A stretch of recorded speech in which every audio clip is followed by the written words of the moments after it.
Cole got himself in a little bit of a spot here, but just straight 12 o'clock and just cinch this ball, just let it roll, should be fine. It's going to be close to that pocket.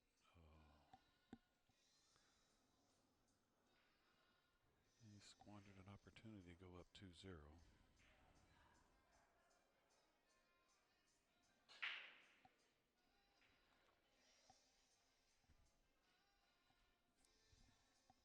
All right, the people that are in the chat room, can you let us know whether the audio is working okay?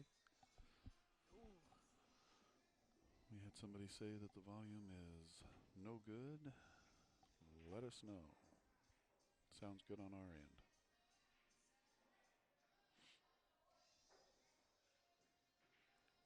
Testing, 1, 2, 3, volume check. Oh, we were muted until 10 seconds ago. Well, now they're in trouble.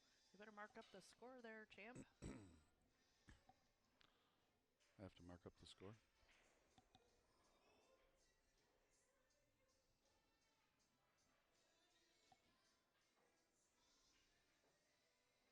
All right.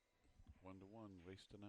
All right, so yeah, race to 9, winner breaks. The 9 racks on the spot. And we have 4 people left vying for this one qualifier spot. Oh, thanks, Larry. Sounds good, sounds good. Awesome.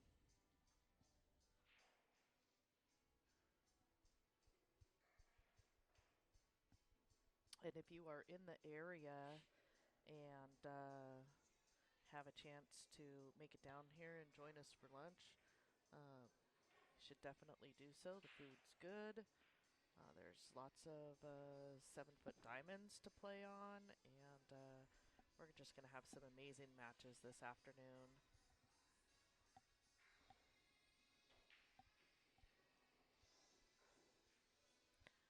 Watching from Louisiana. Welcome. We're in the Pacific Northwest. All right, so for anybody who is not aware of what they're watching, this is the point match for a spot in the U.S. Open. So there are 4 players left, 2 on the loser's side and these 2 on the winners. The winner of the tournament is going to get a $1,000 entry into the U.S. Open and some traveling money. So we should have some good matches. The match after this will be the loser of this and the winner of the loser's side. It is a race to 9, winner break. And we're at Legends Billiards here in Beaverton, Oregon.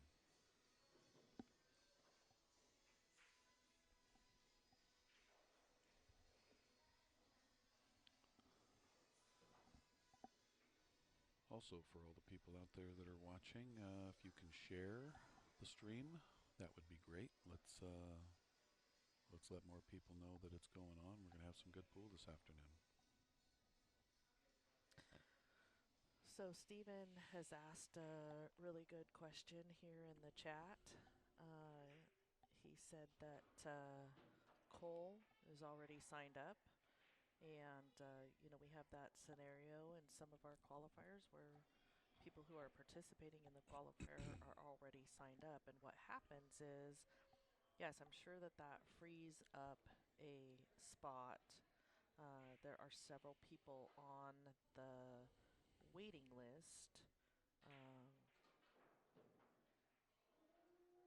right now with Matchroom, and but one of those people on the wait list would ultimately, that would free up a spot for them, and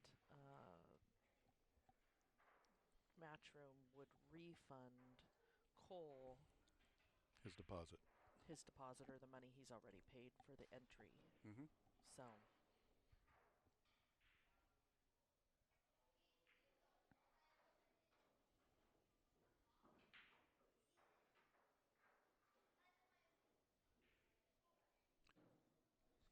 tricky little shot here. He's just going to have to spin this with some right-hand English and try to basically put the cue ball right about back where it is.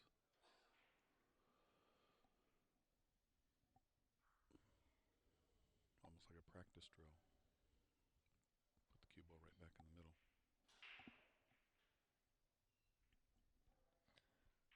So Shannon Norton helped me last night with the Biggle Chip singles tournament that Simon won, and she was commenting earlier that she's been a Cole fan, since Cole started, Mm-hmm. doing his thing, playing really well, whatever. But since she got to know Simon, it's created a conflict in her, Hmm. and she's now a Simon fan too. Fan. Does this mean we need to, like at rock concerts, make shirts and like Rock concert. rock concert fan shirts and things? And Yeah, yeah. that, would they sell or just to Shannon? Well, that's probably a good question that I don't know the answer to. By the sounds of it, you know, people might wear their Simon shirt or their Cole shirt. Hmm. That would be interesting.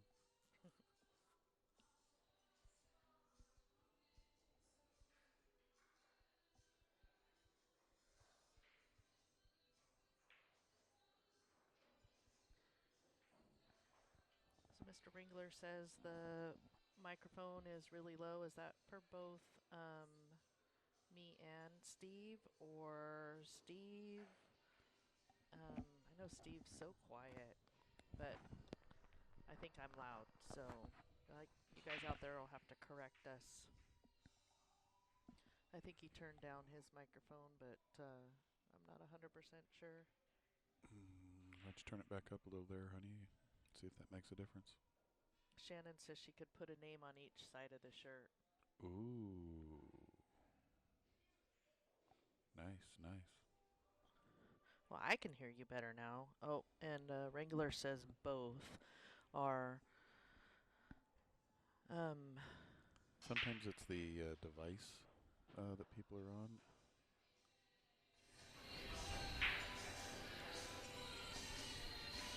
all right. Can you guys let us know if that made a difference? I changed some of the settings in the. Now we're going to blow their eardrums out. Yeah.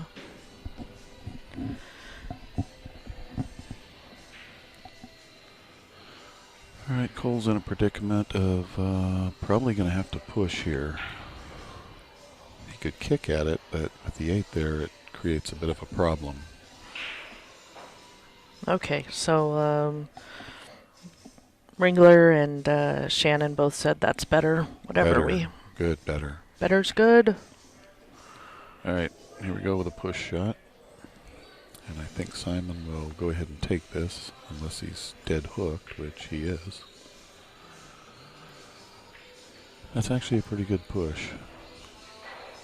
So the shot here is going to be to kick the 2 ball rail first and kick it between the side pocket and the 3 at the right speed, and send it up to the middle diamond on the other end of the table, and the 8 is probably going to become a blocker. I don't think Simon's going to give this back. Yeah, so it's not possible to really dig under that too and just kick it straight up to the end rail? No, that's not the move here. Watch. Oh, that's not going to work either. Ooh, if he doesn't get a rail. Oh. No. I'm pretty sure he was trying to kick it to that side rail like I diagrammed on the telestrator. That telestrator really is just so handy. It really is, yeah. You do a really good job with that too. I mean, it's an invisible telestrator currently. We'll work on that. I mean, the lines and diagrams are just spot on. Spot on.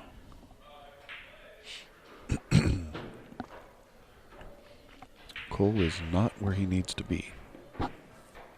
He needed to get in a position where he could draw back. Pretty straight. With ball in hand, that's a huge mistake. He needed to draw back about 2 feet and get angle on that 4 ball to get up to the 5, but now he's out of line, so he's going to have to alter the plan.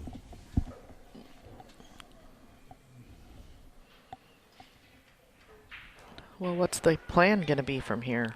Play safe. If he draws all the way down to this bottom rail, he'll be able to just bunt the 4 over and hide behind that patch of balls. I'm not sure you really want to take on that combo, but there is a combo there. Oh, so you're saying play safe from here? Well, he has to. I would have, I thought it would have been better to draw down more and bury underneath there. Now he's just going to have to ticky it and go over and run into the 9 a little bit. This will be just a little punch shot. Nice. You think he's going for the 9? Nope. Oh. Just doing that. Shoot. It's a good shot. Well, we, wanted him to run out. Oh, you didn't tell me. I mean, you're just cheering for whoever's at the table. That's how it works. So now you cheer for Simon? Is that how that works? Yep. Huh. Kick safe, buddy. All right, he's going to have to hit about a half ball up below this. Does he go 2 rails type of thing? No, it's a 1 rail shot. Because if he hits it good, it'll bury and hide underneath that 7 ball. So what he's trying to do is hit about half ball on that 4. Now he's looking at the rail first, but... Yeah, it's kind of hard to see unless you probably have it on a really big TV because that 4 is buried in the... Let's take another look. Let's take a look at this angle. We're going to get a good look at this shot from here. Well, he did go 2 rails. And pocketed the 7. Look at that. Yeah, but see with the 2 rails, if that thing doesn't go, he's dead. Shooting that ball dead down table or playing it lock safe. Yeah, so do you play the kind of nut safety here, or yeah, you've got no choice. You can't go after this ball. I mean, Simon's kind of looking like he's going. Oh no, he's going to play the safety. Don't make me start betting lunch. Oh, he missed this ball. He's let it leak out on him. It leaked out a little too far, didn't it? Yeah. So let's cool. take a look at this view from the other camera. And as we can see, Cole can at least see the right edge, if not the full ball. But he is tree-topped, as we say. And I think he's going to have to shoot a slow roller, just a high ball, and try to knock the 4 over to that angle he's looking at. I think he's looking at the kick. Nope. And he's going to try to let the cue ball fade and use the 5 as a blocker if he hits this the way he wants. Okay, so what now? You said a lot there. He's going to slow roll this and try to use the 5 as a blocker and knock the 4 over to the right rail. Just like that. See that? He hit a little too hard, but was trying to get that 5 to be the blocker. Yeah, that's all he had. Thank goodness someone knows. Simon's going to take on this bank. It's kind of like a free shot, right? Well, it's a free shot, but you play it at a certain speed so that if you miss it, it sits in the middle of the table and there's no shot. If you hit it hard and it goes down by that 8, by that pocket, if you blast this, then you can sell out and lose the game. So even though he's going to go after this, there's a right way to go after it and a wrong way. I don't think he's going to play safe. He's looking at the rail first kick, but I think he's supposed to go after this bank. A lot of good things can happen. I don't know. He might be going safe. He was looking like he's going to play underneath that 5. Nope, he went for it. He went for See, it. and there's that across table. Well, it's definitely no gimme or anything. I mean, no, definitely not. It if looks I like had to bet my house on this, I wouldn't exactly like it. Although it's hard to tell if he can shoot it in the... Oh no, it looks too low to shoot it in the side pocket. No, it'll cut in the side, but It'll cut in the side? guaranteed. No way. Look at the monitor. I don't have to. It'll cut in the side. Remember, I've got like a 300 Fargo. I know these things. I mean, that's not what Cole's going for. I think he's going to go for a safe here and just bunt. Bunt is what you do. It's a good shot. Well, this looks like the rollout shot.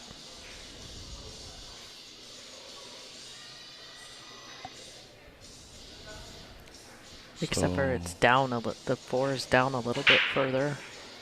So the monitor shows there's a half ball. He's hooked by half ball, so he can't see it. I think this is the right angle. I don't see a lot of good things coming from this, though. There's no natural, other than hitting the end rail and clipping the 4 to where Whitey goes up table by the 5. That would be best case scenario. That case, the 4 could even go in. No.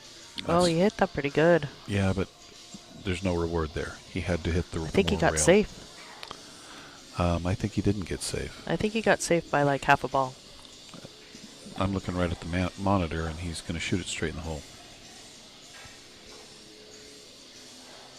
All right, well, maybe he didn't get safe. But it's close to being safe, yes.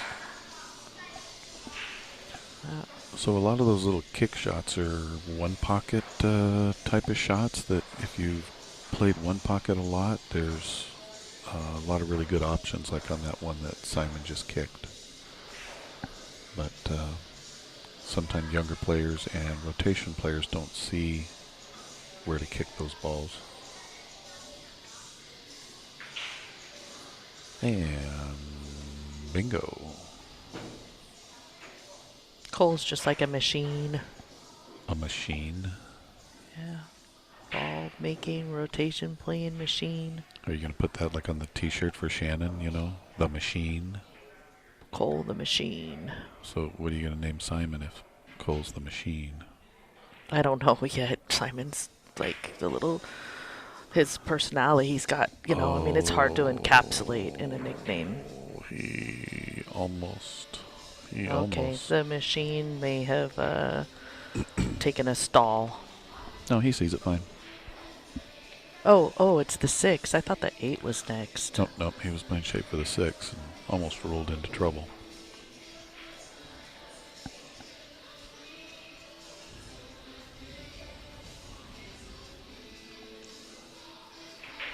The machine churns on.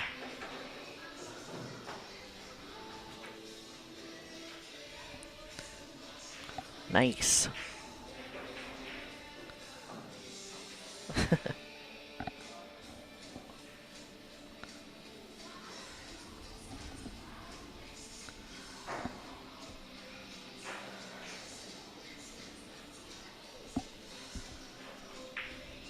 You got to respond to that?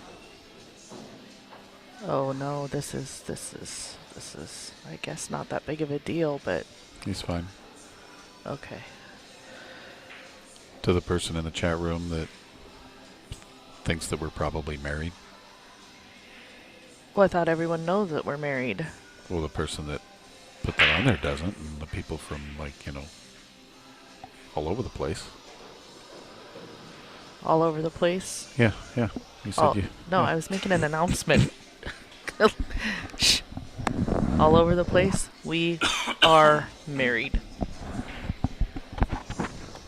And Cole is up 3-1. Scoreboard says 2-1. Well, that's because the scoreboard is not a machine like the machine is the machine.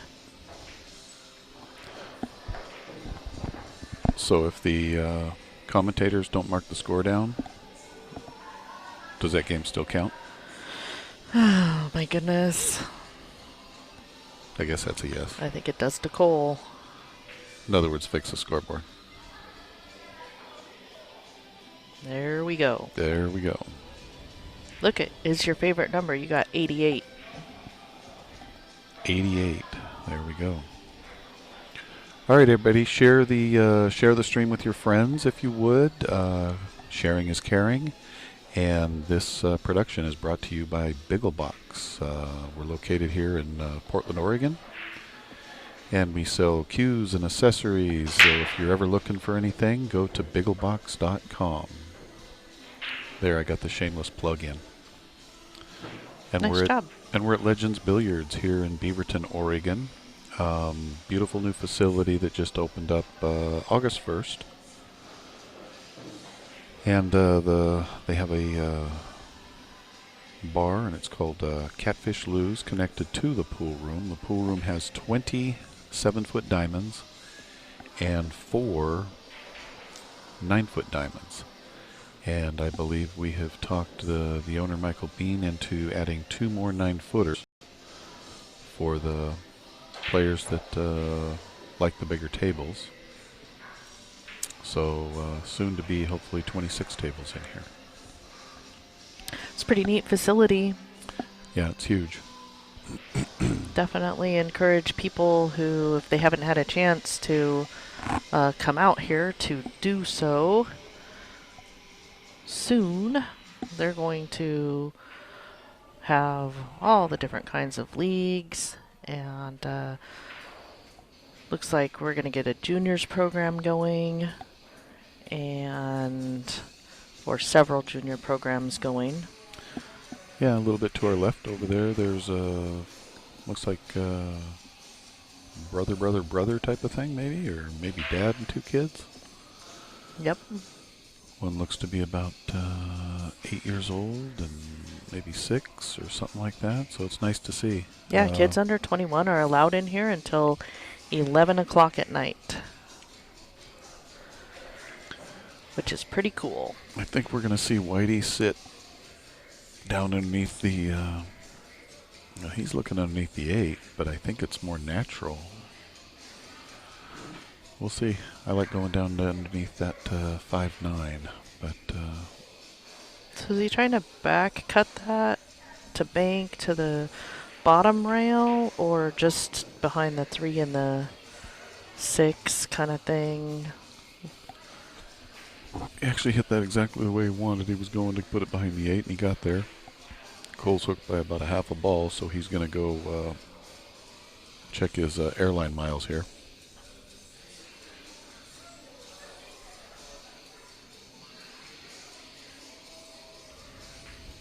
And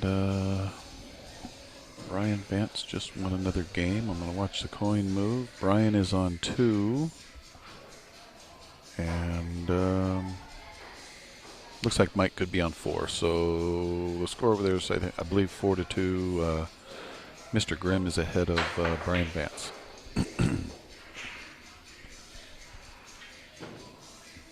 That sucker go in? I was blocked by Simon standing up, but... It looks like it went in. It's not on the table, and Cole's still shooting. Yeah, the plan is to put up the long wooden score beads up above the 9-foot tables, like you're talking about, Gary, for the straight pool. There are only 4 people left, Mr. DeVee. So this hot seat match, and then Mike Grimm is playing Brian Vance. After this round, all the matches will be streamed here on this table that we're watching now. So, which is basically 2 more matches unless the person that wins the hot seat stubs their toe in the first match, which would send it to 3 more matches after this one. So Simon's looking at a little bit of a pickle here, huh? There's no super duper safe. There's no banks, so he's going to have to get creative here. Yeah, I don't know about that. Options here. There's not a lot of good ones. This is a pretty good spot for Cole to have him in. He's made a decision on something. I'm not sure what. We're going to find out in a second. I think he's going to hit the left side of that 3 ball and not the right side. Just like that. It's not a bad shot. It didn't turn out the way he wanted. No, but I see what he was doing. He was just trying to knock it and get Whitey behind the 6, and even if the cue ball leaked out like it did, he was hoping the 8 blocked the 3, but both of them ended in a not a good spot. So like I said, that was a tough position to be in. Not a lot of...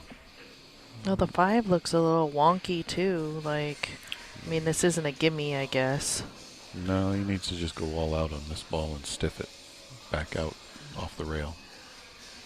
Put it in the middle, or and then deal with the 5 safety-wise.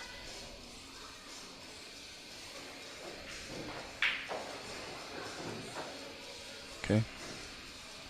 Now you hit the 5 ball off the edge of the 9. Carom the 5 ball to the bottom rail and play just like that. And play Whitey up table. So put Simon in another position of not liking where he's at. Are you talking about being mean to Simon again? That would be optimum, yes. Yes.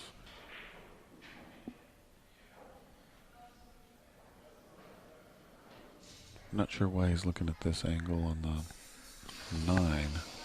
I mean, unless he's going for the 5-9 combo at the same time. I think he's cutting the 5 in the side. No, he's not. Okay, the updated score for Mike Grimm and Brian Vance is 5-2.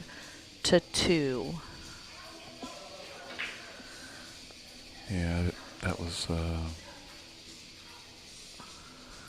yeah, you might have got fortunate due to the fact that that 6 ball is probably blocking the 5. He got away with it, huh? I think he might have got away with it. I'm pretty sure. We'll see what Simon's able to...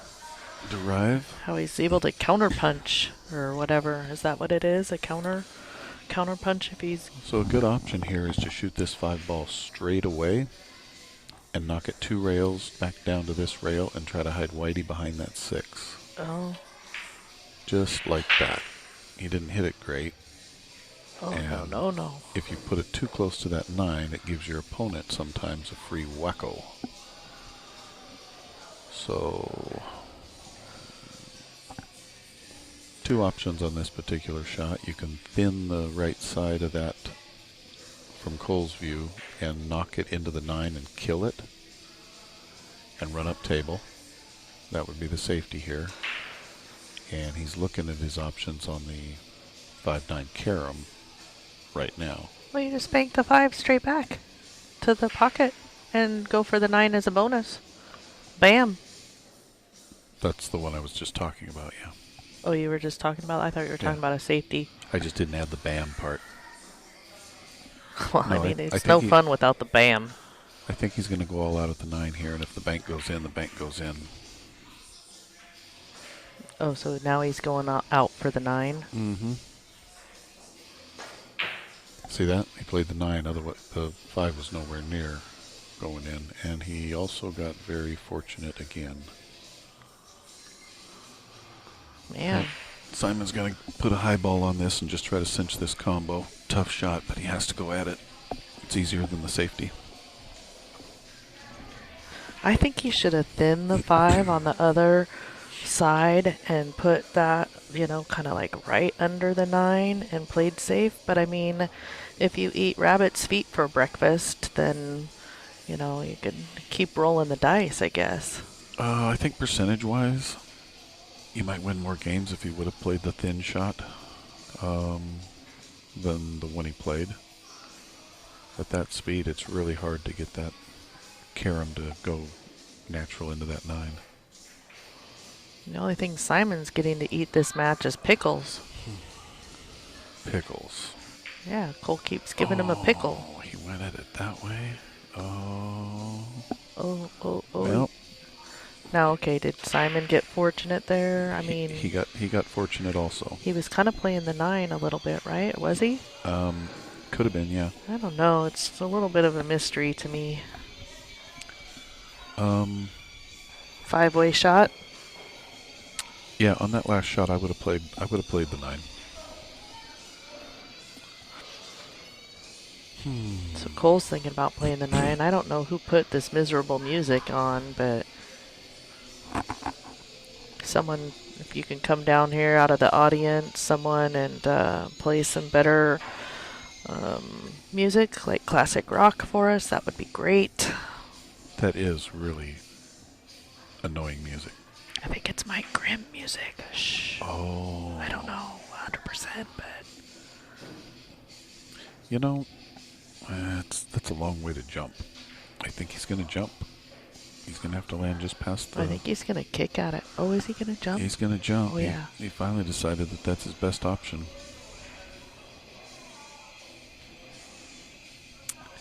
Doesn't like the kick.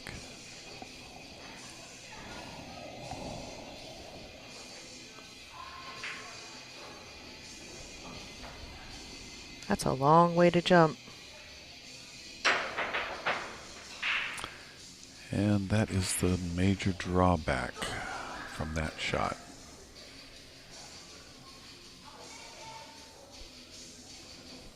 Yeah, he wasn't comfortable with the kick for whatever reason, but that one's just going to get an auto loss. Should.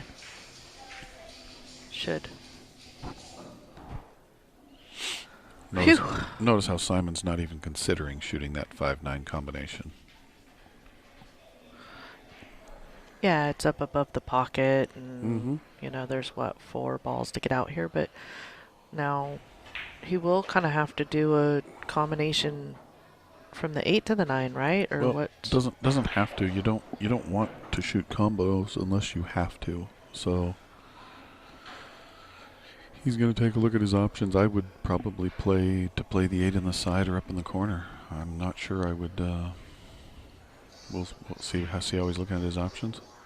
He doesn't want to have to shoot that combo because they're never a sure thing. Yeah.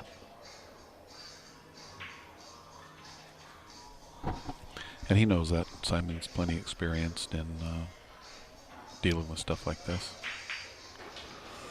So here he goes.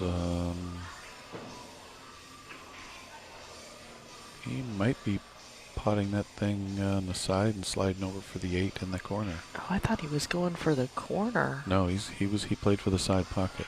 So he's going to shoot this with a stun, and he's going to glide over for either the corner. Oh, but that's kind of scary. he's going to go for the side. Oh my goodness! And he got very fortunate again. The rabbit's feet have changed. Yeah. Ownership.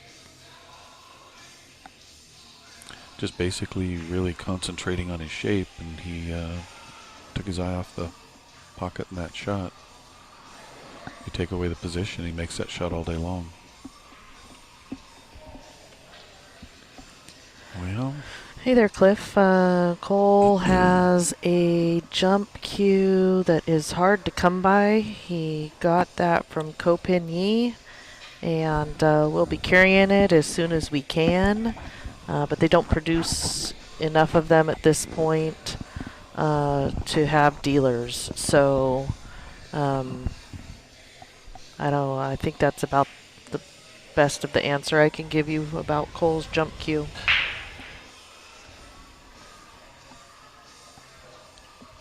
yeah, the jump cue is going to be the one to purchase. Is going to be the Q-Tech called, I think it's Propel. And I think it's due out in somewhere around October. Yeah, late October, November. But that jump cue is insane. Well, Cole's jump cue isn't any good, though. Burn that thing. Well, you should see it. nice shot, Cole. It's got like a black shaft, but it's like painted. So Cole's. yeah, so I think some guy overseas just took a paintbrush and painted that shaft, and looking at it, it just looks real cheap and cheesy, but they must just go in. The results don't lie. It's not the operator, it's the arrow in this spot. You know how some people say it's, the operator, not the arrow? I think that Or did I get that you backwards? I think you got it backwards. I think you better Well, not continue to this line of thought, whatever it is. It's not nice to Cole. It's not nice to the jump cue. Better go take a bathroom break and get nice. Wow. Then why is Cliff asking about the jump cue if it's not the arrow? He wants the arrow. He doesn't want the operator. Well, I'm not even going there. Mark up the score. It's not. Oh, did it go in? Okay. Cliff, I'm with you, buddy. It's the arrow. That's what I'm claiming. It's both. It's both. Well, yeah. But what happens if you put it in Uncle Cliffy's hands? It's Uncle Then Cliffy now. I just threw that in. Uncle Cliff. It sounded good. Mm-hmm. I think that Uncle Cliff will be able to operate it just fine. Cole's going to be letting you borrow his jump cue, Uncle Cliff. There you go. But, Cliff... Oh, no, Cliff got a Revo, I think. So he was thinking about the SBB cue for a while, but... Oh, it's the Indian. Oh. It's the Indian. Indian. Uncle Cliffy works. Nice, nice. I mean, can you really call a kid half your age uncle?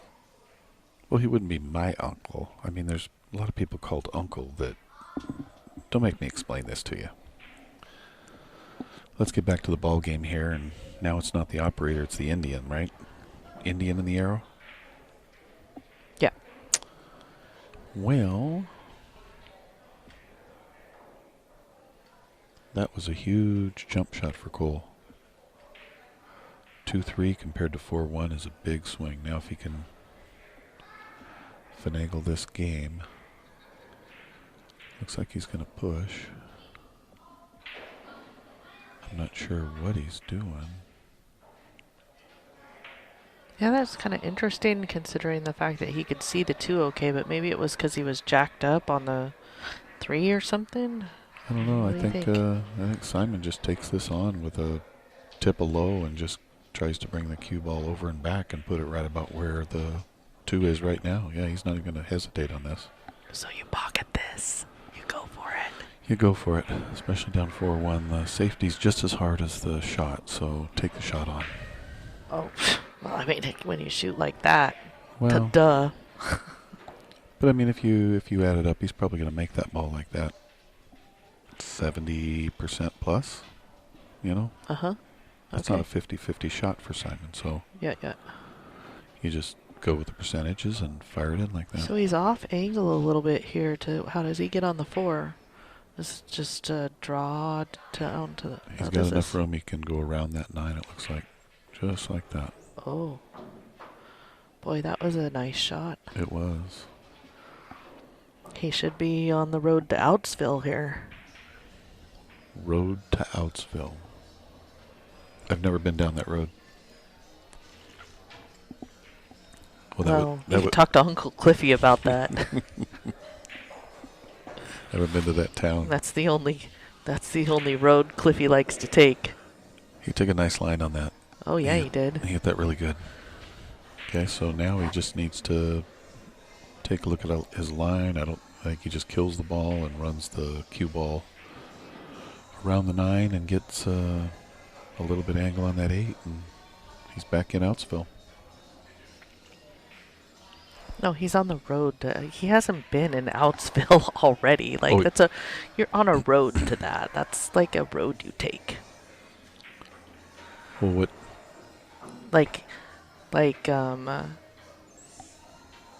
No. So it's just a road. There's no town at the end of it called Outsville? Because if you win the match, then you got to Outsville. No, if you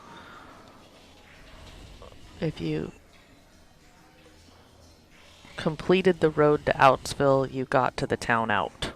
You're out. You're in out. I don't know. Anyway. Simon's going to be out and put me out of my misery on this. You should be put out of your misery. Alrighty.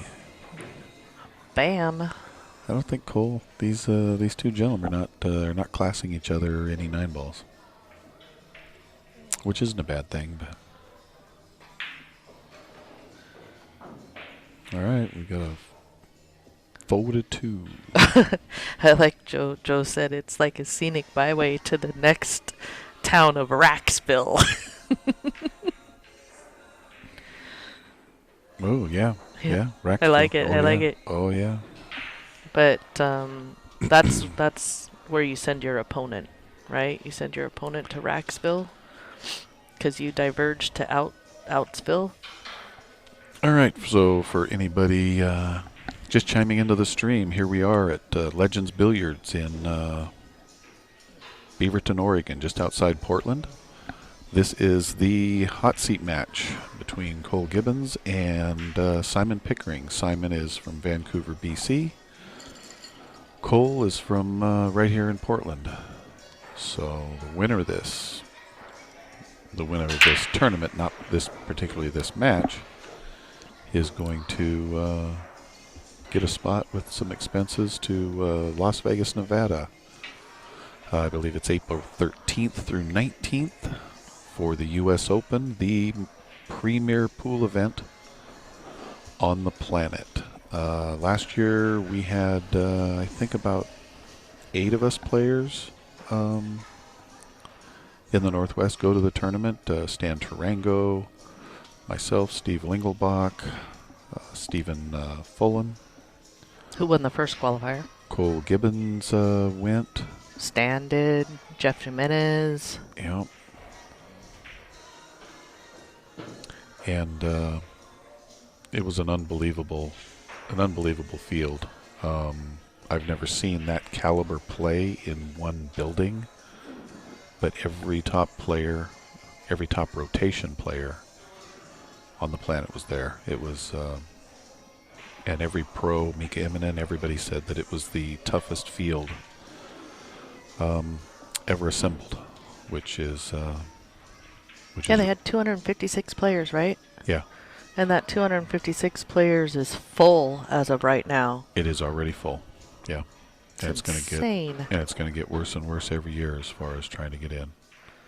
So I don't know whether at one point they go ahead and open up the field to 3 something, or whether that number goes to, 5. What is it? 5. I don't know. Rena, did we forget to say that Simon played last year? Simon was totally there last year. I thought I said Simon. We left him off the list. Okay. Well, if I did, I didn't mean to, but Simon was there with Stephen Fullen. They both won qualifiers that Big Old Box ran last year, and they had their expenses paid. And one thing from us hooking up with Matchroom and running qualifier events, I think has stimulated. Pool? Yeah, I really think it's stimulated pool here in the Northwest and the Western Canada. So we saw a lot of players, 60-some players at our first qualifier at Sam's. But, Simon said he hasn't been playing much and wants to play more. And people are traveling, so I think it's a good thing. It's pretty exciting. I mean, the International 9-Ball Open is next month in, where is that? In Virginia? It's in Virginia, yeah. And the winner gets what, like 50,000? 50,000, yep. And I think it's a field of 64. No, it's, I think, a field of like 128. They still have some openings in that tournament. Pat Fleming from AccuStats puts that on, and I think they have like 25 openings still. Yeah, I don't know. I thought it was limited to 64. He might have opened it up or something, but either that or I'm. The Predator World 10-ball is the one that's limited to 64. It is. And we're hoping to have a qualifier in the Northwest for that, so we'll see how that pans out, if it pans out. Yeah. Those bigger events are really exciting. Yes.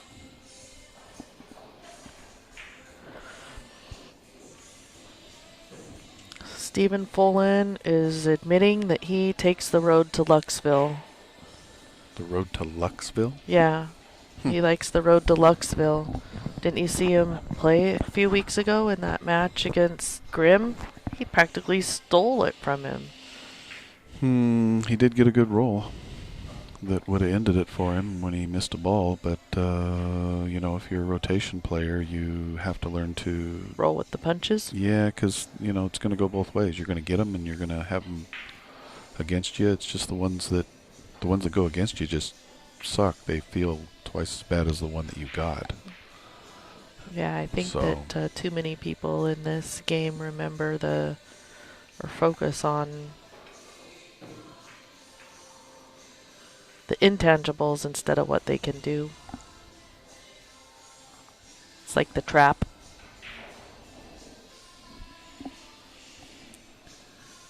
Yeah, that one Cole didn't look like he was comfortable over the ball. So when you see people with the body language that says they're not comfortable, they normally you can bet they're gonna miss that ball or misshape, or it's just that undecisiveness. You got to commit. See, now Simon's backing off and he wants to commit, so now he's going to get over this and he's going to try to make sure that he stays online. See how he cinched that? So what do you do yourself to, you know, as a top level player that, you know, takes the opportunity to play against some of the, you know, best players that are out there? How do you fade luck? It's hard. So I actually learned something at the U.S. Open at Mandalay Bay in April. And everybody makes balls, you know. Simon's going to make this ball if I were to bet on it. And so he hit that well. So young players, old players, anybody that's got the experience, they make balls. But the Taiwan players and the players from China, they don't show emotion.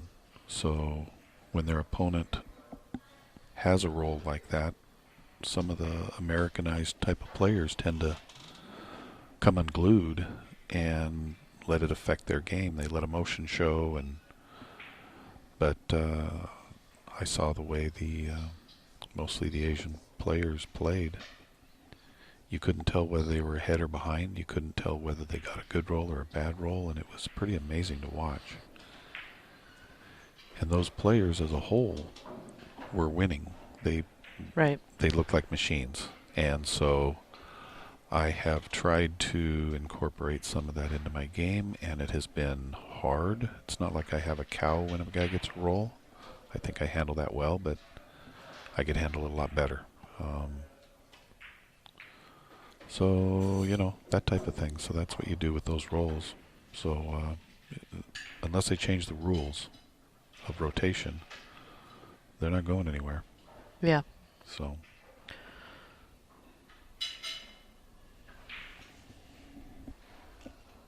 Boy, this looks like a difficult shot. Well, it's difficult because of the bridge. A good player, this isn't really all that tough of a cut, but... Boy, it looks like it from here. Yeah, well, it's really not. If you look at this monitor from this angle here, you'll see that he's got, you know, it's not like it's a 90-degree cut. So he just needs to roll this in. He's not going to miss this ball unless I can't see things. So his problem is exactly what happened right there. So I predict now, so let's get another view from this other monitor. He might not be hooked. It looks like he's not, because if he was, he'd probably go over and borrow Cole's jump cue, pay him $1, and make the jump shot. Because we've decided that it's the arrow, not the Indian. Oh. Oh, he'd hit that not so great. Wow, he lost focus and everything.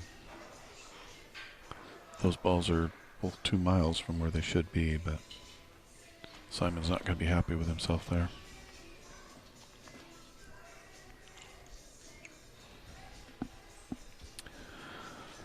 Well, the tournament directing booth up here is nice because, unlike other locations where we've done this, sometimes we have to sit, about Very close. about 7 feet from the table, and the players can hear us. At this juncture, we are about 15 feet away from the table, so So you don't have to whisper anymore? no, not as bad. I think that's probably a good thing.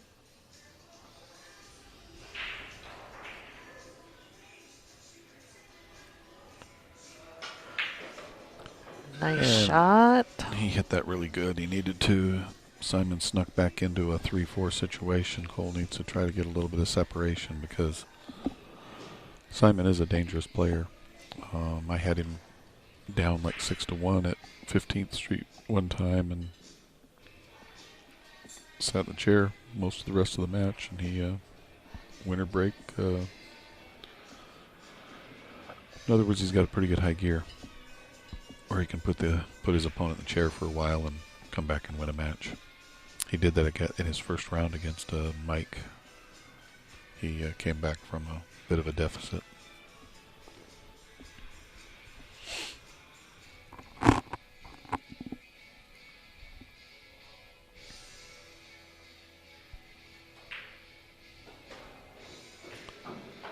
And I'm not sure where he was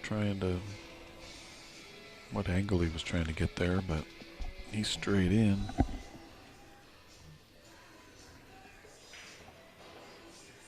Yeah, yesterday the tables were playing, I think, like a little slower than expected due to the humidity or...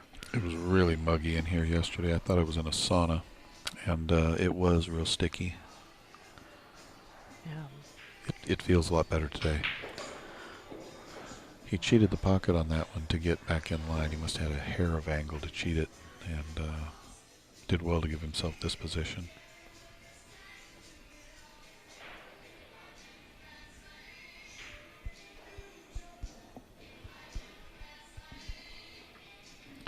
Can you go get an update on the Grimm score over there?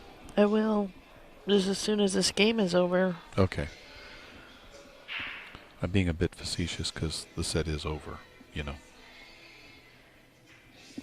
Are you talking to me? Yeah, I know the set's over. Oh, okay. I'm not blind. But I need to enter the scores and stuff, so, do your job. I am. I'm having you go find out what the score was with Mr. Grimm and Mr. Vance. Sorry. All right, Chris is going to go give us an update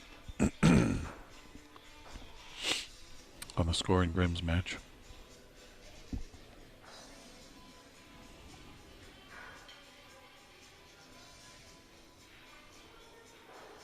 I'm trying to do hand signals.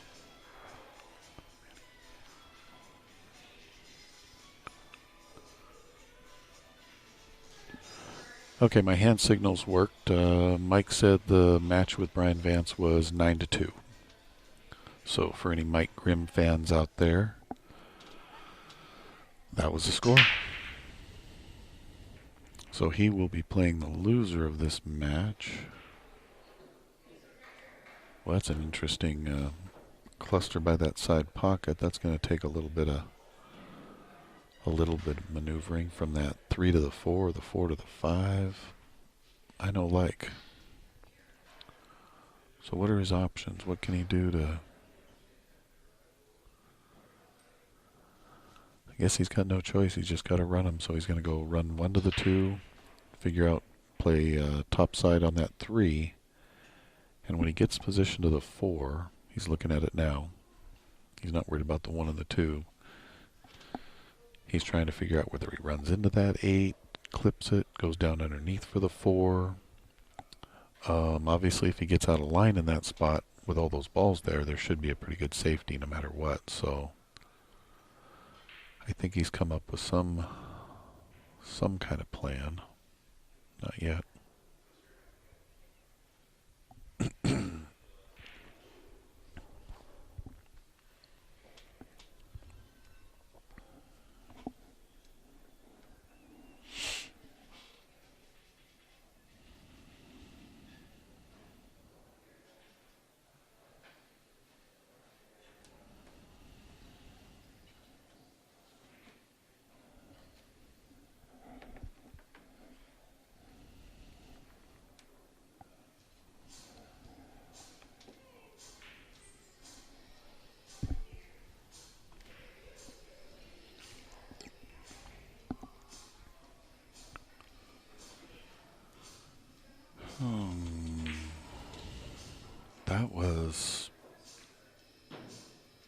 huge mistake.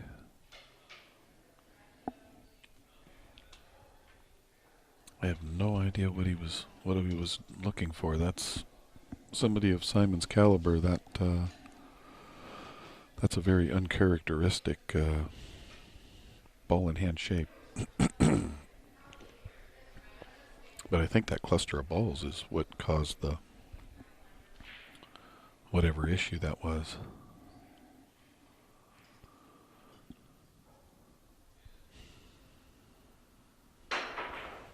Oh boy, you hit that good.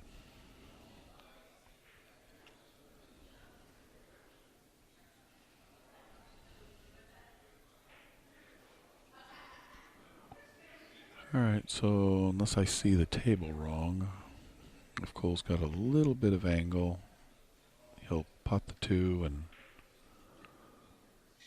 bring Whitey back up there, or he might just draw straight off that 2 ball to get where he needs to be.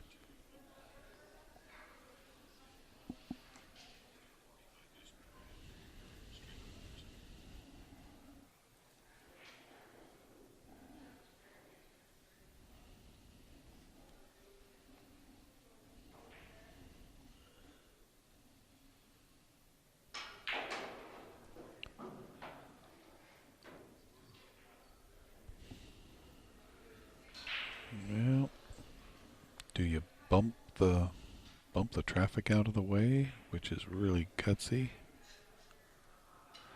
I think the move here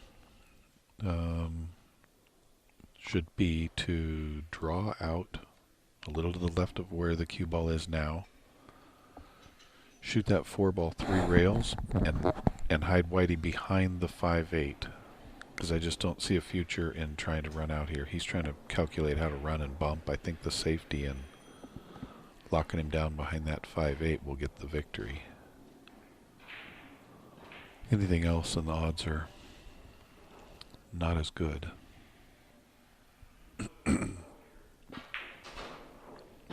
Perfect. Now shoot this thing and play safe. Well, but look at the transition from the 5 to the 6, which is no hanger.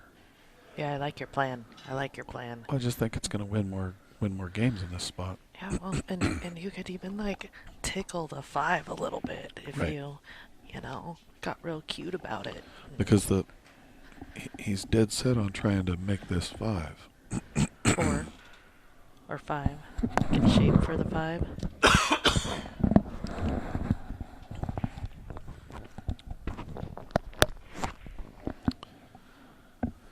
Yeah, sometimes you get it in your head that you gotta go a certain line or pattern, and you can't get it out. And I think that's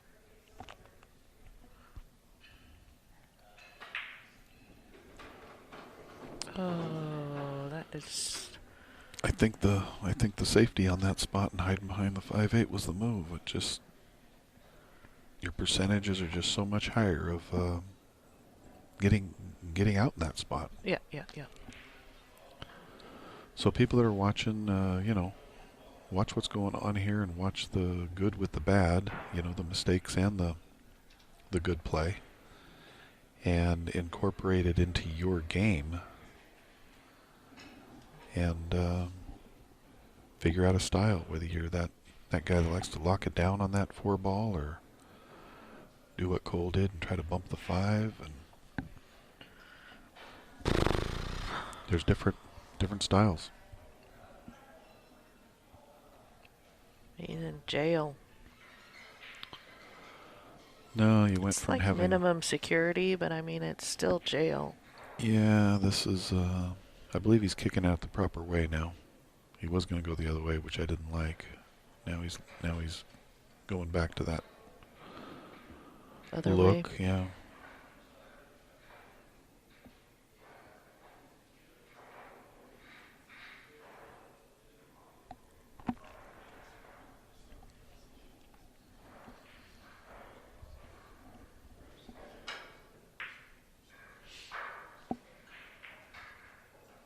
And let's see. Looks like it still goes. Doesn't look like it's blocked by the 9. Kind of a funny little back cut.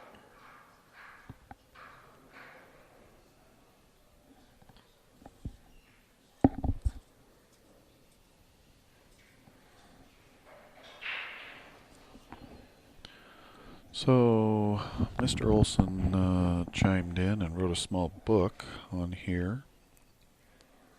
I do agree, Bob, that definitely showing motion does show a sign of weakness, and that's something you do not want your opponent to feel. If you show weakness with your opponent, that sometimes, and a lot of times, is going to give them strength. So it really is a thing. But still, American players still show a lot more emotion than they should. Boy, how'd he hit it. He hit it almost perfect, but it'll do. Almost perfect, but it will do. Well, that shot wasn't a hanger. Yeah, no, it was not a hanger. And he's on the road to Outsville again. Oh, we back to Outsville? Yeah, this looks like Outsville.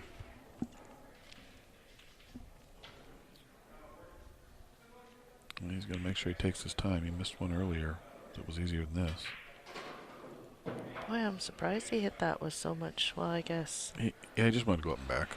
A little bit inside on it, too.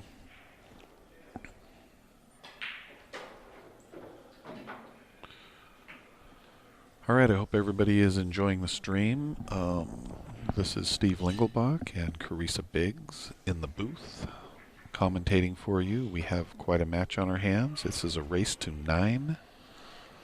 Waiting in the wings is Mike Grimm, anxious for his chance to get in the ring. Yeah.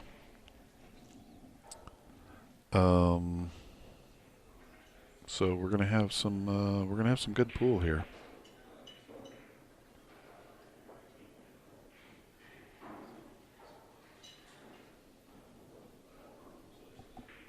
Almost perfect, but it'll do. I think we all know how that one plays out. So with the U.S. Open event, the 9-ball, as you see, was racked directly on the spot and it never moved. And that is done so that the world-class players don't string, with winner's break, they don't string too many racks together. I think last year at the U.S. Open, the most I saw was probably 5 racks, done several times. There might have been, maybe there was an 8 out there I thought I might have heard of, but Do you think that'll change this next year? no, they will not change that.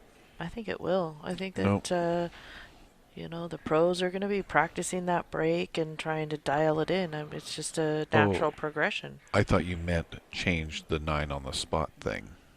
No. So, yes, yeah, they're No. going to adapt. So the biggest thing there was when that 9 gets put on the spot, the break becomes a different break. It's a cut break where you cut your cue ball to the side and you draw it out.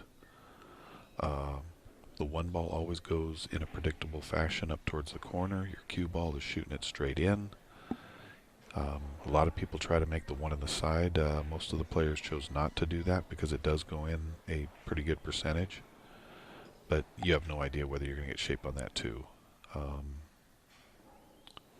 But the players across the world are going to be practicing that break and the style tournament just for that, and they are going to get better at it. So Stephen Folan's busy giving himself nicknames and stuff.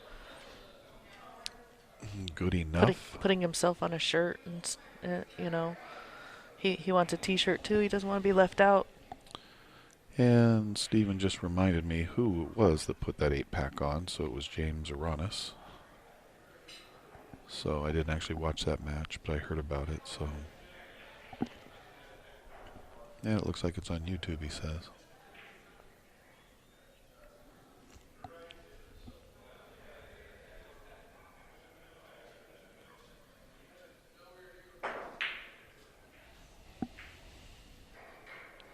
overcut it and did not get fortuitous. All right, Simon's got a pretty good chance here to tie this up. I'm not sure if he's going to be able to stiff this one inside. He's looking at it now, whether he swings around.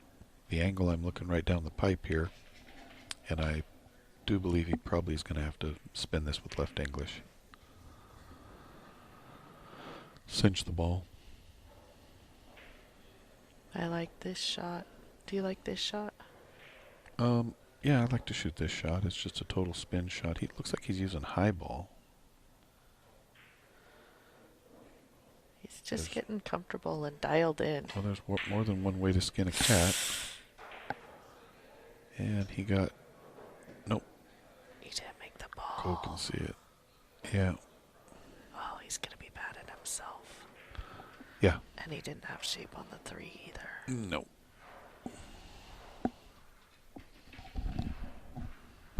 Dang. I hate it when I do that to myself.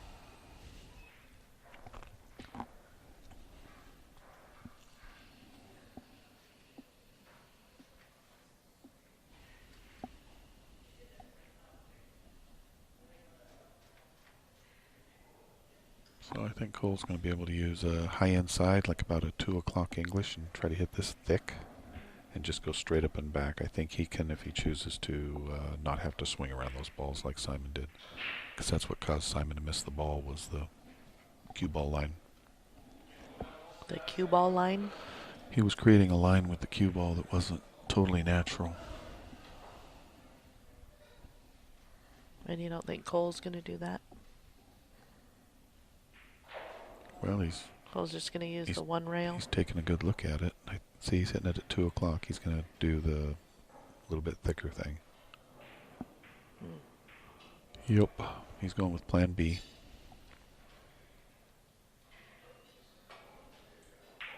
Oh, and then he changed his mind. He changed his mind at the last minute.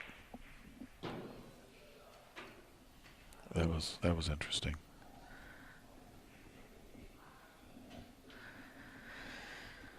Oh my goodness. I wonder if Grimm cares who he plays. I think he wants his revenge on Simon.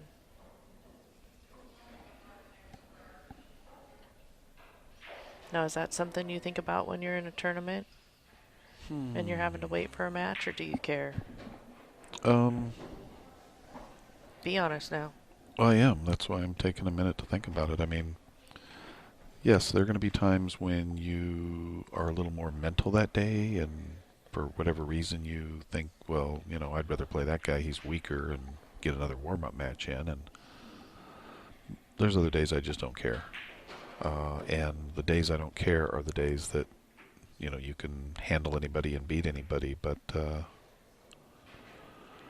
those days when you're wishing who you can play and hope this and hope that, you're not as focused on what you need to do. At least that's, you know, that's that way for me. And Cole hit that pretty good. He kept his angle, so he's not going to have to do too much with this. Just a tip below center and just stun it right across. Yep, anywhere right there. So this should be a pretty standard out. And, you know, Simon is wishing that he had that shot over. I definitely don't think. There's no doubt. I definitely don't think he'd miss it if he had it to go again. Well, there's not a chance. If only we could get a do-overs. Like, you could just say to your opponent, oh, I'm going to do that one over. Sit down. I'm going to use my do-over this game. It's called a mulligan, but they don't have mulligans in pool. Is that something in golf or something? That's a golf term, yeah. It means when you hit one out of bounds, you get just put up another ball on the tee, and then you hit it, and you pretend like the first one never happened. Huh. Yep. Well, you get penalized for that, though, in golf, don't you? No, well, not if it's just casual. Mulligans in tournament plays, not a thing. Huh.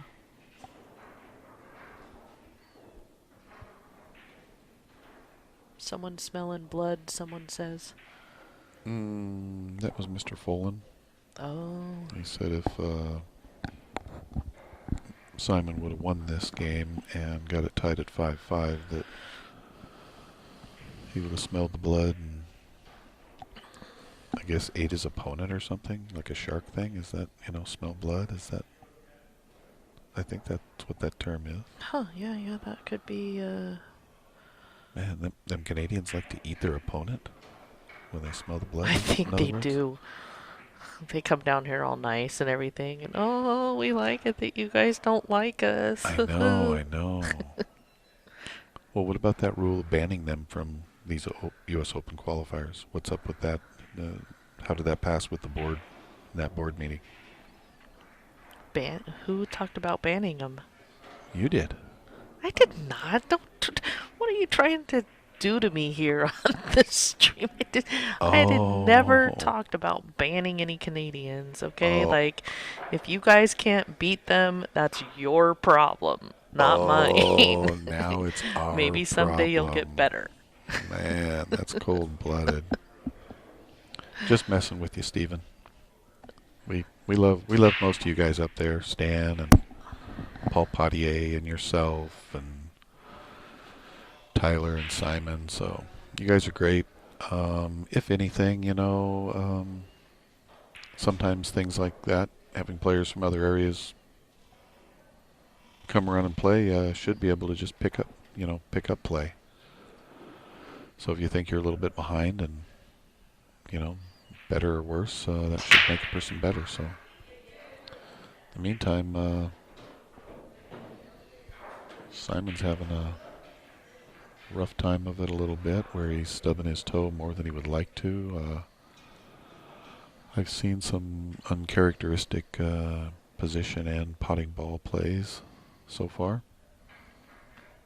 So Well, that's what happens when you're not competing like regular. I mean, but the pressure you put on how many yourself. times have you seen that guy that tells you that he hasn't hit a ball for 6 months? He's been on the couch and all he eats is bonbons. But do you want to play for 1,000? I mean, that happens all the time. Yeah. But Simon didn't come in here and say, "Do you want to play for 1,000?" He said, "I miss that Canadian Championship. I miss Spokane. I miss the last qualifier event." I mean, Well, I didn't say that's that's legit. He hasn't played in those things. I didn't say that Simon came in with that same attitude, but I've heard that same line a billion times. I mean, hustling is different than tournaments. Well, sometimes the guy tries to hustle the tournament too. We get that. Yeah. That's why I think it's easier to just have open tournaments. So I see Mr. Byers across the way, just hanging out. So there's 3 open tables. I think I'll get my cue and we'll play some one pocket. I don't think so. What do you mean you don't think so? There's 3 open tables. No one's playing on the 9-footers today. Oh man, that table A looks perfect. It's on the other side of a table. There's a guy in between us. I mean, come on. You're not playing. Mr. Canova. Nice shot. Mr. Canova is here. He'll belly up to one of these chairs over here and watch the match. And He's gonna come help commentate with you. in fact, I'm gonna take these headphones on roll right now because I'm gonna take a break. What? Yeah, my legs need to stretch. This match isn't even over. Where are you going? I didn't say it was over. It's like 6-4. How can you be like, you should just wait until the next match. I don't know where you think you're going. So you think I need to hang throughout this match? Duh. Well, why don't we ask the chat room? Maybe they're sick of hearing me. Would everybody like me to just leave and leave her by herself, or is some of this banter okay? I'm sure that's exciting. We'll let them decide. They'll kick me out of here in 2 seconds. They're gonna say continue to torture Steve. Make him stay. No. All right, back to the ball game here. Simon has a tough kick. Let's take a look at this angle from the other monitor because it's going to be a little more. Yep, there we go. So the side of this ball that you want to hit, I believe, is going to be the bottom side. So if he hits half ball on the bottom of that 2, he's probably taking a look at it. The cue ball might go down under the 3 to the bottom rail, and the 2 will kick towards the 9-7. So I think an option here is to hit hit the bottom side of that too, and some good things can happen. I don't like hitting. You want it to miss the 9-7 though, right? I don't like that. Well, that Oh, turned out. oh, oh, oh, oh, oh, oh. Yeah, you might be able to twist the rail first. So they're going to play with that magic rack. I don't think they need us to do it. I could yell stop right now or something and act like they're doing something they're not supposed to, and that'd scare them. Whatever. You're so funny. I know. You missed your true calling See, as a comedian. Simon didn't like where Cole put it. See that? Cole put it. You know, that reminds me also of if anybody's ever seen that video, Corey Deuel is playing one pocket, and it's the same situation. He has a ref mark it because he's hooked by just a hair.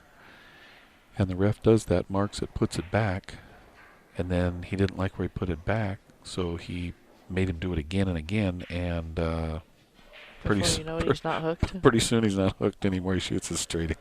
It is a classic. I don't know what tournament it was. I think it was, I'm not sure. I think it was a big one pocket match or something, but they still talk about that one. Corey Deuel is quite a funny character, isn't he? Oh my goodness.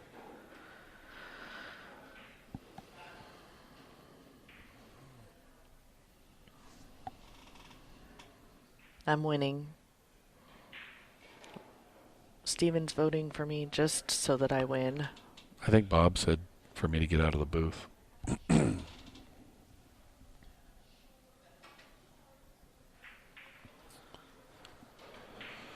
I don't think Bob said for you to get out of the booth. I thought that's what he said, that he didn't. Remember, Bob likes the whole thing.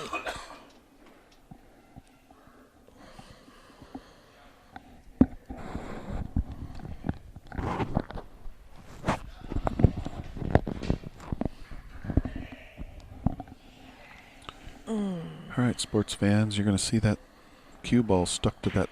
Oh, I thought he was going to stick it to that 3. He went aggro. He went aggressive on that. He's going for outs, Phil. Well, it's not a bad decision. He felt that 4 was deep enough that he couldn't miss it. The race is to 9.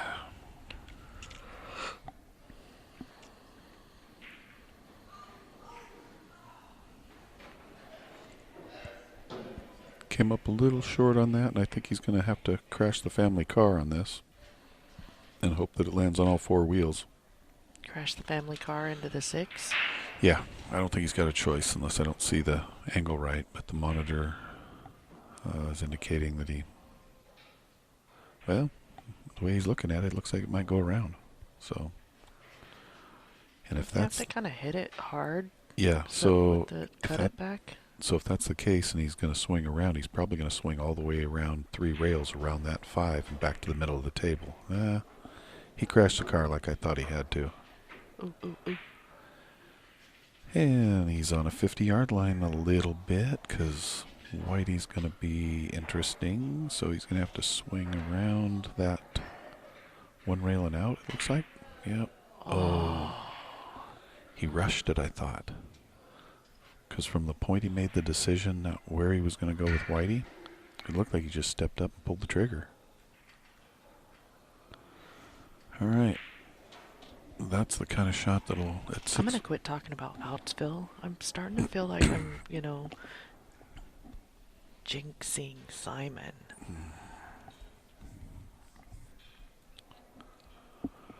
Yeah, we need to make a tone adjustment on that side. On that side camera, it's got a white hue in the middle, but we do that just to get the angle on some of them. So, not much to do here. Get good angle on this 6 ball. And it looks like he got good enough. He's going to swing 2 rails towards the side and come down the line. See the line he's looking at? So, that's what he wants to do on this shot. So he's going to stun this with a little bit of left and try to not leave his cue ball on that side rail because that would be no good.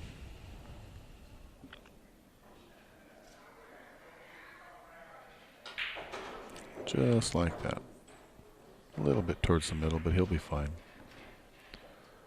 Well, you kind of want that, right? So that you have angle to be able to move the cue ball and get where you want on the 9. So do you just use the bottom rail and come up, or do you go 2 rails? You spin 2 rails? It's about a 50-50 thing here. I think he will spin this and play to the middle of the table. Oh yeah, he's really good at that.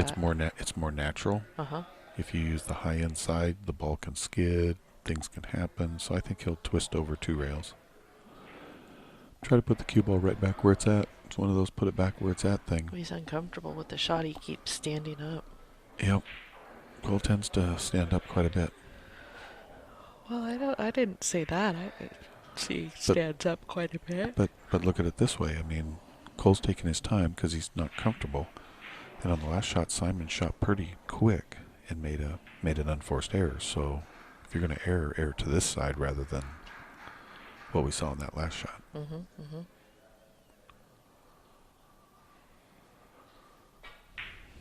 And he came out right on that same line where his cue ball was, so did exactly what he wanted. It's just more natural. You have less chance of making errors swinging that outside.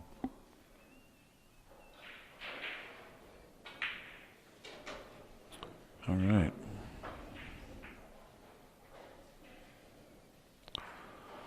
Well, Cole is, playing good, but the score is where it's at because of Simon making unforced errors, missing balls, missing position, all that stuff. Otherwise this would be a pretty close match.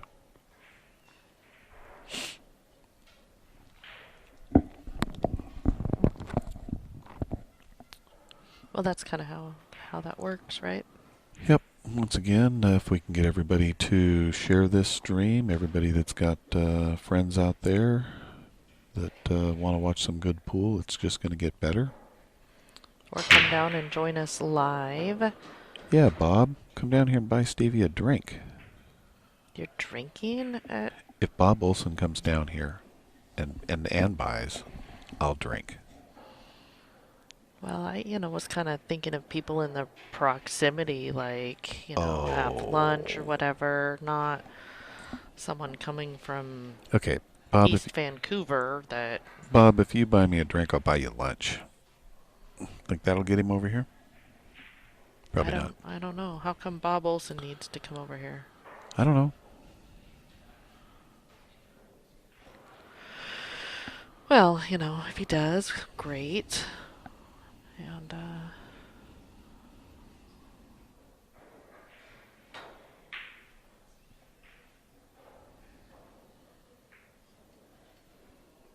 Okay. Well, would you take on this combo, honey? So This two. Cole was trying to play safe there, right? And ultimately just didn't quite. So, right, there's a combo. Well, I think I would probably try to bank the 2 straight back. I think he's going to just put a high ball, run into the 5, and just slow roll this combo. Oh boy. I think I would have been thinking about safety there.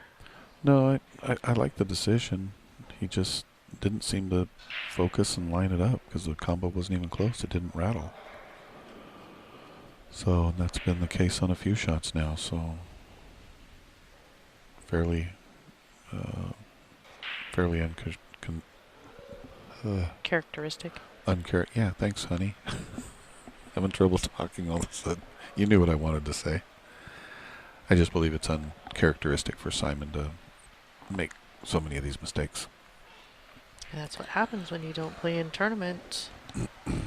He's got plenty of experience. He might just be a little rusty. He wasn't rusty against me last night. He played perfect. Yeah. That's why I'm in the chair, sitting down, commentating. Wow, I think we got a rainstorm going. Wow, that's amazing. That's more than a rainstorm. That's a... It looks like it's just dumping buckets out there. Everyone's at the windows looking at. It's the perfect day to be in here sweating pool. That's like a blizzard hurricane kind of rain. I don't think the people who are experiencing the hurricane probably appreciate your. Well, no, wasn't trying to make light of a hurricane. I was just being a knucklehead. So, knucklehead will shut up. Should have kicked me out of the booth when you had a chance.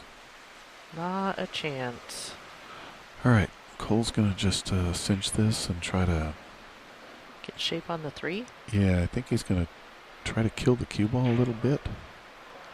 Because I don't think he wants... He's gonna try to make sure that the 2 goes in. Yeah, Bob says he's buying you a drink. Sweet. Come on down, Bob.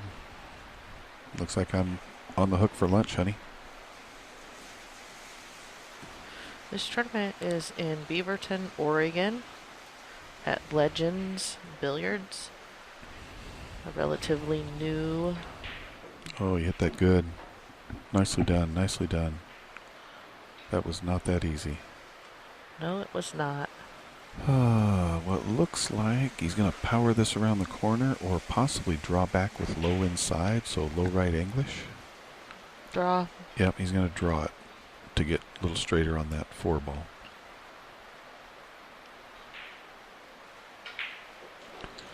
So, for anybody watching, Man. we are at Legends I Billiards. just said that. Well, I was going to go over the whole thing, Okay. but you just interrupted me and I lost my train of thought. Well, that's because Cole is on the road to Hillsville here. So first we have Outsville, now we have Hillsville. So, yep, Cole is on the road.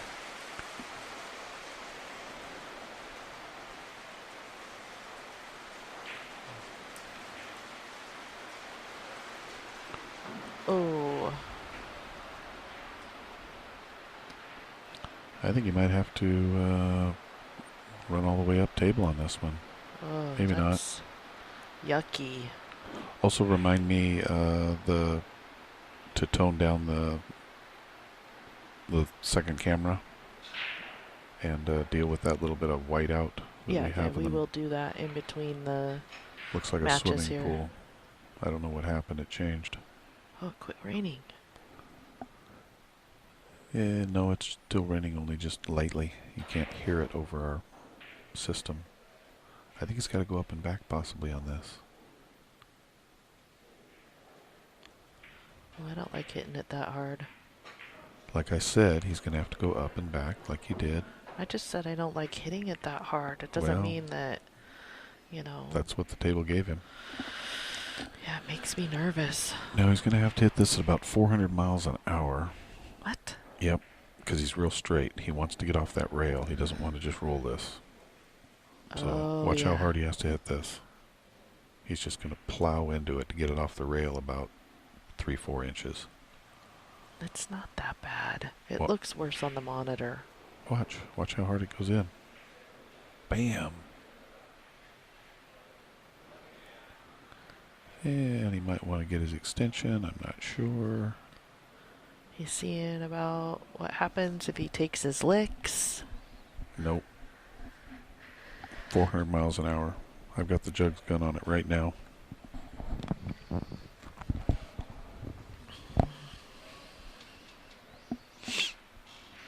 Yeah, they just got a car to go 300 miles an hour. Over 300 miles an hour.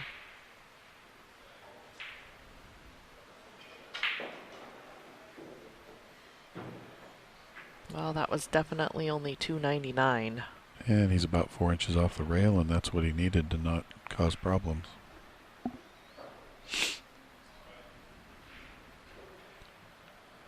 Looks like Chris is going over the fundamentals of the new Revo shaft with Era over there.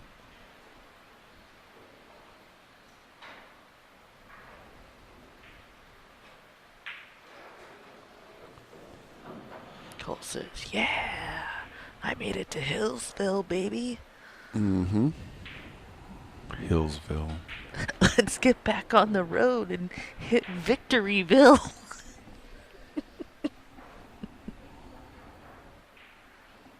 Don't make me start talking about. Don't make me start talking about like Biggle Nation and Biggle Minions and Biggle What the Chips hell does and Biggle whatever's have to do with the Victoryville I don't know, but it does now. after your pit stop in Hillsville? How about Biggletown? Ooh, I like it. That's good. Yeah. Okay. Yeah. Oh, there's people crying on the stream thing there. Shannon is. Maybe because she doesn't have her shirt. Oh, I get it. She's crying because Simon's getting beat. I'm kind of crying about that. Does that count? Yeah. I don't want to. Can't both of them just win? It's not the way it works.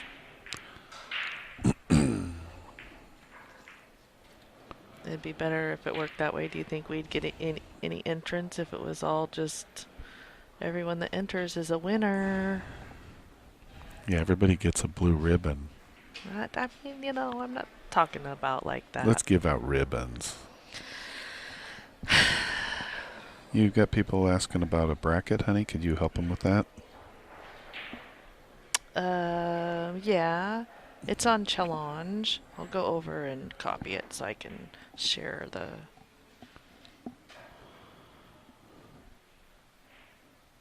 I don't like that challenge bracket. It's hard to read, hard to figure out.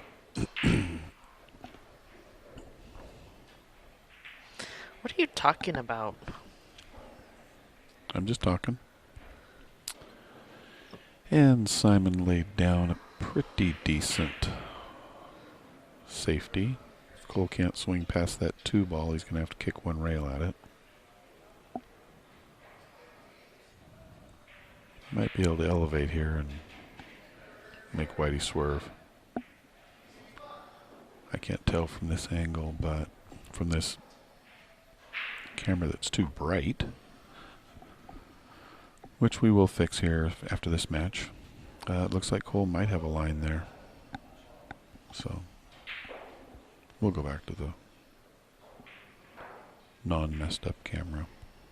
Doesn't normally do that. I'm not sure why it's not holding its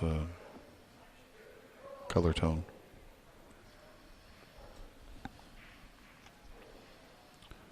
All right, for everybody watching, this is the point match between Simon Pickering and Cole Gibbons. This is a U.S. Open qualifier. We had short field. We had the short field because we've only got 4 tables to work with. We had 13 players at the start. Yeah. Well, Cole can see something because he's going to be cutting at that 1-9, so he can see straight away at it. Started with 13 players. We're down to 3. 4 or 3, yep. You know, aren't you doing something different? I'm multitasking. Okay, well then don't butt in on my commentating. I mean, that's kind of my job. Well, there are 3, not 4. There are. All right. So down to 3. 1 out of those 3 is going to get a spot in the U.S. Open. Mandalay Bay, April 9th. No, 13th through 19th, I believe. I think it's a 6-day event-ish, maybe longer. Don't know the ending date, but it does start on the 13th, I believe. And we have, Bigglebox has 8 spots that we can qualify people for that event. So whoever wins this one, we will have 6 left. given away the 2nd spot. So we'll have 6 left, yes. 2 are going to go in December, so we'll maybe hold another 4 qualifiers or so. Yeah, after Christmas, after first of the year. Why are we waiting till after the first of the year? It'll get more exciting, or? Because we're going to wait till after first of the year. We don't need to run them in the middle of Chinook winds and everything else.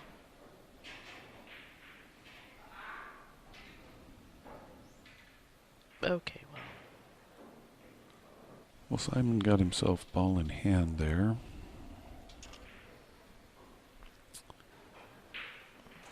And the 4 ball does not look like it passes the 8. So he would need to get position for this 3 so that he can play short side on the 4 in a perfect world. The buy-in was $115.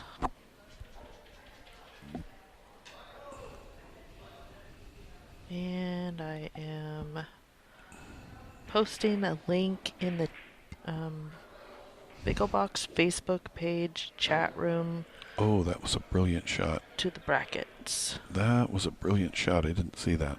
With ball in hand, you could afford to do that.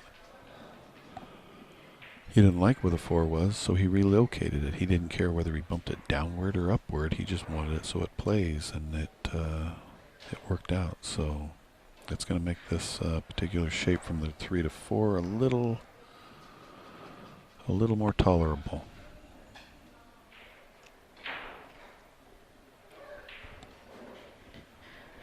And Desiree asked about whether or not there would be any tournaments tonight, and we didn't advertise anything or have anything on the schedule, so I think that these matches will be going probably until 7 o'clock or so. And if there's a crowd here that wants to do it, I'm not opposed to it, but we didn't have anything official planned. Yeah, it's a long weekend. Sunday night.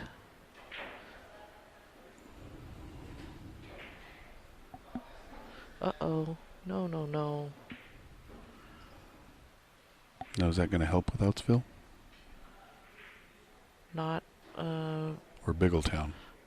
that is not helping with Simon's Road to Outsville. Yeah, I would imagine. He just, Here comes the arrow. took an exit.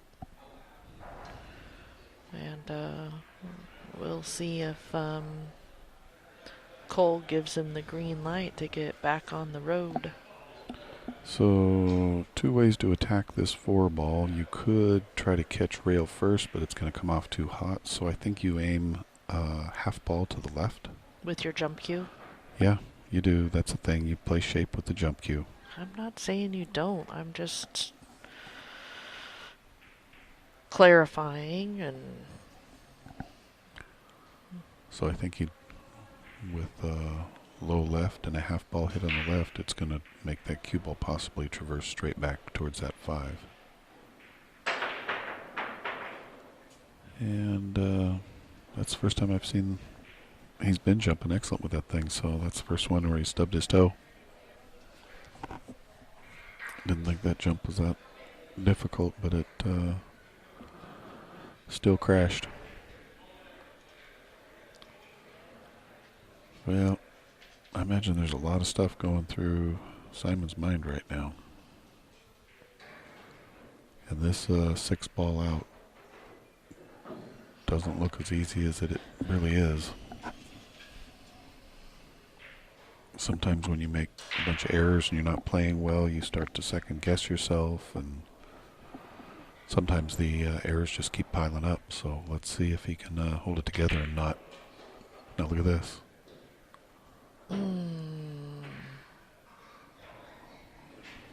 Yeah, it's another error. He might be able to correct.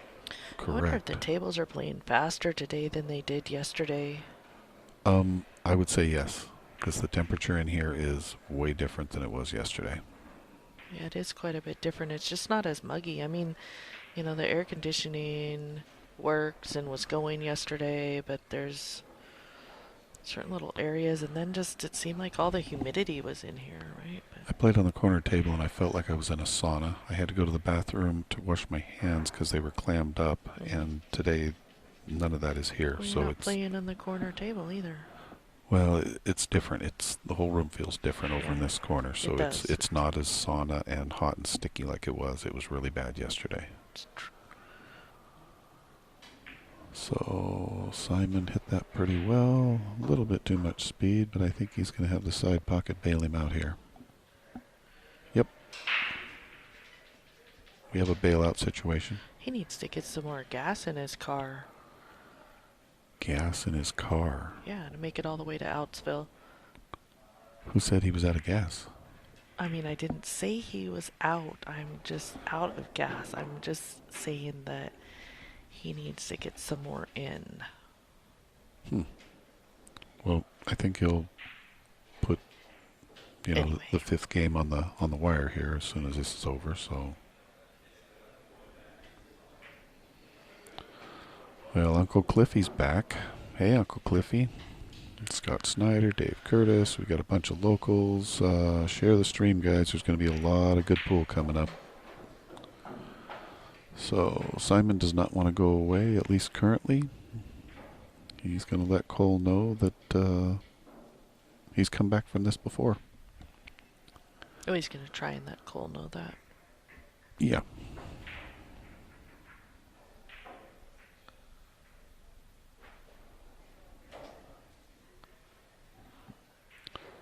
So with the U.S. Open, the 9-ball is racked on the spot rather than the 1-ball on the spot. So if you watch Simon break, he's going to be hitting about half ball to the left of center, and he's going to be shooting a cut break.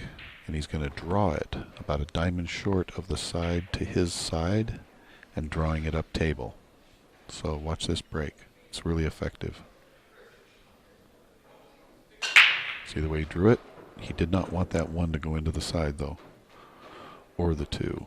Normally, if the 1 doesn't go in the side, the 1 ball sits over in that corner and you're shooting it straight in the pocket. So, there's a lot to this break when the balls are racked this way. Very few of the players at the U.S. Open hit it head on. Just unpredictable results.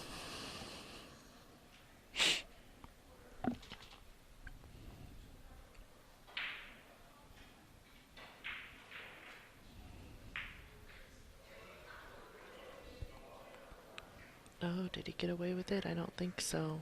I think Cole can see the outside edge, but I'm not sure what you can do with the outside edge.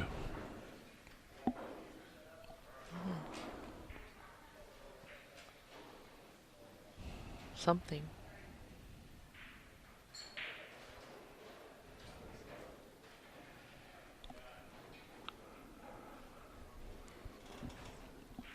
Mr. Wilson, we are streaming from Legends Billiards in Portland, Oregon area, actually Beaverton. This is a new room that opened about a month ago. There are 20 9-foot diamonds, and there are four 9-footers and 20 7-foot bar tables.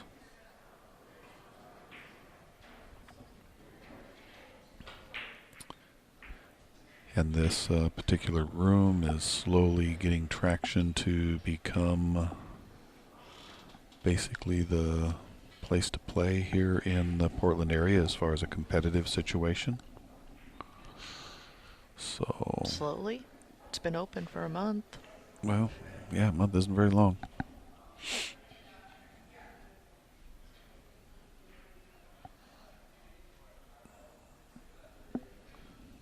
It's pretty exciting for our area. There are plenty of tables in here, so I think the location looks to be welcoming all different leagues and have all kinds of events. Just stuff for everyone, right? I mean, Oh oh, boy, that would have been a fortuitous roll, and he got it anyway with the fact that 3 doesn't go three past the doesn't 5. 3 doesn't go. I would actually consider hitting this 3 with high right, like 2 o'clock, and making a run at this 9-ball.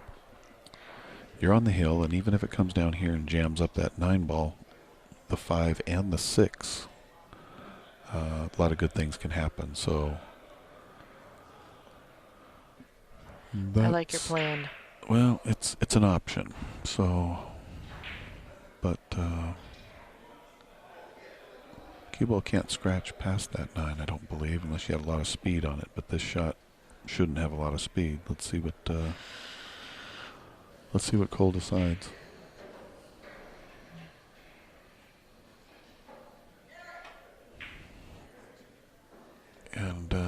looks like he kind of did that, but he didn't hit it the way he wanted. So I believe Simon is in a, He's in a good spot. well, not necessarily, but this is a rail first, I believe this is going to be a rail first shot. Huh. Looks like just a follow. Yeah, he could. Because the 4 is High down here. Yeah, high inside. Yep.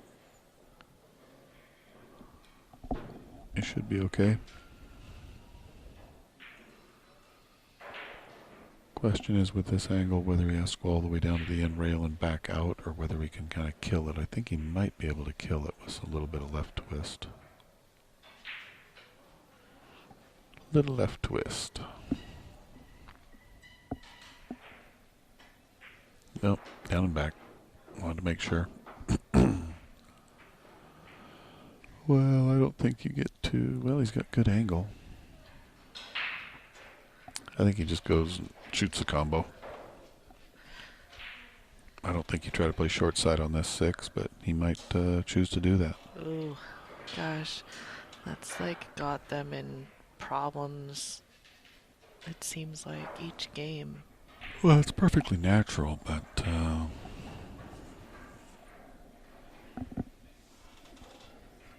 I'd still consider just over and back and shoot the combo. I think it's could be as high or higher percentage. That 9's pretty deep. See, and he got a little phony. Which is no problem, except for the 8 is just not easy to get to. So what does he go, 3 rails to the 8 now? Well, two choices. 3 rails to the 8, it's natural, and leave the 9 alone. But he looks like he's going to... He can't play both. That seems like a bad choice, to just try and go for the 9 or put your eggs in the 9 basket, you know? I mean... Well, the problem is, with the speed he has to hit it and stun it, it could go through the 9 and scratch. I think you just make this ball and go swing around and don't mess with it, but... He looks like he's putting inside to try and get shape on the 8 or something. Well... We're going to find out. He's worried about clipping that edge of that 9 ball if he swings that route.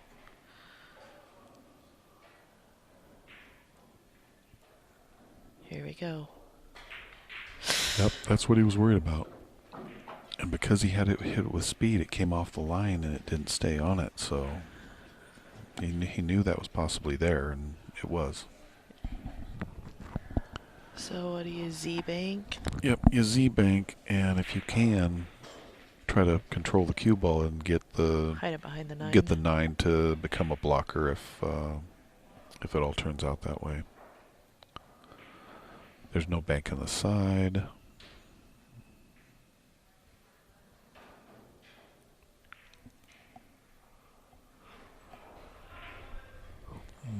Not a real easy shot. And with his Outsville on the line. I think he's trying to just go 1 rail and not do the Z. It looks like it might be there to just clip it just short of the side and let it dump it down to the end emblem.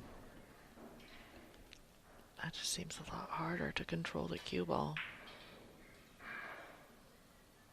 But, oh, that landed pretty sweet. Yeah, that was an extremely good shot, and it could reward him and could win the game for him. Yeah, Cole, it looks like, is hooked by maybe about a half of a ball. So Quarter of a ball. One of the options that I see here is jumping over the 9 and banking it back down to this bottom corner, and if you hit it at the right speed, cue ball is going to travel to the right, and at the right speed, even if it doesn't go in, if you miss it short, you have a good chance of getting safe. This kick here, I just don't see. I don't see where the reward is. It's really not going to go anywhere unless you kind of. Yeah, you leave a wide open kind of shot. Unless you get really lucky. There's not a built-in safety or great option here. Oh, he's going 2 rails at it? Yeah, I think he's trying to hit the end rail and kill the cue ball. But, oh, boy, there sure have been a lot of good rolls on both sides. He hit that good. He was fortunate to get the one ball on the table to land between the two. Okay. That's He what I came mean. off at the edge of it, and That wasn't what he was trying to do, though, in my opinion. But still doesn't change the situation. Simon's in a tough spot. I don't think jumping's an option. He can bank at one rail. He might have to go all out because the safety just doesn't appear to be there. He can't cross it and put it down here on the end of the table because cue ball becomes on right direct on a scratch line. So let's see what he does. yeah, that's what's going to happen here. Boy. Oh my God. He went all out for it, and that's going to cost him the match. What a cut. That is insane. Who overcuts that? Did you see he overcut that? Wow. Yeah. All right, so Cole's going to hit this with a little bit of high left. Go to the second diamond-ish over on that left rail. And try to bring the cue ball right down the line. He's going to go take a look at it. He's taking a look at this line in case he wants to use outside and come at it. I like the other line better, but he doesn't. What other line? There's Going different lines? Going to the side rail. There's only two lines here. Left and go to the side rail, or right hand English and stiff it straight down table towards the 9. Just like that. That's fine. Hit it good. Bam. Victoryville. Alright, I'm going to go attempt to change the color on that camera.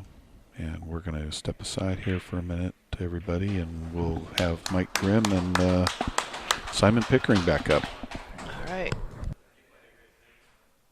I'm going to update the score and change the scoreboard for the next one. And we'll be back with you in about 5 minutes or so.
Alrighty, we're getting ready to get this match fired up. Carissa, I think, went to visit the ladies' room or something to that degree. Alright, we have 3 people remaining. This is the match on the loser's side. Both these players have lost a match. This will be a full race to 9 also. And Simon Pickering against Mike Grimm. So my co-commentator should be on her way. And we're going to tee it up.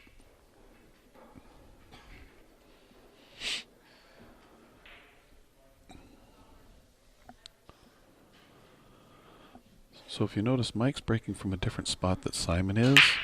He's still drawing over to the side rail, but that one ball went in. And that's just, you don't want that one ball to go in. So if he comes more towards the side, it won't go in. The closer you go to the middle, that one ball will go in the pocket and leave you an unpredictable shot on that too, which is what we're seeing. You'd rather just run dead out on your opponent. Whenever possible. Mm-hmm.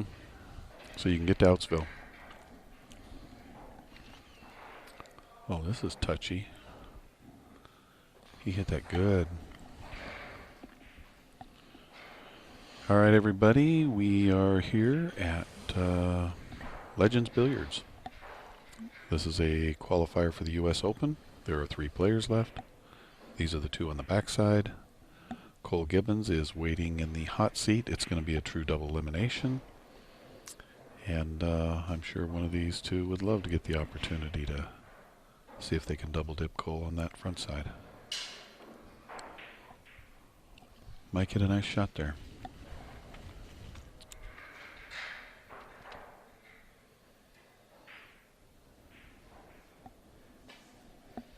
Oh, he hit it, I thought, right where he was supposed to. Not so much to go in, but... Pretty good touch. Yep. I think he was probably trying to kick it towards the 6 and have the 6 kill it or something, but that didn't work out terrible. Mike's going to have to go 3 rails on this with a high inside ball. Have you folks who have tuned in can share with your friends and let them know that the match here between Mike Grimm and Simon Pickering has started so that they can tune in? That would be great.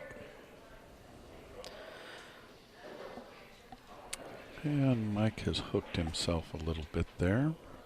At least from pocketing the 3.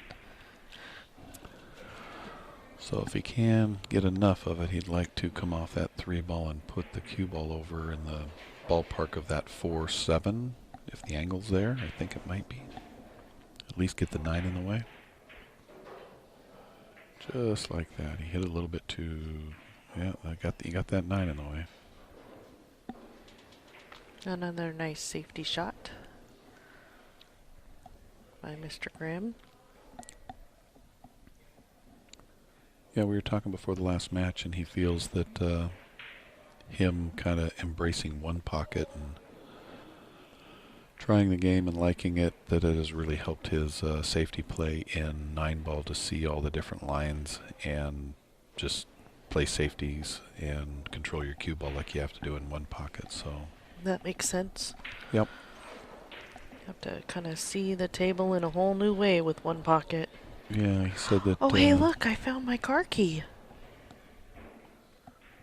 You go to the restroom and you find your car key? I didn't find my car key in the restroom. I found my car key after I came out of the restroom because it was in the jeans. I lost my car key, everyone, for like the past few days. I've been having to use Steve's key to my car. And I blamed him because he was the last one to use the car, even though he still used his own key. So that's how it goes in married life, I guess. And swish a doodle. Wowzer. What a shot. Well, I think we're going to see a Z-Bank stun behind the 7 kind of shot here. Z bank stun behind the side. Leaked out. Yeah, but he did exactly what I said he was going to do. So he Z-banked it down to the end rail. He just wanted to stun the cue ball just a little bit more to get behind that 7. To make Mike's life a little rougher. Bow wow. So I think Mike, I think his best option here is to skim the left side of the cue ball and bring it down behind this 9. See what he does. Yep, and that's what he tried. He just hit a little bit thick. A little thick. Those are so hard to hit thin like that. I always either like hit it super thick or miss the ball. It seemed to be like and if he would have hit that a little thinner, the 4 would be down below the 6 and the cue ball would be behind the 9, so he didn't miss it by much.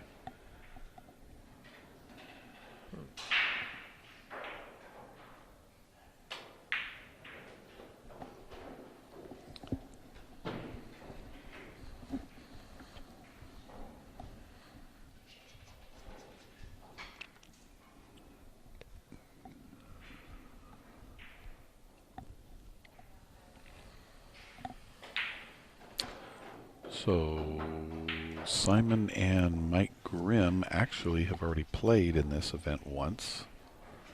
They faced each other in the very first round. And I can't remember what the score was, but I know Simon was victorious and continued on the winner's side, and Mike chose to go through the backside. well, we can look at the challenge thing. You mean for the score?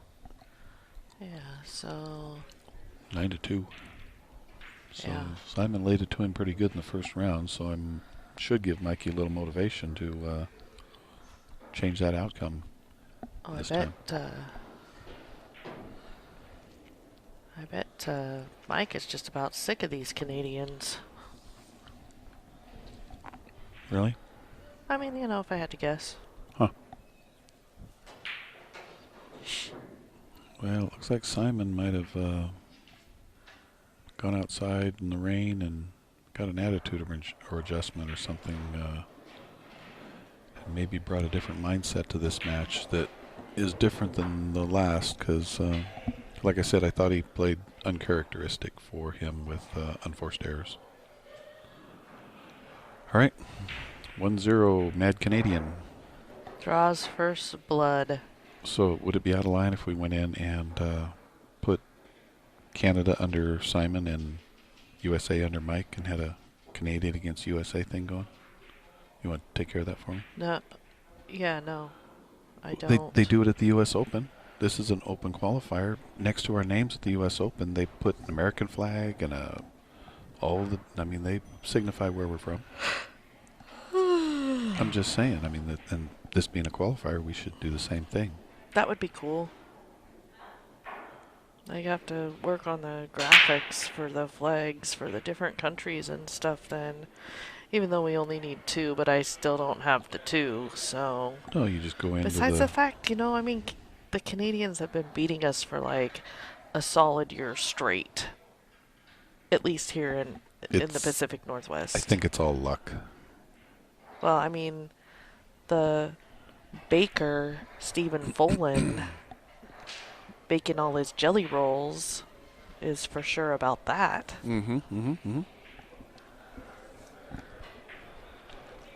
Oh, Mikey hit that real sporty. He hit the exact line and pretty much the proper speed. If he takes his time on this should be probably a 70%, 70+% odds of making it. He should hit it with speed, in my opinion, only so it doesn't just rattle and stop. Ooh, boy, if that rattles. No, Mike hits those good. Comboville, Outsville, Biggletown. I don't know where I'm at anymore. You better be at the scoreboard marking up Mike's score. I was on my way to Outsville. Yeah. Where's my... I'm not going to comment about that. Have you seen my person that's buying me a drink yet? Nope. Mr. Olson. It'll probably take him 2 hours just to drive here from Vancouver. And if he brings his cue, we can play some one pocket. That would be fun. I'm telling you, for somebody. It ain't gonna be Bob. Okay, you can't be on the stream making fun of the audience members. Honey, it's okay. Some I can and some I can't. Okay, well, you need to get pre-authorization. Okay, I'll do that.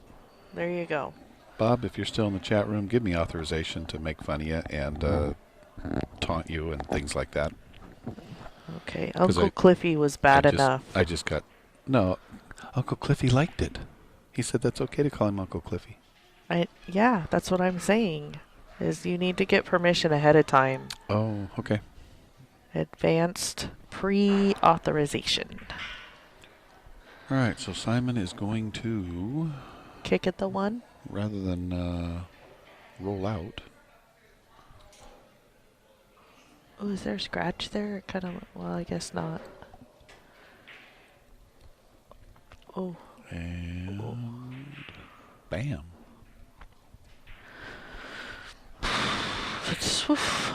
This is a tough one. We're going to have to elevate and hit it at a couple 100 miles an hour. Why? Because we're only getting on the 2, right? Yeah, he's got to pull back. I think he's going forward. Well, it didn't work out so good. It would have if he made it. It would have if he would have made it. Keyword is if.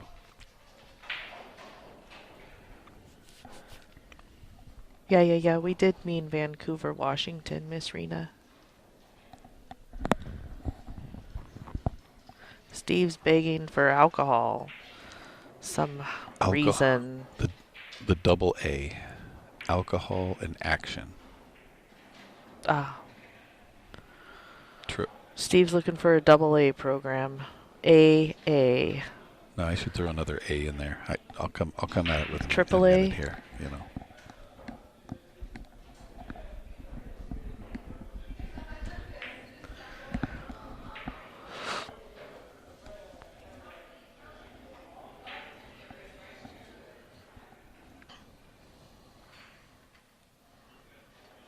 We're going to have to take a poll, at some point and see who has the most fans, whether it's Cole Gibbons or Simon Pickering or Mike Grimm. I know they all have fans, like...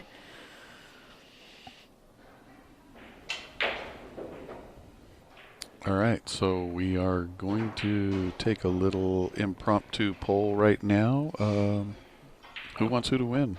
Who's got the most fans out there? Is it Simon in Canada? Because if it's USA, we might get half the votes for like Grimm and half the votes for Cole, and it might, separate the numbers. That might not be fair. B-sides are raised to 9 there, Mr. Baker, Jelly Roll Man. Is that his first rodeo? We change it up every time. The one he played in was only a race to 8 on the winner's side and 7 on the backside. Not that he ever had to see the backside, but 9 and 9. Oh, he had to see the backside for a minute against Grimm.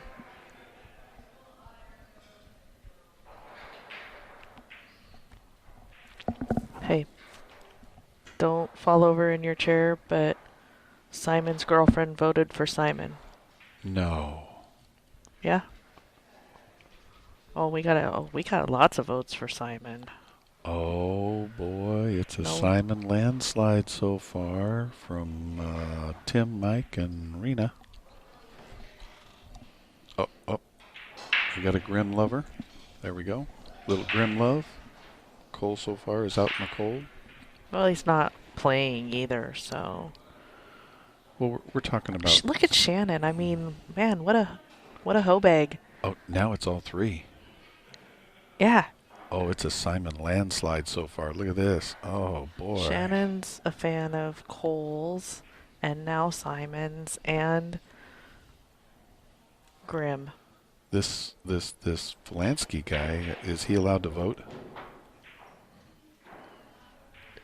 I don't think that the Baker boy gets a vote. No vote for Baker Boy. Sorry, dude. Yeah. Okay, so Mike to beat Simon. Ha.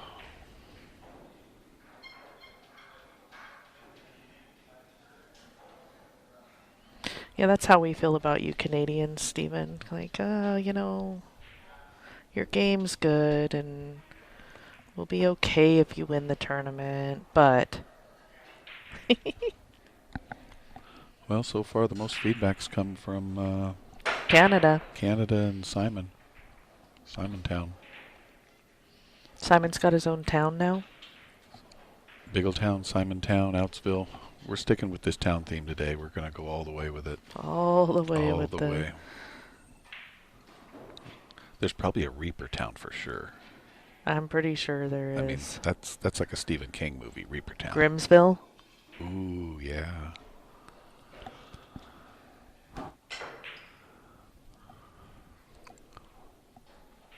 Shoot. Yeah, he got a good little... No. He got a good hit. Yeah, you can see the edge of it. That was like jail. You see now, there's really no reward here. The only reward is going to be playing this 4-9 carom. Just potting the 3-ball, leaving it over on that side rail, and When did you start saying potting? well, we have a You're Canadian. not in Europe. No, it's a Canadian thing too. Just ask them. Yeah, because they come from word, Europe. They use the word potting. No, I think it's really just a Stephen Folan thing because he's English. No. And then maybe Paul Potier does it too because he They're all Canadians, okay? likes to separate himself. Just go with it. Just go with it. Crowd. Todd Speakman's in the room. He's back from the beach. I think he got a little sunburned or something like that down on that California beach.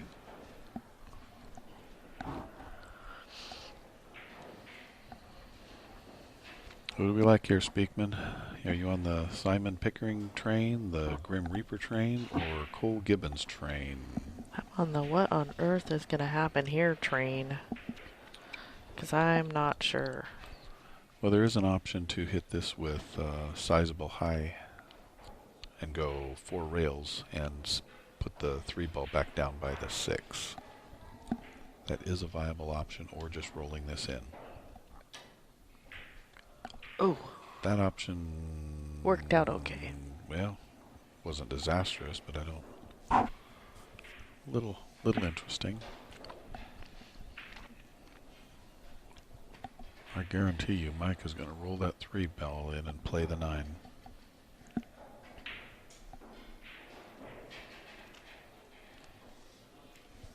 What if he just goes for the 4? I think you're better off playing the 9. There's something about this he doesn't like, though.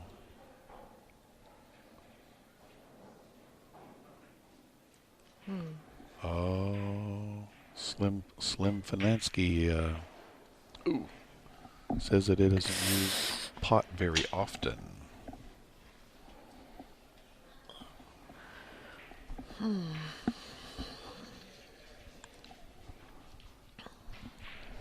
But it is still done. So Simon's going to go for the Let's take 9 a look at here. this other angle here.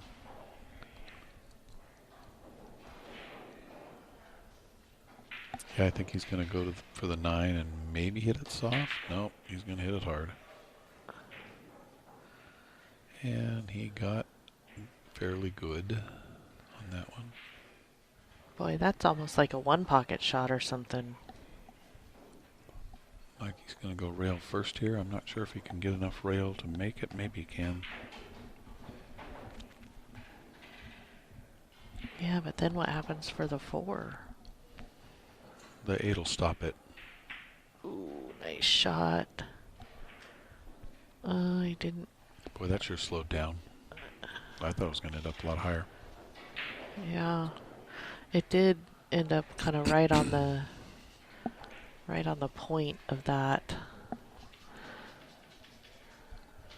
So Yeah, he's in a tough spot here. This is a tough spot.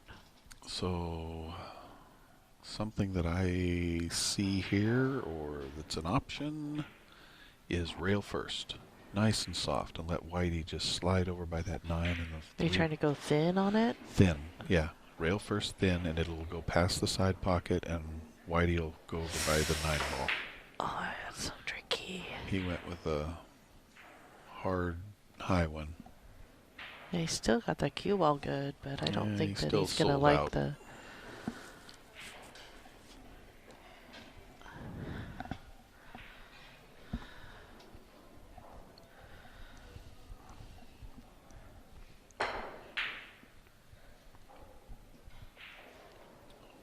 Well, we seem to be good missers today.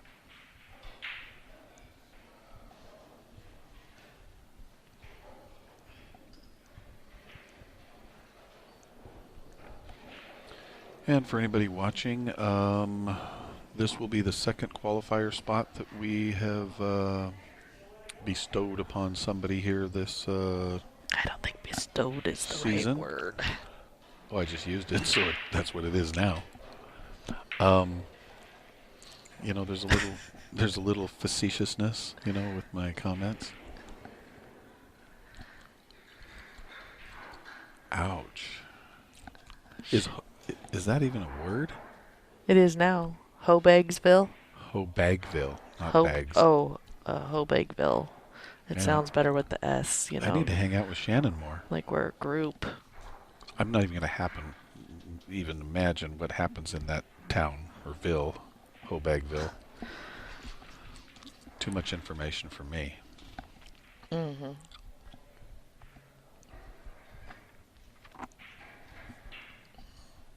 You just root for all your favorite pool players, and they're all your favorite. Well, I think Mike's going to lay down a safety here.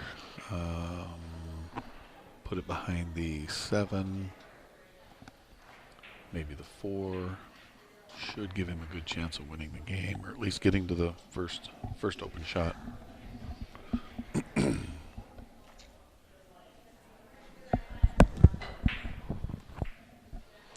Oh, did he hit it too hard?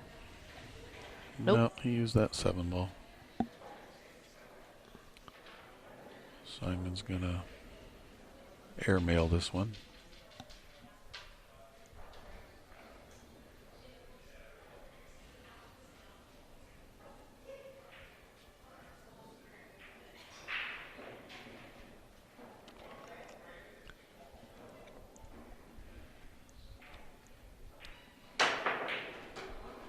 Boy, what a shot. How'd he hit it? How did he hit it? Where's my replay when I need it? I'm sorry. It's alright. I gotta clear the hard drive.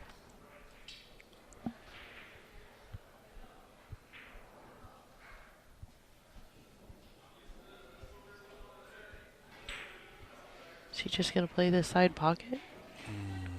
I don't know. He tends to be aggressive. So my gut feeling here is he's going to cut it all the way up in the corner and run into the 5 or something like that. Oh yeah, what a nice shot. Look at that. Yep, that was. But he's on the Didn't wrong. run into the 5. Yeah, I think he wanted to, because position for the 6 here is not easy. He's going to have to do what he's looking at here, put the cue ball right about on that line where the 5's at. So he's going to use a little bit of high ball here and go over and back. Just try to cinch this 5 ball, and then just take his licks and cut that 6 ball. Made another mistake though. He's done that a few times. And he's going to leave Mike perfect angle.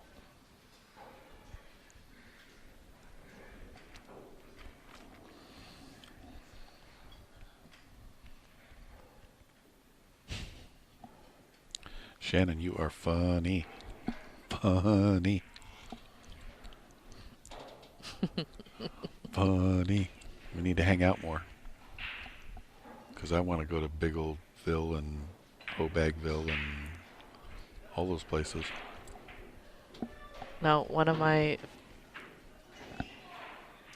most favorite Saturday Night Live skits is the Justin Timberlake one that he does for Veganville.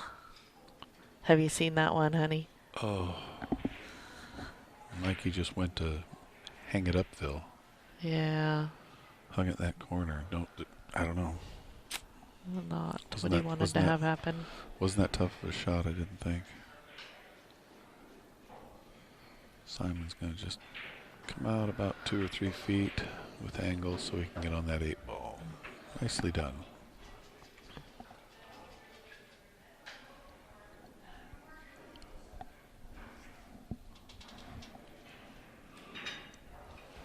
Oh boy, he's a little close to this pocket. Ooh. He's a little close to that pocket. Man. They're going to run long or short? Scary. Oh, he's on top of that ball. Oh, no. Couple position errors. Man.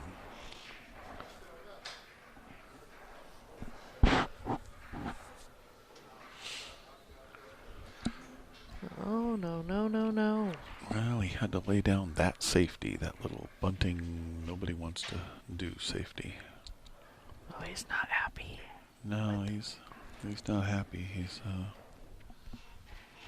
Is Mike gonna bank this? Fin it? No, Oh. he went for the bank. I don't think I would have. But he did. Who cares what I would have done? I'm That's sitting Ballsville. here. I'm That's sitting. Ballsville right there. Ballsville.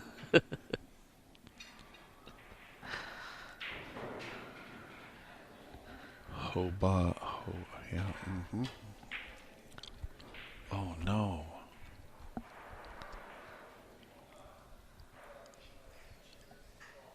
Well, Oy. Wow. Wow is right. Wow. That's all I gotta say. I'm stunned. Well, this shot nobody likes. Nobody likes this shot. Earl Strickland hits shots that It's like this smelly mother-in-law shot. Earl Strickland does not even like this shot. Shannon says it was Phil. Oh my goodness. Wow. What a shot. Mark that one up on the scoreboard there, champ. Oh, he gets credit for that? Yeah. We're heading to Reaper Town after that shot. Whew. Well, looks like That's the I don't care if you give me ball in hand. I'm going to make it anyway. Attitude. We took our vote, and Simon won. Simon's definitely got the popularity contest going. Cole didn't get any votes. Cole's not playing. I mean, you know. But we had all 3 of them in the docket. Cole's fans are not watching anymore, so it's not fair. Oh, not fair, Whitey. Huh. Not fair. I've heard that word a lot. Not fair. We're going to see Runoutville right here. I'll bet you lunch that ain't going to happen on this rack. Okay. Sweet.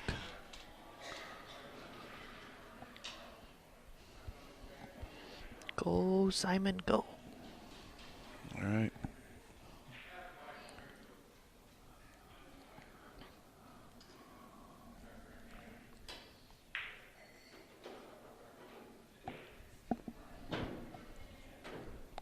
Oh, there's my lunch date. Oh my God, that's hilarious. I gotta go. You drug him all the way over here from Vancouver. That is hilarious. And you know, we're gonna let him guest commentate here with you for a few minutes, just as soon as I win lunch on this. He says, "What are you drinking?" Cadillac margarita. Cadillac margarita. Cadillac margarita. I put on Facebook last night. This guy posted I'll put up 100 if somebody else does for the women's Queen of the Hill. And so, but then I said, oh, so I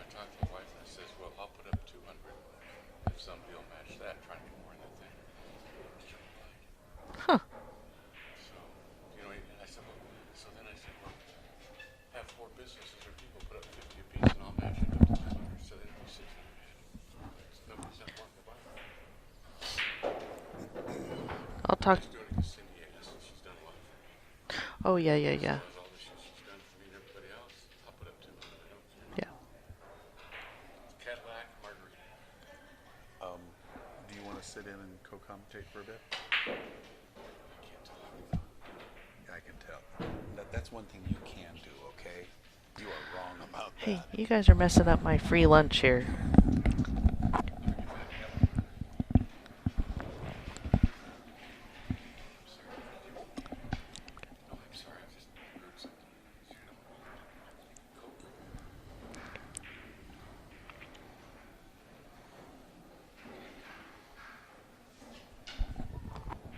I think you deliberately, you know, screwed up my lunch here by sharking. Oh, no.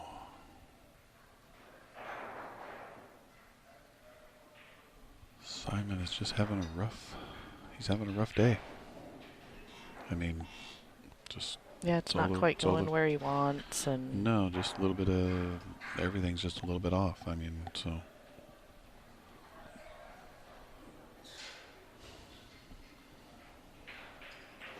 We'll see, Shannon. You could get your wish there.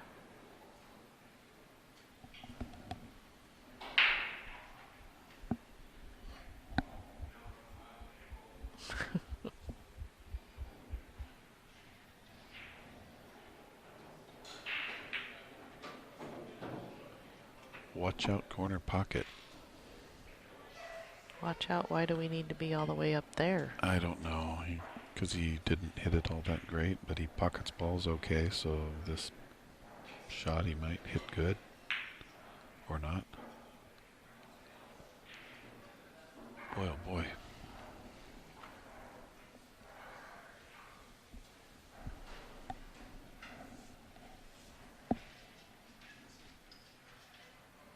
Simon's happy to be back at the table.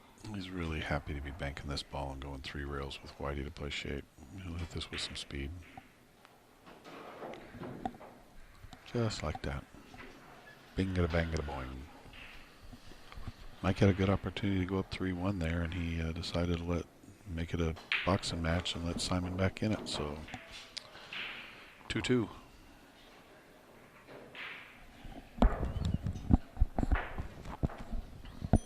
So my lunch date got here. That's kind of nice. I called him out from Vancouver. Yep. Came running. You are a lucky guy. Oh, yeah. Oh, yeah. And, you know, he was probably driving over here and didn't hear all those mean things you said about him. They were not mean. They were, well, I mean, you know, you weren't mean. You were making fun of him a little bit, I guess. I can't recall exactly what the context of the whole conversation was, but yeah, we'll have to go back to review that, and you need to get authorization from Bob. But he said he didn't want to commentate. He said because he can't talk. And I told him that if there's one thing he can do is talk. Yeah, he and can he talk. laughed. He laughed. Yes. Yeah. So I called him out on his liar, liar, pants on fire thing. Indeed, indeed. All right, everybody. It looks like this is going to be a good match. So let's share this stream. Share if you care. It's really going to help the players. It's going to help the sponsors. It's going to help future money in the community for the Portland area. So let's get on that. Even people that are in Hobagville.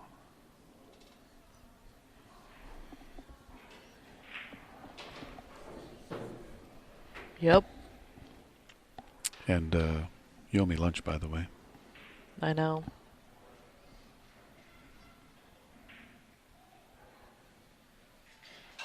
It's all right. Considering the fact I win like 90% of the side bets that we make. Yeah, probably. I know I'll get it back. Well, this is going to be interesting. I don't think the 9 is wired. So he's going to have to get over on the other side and transition from the 6 to the 7. If he gets to that 7 over there, he should be fine. Yeah, I wonder, does the 7 go past the 9 into the... I guess it looks like it Yeah. would. So then, do you try to play the 6 in the side, or just play the... I think you play the 6 on the side. See where he's looking? I noticed at the U.S. Open, a lot of the foreign players liked to lag down to that end rail and out to play shape for side pockets way more than like American players. Yeah. So it was a real interesting position kind of move. Oh, he hit that right on the line he wanted.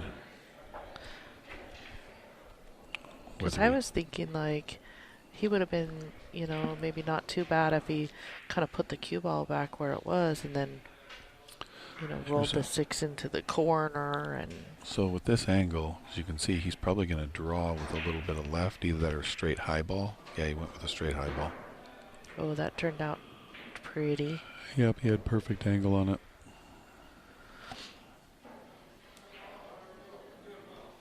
So he got...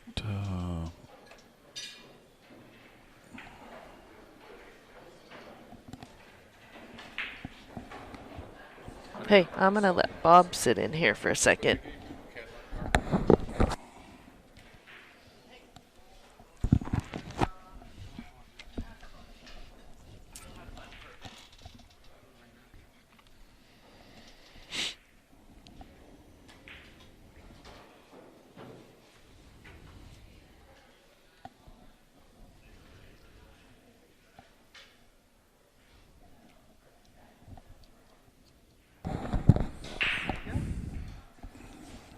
Good to go?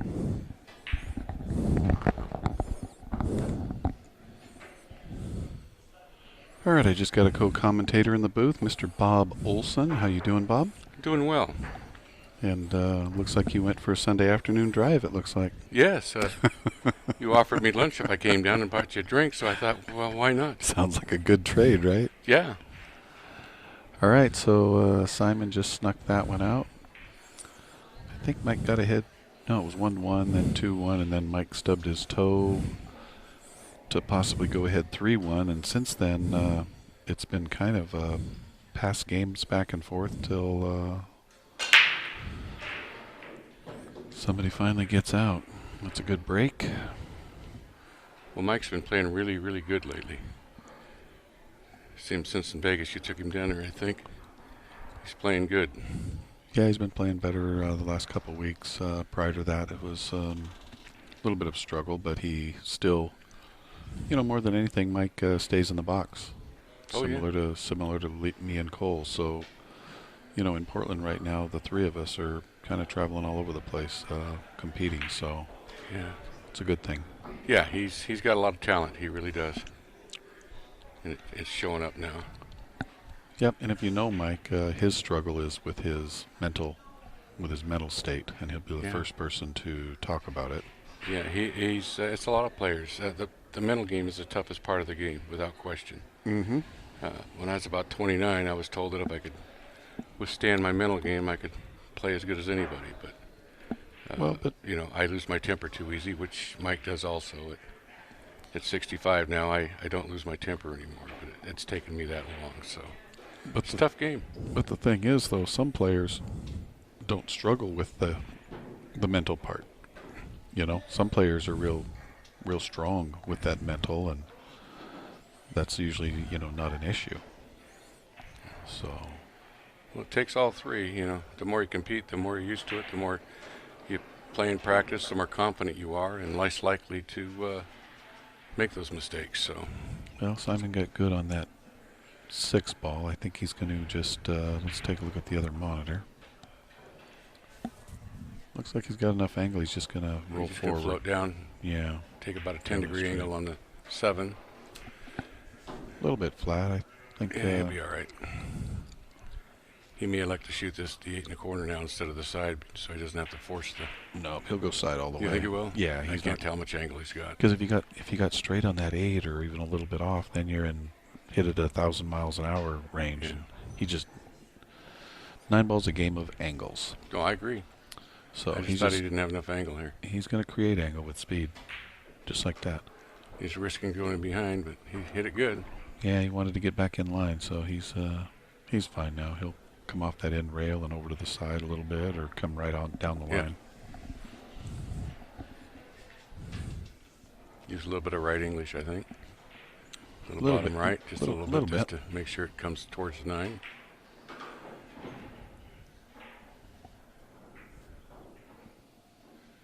It's the first time I've seen him play.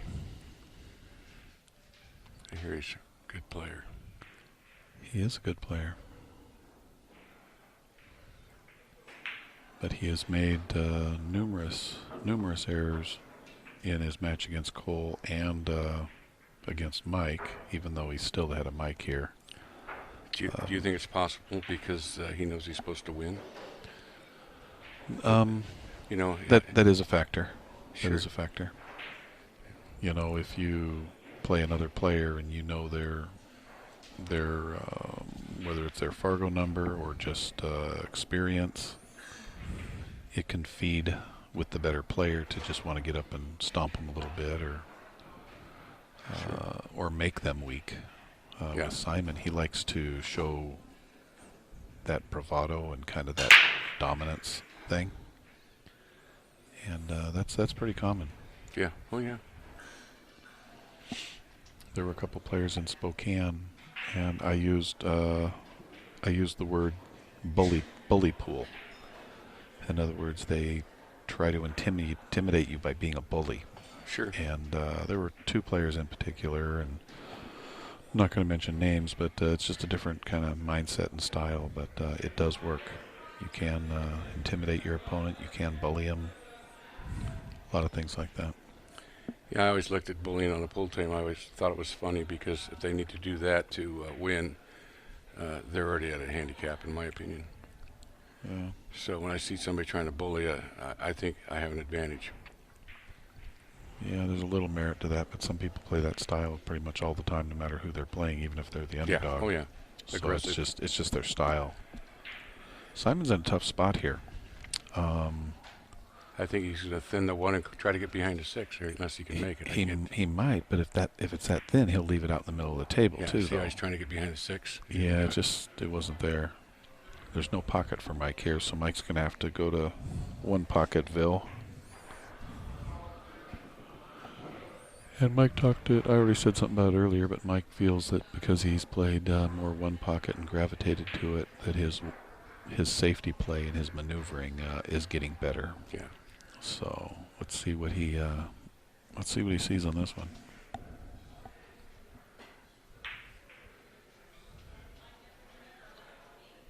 That's actually a good shot. It's pretty good. He didn't hook him though. Yeah, but that's plenty good in that situation. There wasn't much there. So Simon stays pretty aggressive. He had a couple shots. Oh, does he? He'll take a crack at this? Oh yeah. My guess is he's cracking at it. Wow. He's just his cue ball's gonna float I'd down hit the here. other side of the 1 and come 2 rails around behind the 3, 2 was what See? I tried.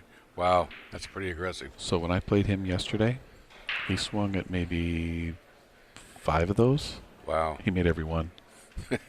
and a lot of them won the game for him, so he played really well. He got a roll here, hooking him. Yeah, that happened in the last match with Cole and Simon. There were many times where they made mistakes and got rewarded by a little bit of the pool god rolls. Well, Mike should be able to hit this. He's real good at jumping. Oh, boy. He stuck it pretty good. Oh, it went down. Oh, that was unfortunate that he missed the whole pile and it came back. Yeah, he hits any one of those balls down here and he would have hooked it. He feels like the pool gods just crashed his party. Yeah, I know a few players like that think their pool gods are against him. Nothing ever goes right, yep. Yeah, but it's the wrong attitude. Yeah. Pool's pool. In the long run, you're going to get just as many rolls as your opponent. Well, you would hope, but it still hurts when it happens. Yeah, it does. Well, again, I would thin the 1 and try to get behind the 6 and put the 1 up table. But he's probably going to try for the bank and get on the 2. So what I see is hitting the outside of that 1 ball and putting the cue ball frozen to the bottom of this 9 ball. That's a good option too. You try to make it. He does that. Wow. He goes all out for that stuff. That's pretty aggressive. Against good players, you're not always going to leave a tough shot. And Well, against good players, sometimes if you miss a couple of those aggressive shots, it might cost you the whole set. oh, I agree. So You're shooting up in the air when you should be ducking, and it makes a big see. Now that's what I thought he would do earlier, or something like that. yeah, Mike's going to play safe in those spots, even though Mike likes to shoot his hole also. Well, I'm shooting safe there. I think you So would too. what are you doing on this one, Bob? If the one goes in the corner, if the one goes in the corner, I would play safer because it's about impossible to get on the 2. I think the 6 is blocking half pocket here, so I don't think it has a pocket. Yeah. I don't think he can get on the 2. How's he going to get on the 2 when he got 3 balls in the end there? They just got to get. So what I see here is to thin the outside of that 1 and put it down, see where that 4 is. Try to get down on top of that 4 ball or around the 9 ball. Yeah, I think I'd thin the 1 and put it in the middle of the end rail, bank it middle of the end rail like that, and try to get in there. See this where it's going? Yeah, that's a good shot. Oh, he hit it good. That's exactly what I would have done. Yeah, that's what I'd have done. I'd cut it thin like that. Mikey's kicking. Should be able to hit it if he's good. You'd like to hit the end rail first on this. Yeah. Try to. Just like that. That's Get a good separation. shot. Look at Look at this. shot there. He's going to get a roll maybe. He's going to get rewarded. Even though that's not the outcome he wanted, he got separation on the balls. Oh yeah, and on a 9-footer it makes a big difference. As you know, distance first. Because even if you can't hook them, the shape's a lot tougher. What do you do here? He's going to come up the end rail and try to kick it in the side. Yeah, whatever you do, you have to kick this with speed. Yep. So you're going to have to hit this with 60, 70, probably 70%. You can't just hit this medium 50% speed and let them just kind of fall where they fall. Yep. I agree. There you go. There's a speed.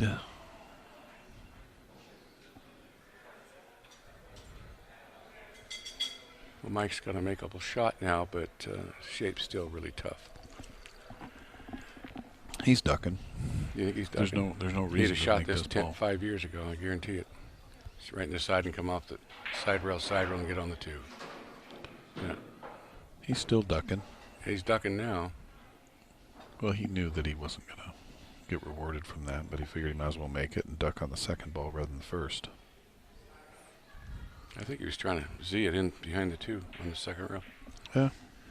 He just didn't hit it hard enough. Speed was too short then. Yeah. So I don't think you get too funny with this. I think you just cut this 2 ball and let the 4 ball stop it. Yep, and then just go up And table, and the 9-3 hooks him. But you can't hit it too hard. If you try to go all the way up table, the 2 might leak out. So I just run Whitey up there about 3 feet. And I was thinking by the middle pocket, one of the pockets, in the middle, just halfway down the table. Yeah, maybe halfway. Anything else here? And I think you don't want to hit it that hard, Mikey, unless I can't see. I'd hit it hard enough to get the 4 a foot and a half away from the 2 after it hits. That way he's got an opportunity to. But you want to leave it there. If you just barely roll into the 4 ball, it becomes a blocker. You can't kick from that angle is the key. Well, I understand, but he's got to be able, if he gets ball in hand, to have a chance to make the 2. And if he ties up the 2-4, he won't be able to do it again. That's good right there, except he went too far. But if he'd have went to the middle of the table, he'd have been hooked. The 6 took the angle away. He can see the edge, though. Yeah, I know he can now, but had he just stayed at the middle of the table, correct. Simon would have had trouble. That 4 would still be there. Yeah. Just a little bit of a mental error, I think. He didn't see the leaving this outside edge like he did. I'm thinking about thinning the 2, banks off the end rail, hits the 9, and put the cue ball up the other end of the table.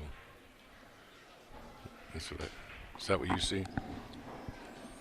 One of the options here is to thin this and possibly use the 5 as your blocker. Exactly, yeah. Use a little bit of English so you go off the side rolling behind the 5. And I'm just lagging it.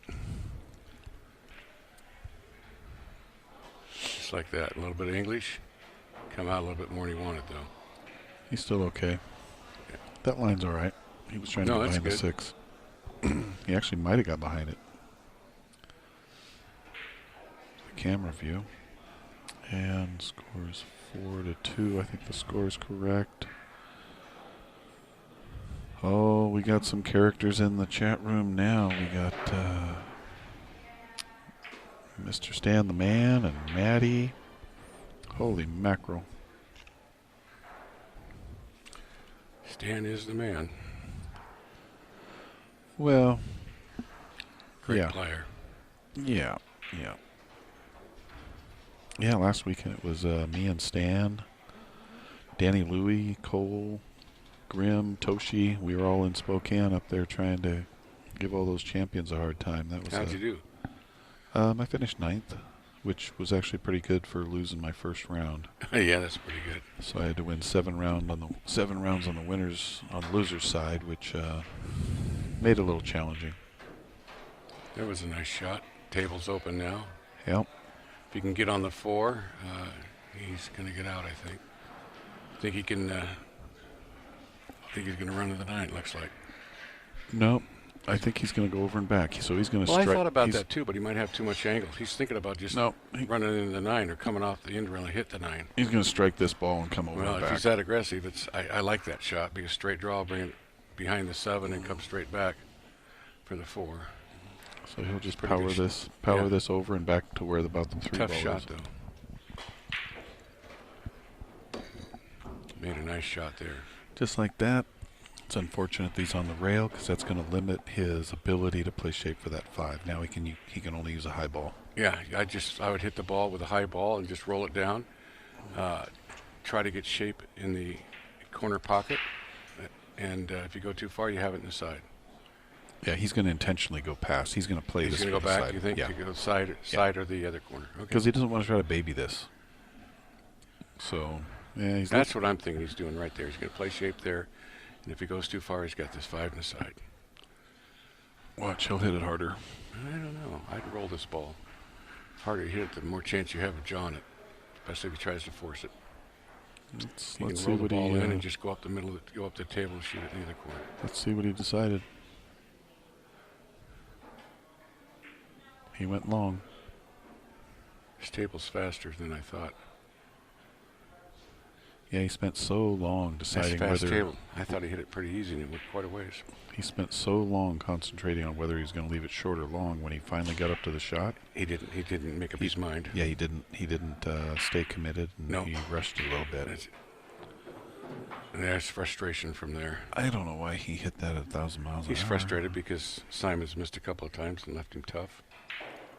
Yeah, It's part of the mental game we talked about earlier. Well, that's He got frustrated. That's what Mike struggles with. I mean, he should have Yeah. taken his time there, looked around. I mean, but he just walked up and whacked it. It was whack-a-doodle. Yeah, you just got to keep playing safe because when you're playing an aggressive player like this, and they're shooting at a lot of shots, sooner or later, and they keep missing them. Sooner or later, you're going to get an opening. Well, I So you mean, got to be patient. the last match it happened to Cole. It was back and forth with each of them kind of stubbing their toe and leaving the other person tough accidentally. But Cole held his composure and stayed in there a little bit. Well, you have to. You're going to get beat otherwise. No, you don't have to. You got to keep your cool. It's easy for me to say this in the booth, but I mean that's the ultimate goal. Gotta keep your cool. I often said that the character in Star Trek Spock would be the best pool player ever lived. Since he has no emotions, he's not going to let things that happen on the table bother him. So, Yeah, that's huge. yeah.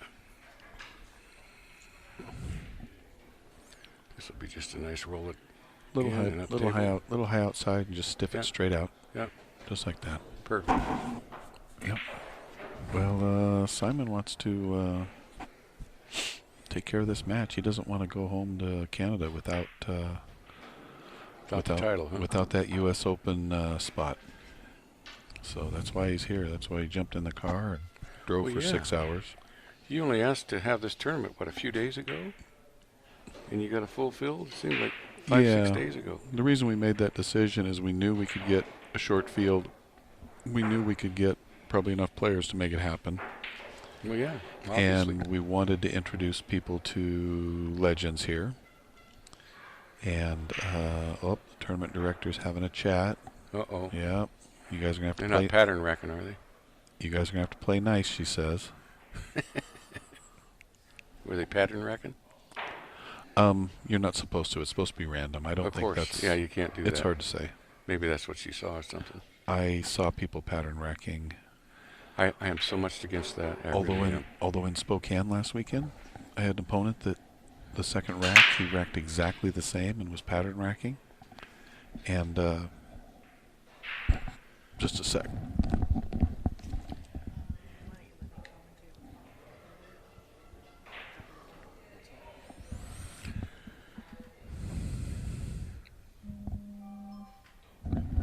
Looks like Mike's going to have to duck here. I would hit it easy. Try to put it between the 8-9 and go in behind the 4-2-4. Instead, he's blasting. Wow. Well, he's fortunate he can do something with the 2. I don't know what, but... I know he's in a little bit of a pickle, huh? Did you see him blast? Did you see him blast right there? Instead of ducking?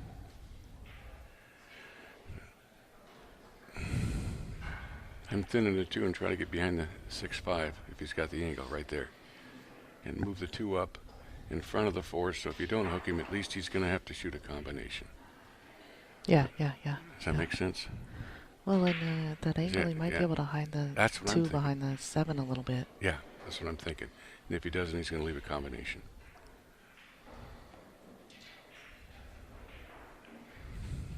Oh, yeah. And Yeah. It forces Simon to play a safety. yeah, I think he's going to shoot the 2 on the side and stick him on the 4 or behind the 4. That or play a carom on the 4. He's pretty aggressive. He might look at that carom, 2-4 carom. But if it were me, I'm just trying to duck. Just put the 2 behind the 4 and hook him. Yeah, we're talking duck soup, right? Yeah, that's what he's doing. Yeah. Yeah, him and Cole traded shots like that. Oh, did they? In the last game, a couple times. Well, if he's got a good angle here, he's got a good chance to make it. Oh, wow. Boy. That really could have gone for him. Yeah. The only problem I see now is the 5-6, and Simon gets on the 3 pretty good, which he should. He should play an angle off the 4 to play off the rail to go up table. To play a 5-9 or maybe break the 2 balls out. Let's see what happens. Yeah, that five's the whole crux of the game, isn't Yeah, it? Like, yeah, it is, and I think he went a little bit too far. He wanted to come off the end rail and go back up and have an angle off the side rail to go up table from the 4. So now he's worried about that 8's in play. if he uses a lot of left, right-hand English, top right, he might get away with it. That's what he's looking at now. If he could spin it and avoid the 8 coming off the end rail. Inside? Yeah, top right. That's what he's going to try to do, it looks like. He's just going to float the ball. No, he tried to do it and he missed the ball. Tough shot.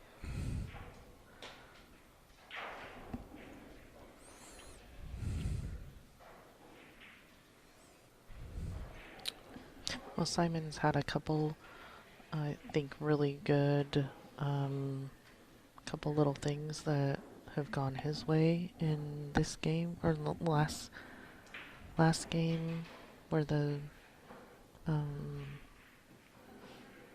one, I think the 4 ball ended up on the bottom rail, and Had a couple funny rolls. and so maybe the tides are turning, and Yeah. Could be. giving This our is- guy a chance here. This is a tough shot for Mike to do here. I don't think he can make the combo 8. That's If he real. tries to thin the 3, I'd barely hit it real easy, and thin the 3, put it on the side rail, and hook him behind the 7-8, which is what I think he's going to try to do.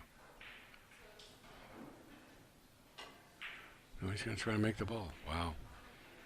Oh, wow. You know, the problem with a shot like that is you're probably going to sail out if you miss it because you're hitting it so easy. You're going to leave it near the side pocket if it doesn't go in. Exactly. And that's just, I think he could have thinned the ball there and go to the end rail where the 9's at and hook him with a 7-8. But, you know, sometimes you got to get aggressive in this game. So now Simon should have a good angle on the 4 after making the 3 to get on the 5 to shoot either the 5-9 or break it out. I don't know. Well, this surprises me. It surprises me too. He's almost like dead straight. Yeah, if he had an angle, plus now he may try. Boy. He's going to come off side rail, end rail, and go up table that way now. He's got no choice. He just has to draw straight back. I don't. He's got a chance of getting hooked here. He don't want to go behind the 6 if he can. It looks like he's going to do that. He didn't have any He choice. hit that really good. Yeah, really good for what though? I mean. Yeah, that side's big pocket with the 8 where it's at. The combo don't look too far off, but I can't see the angle. But he's looking at it. The 4-ball combo. Now he's going to play the 6 in the side. Going to go off the 8 and go in the side. Oh, you're right. I didn't see the right angle. Oh, that blew it apart. Yeah, he's good to go now. Oh, good. That was, again, fortunate that was lined up that way. Yeah, it was. Well, wow. Maybe he saw it earlier, too, which I couldn't tell. No, You know, yeah. that's probably why he did what he did. I didn't think he had the angle to do that. Well, the rest is pretty easy from here. It should be.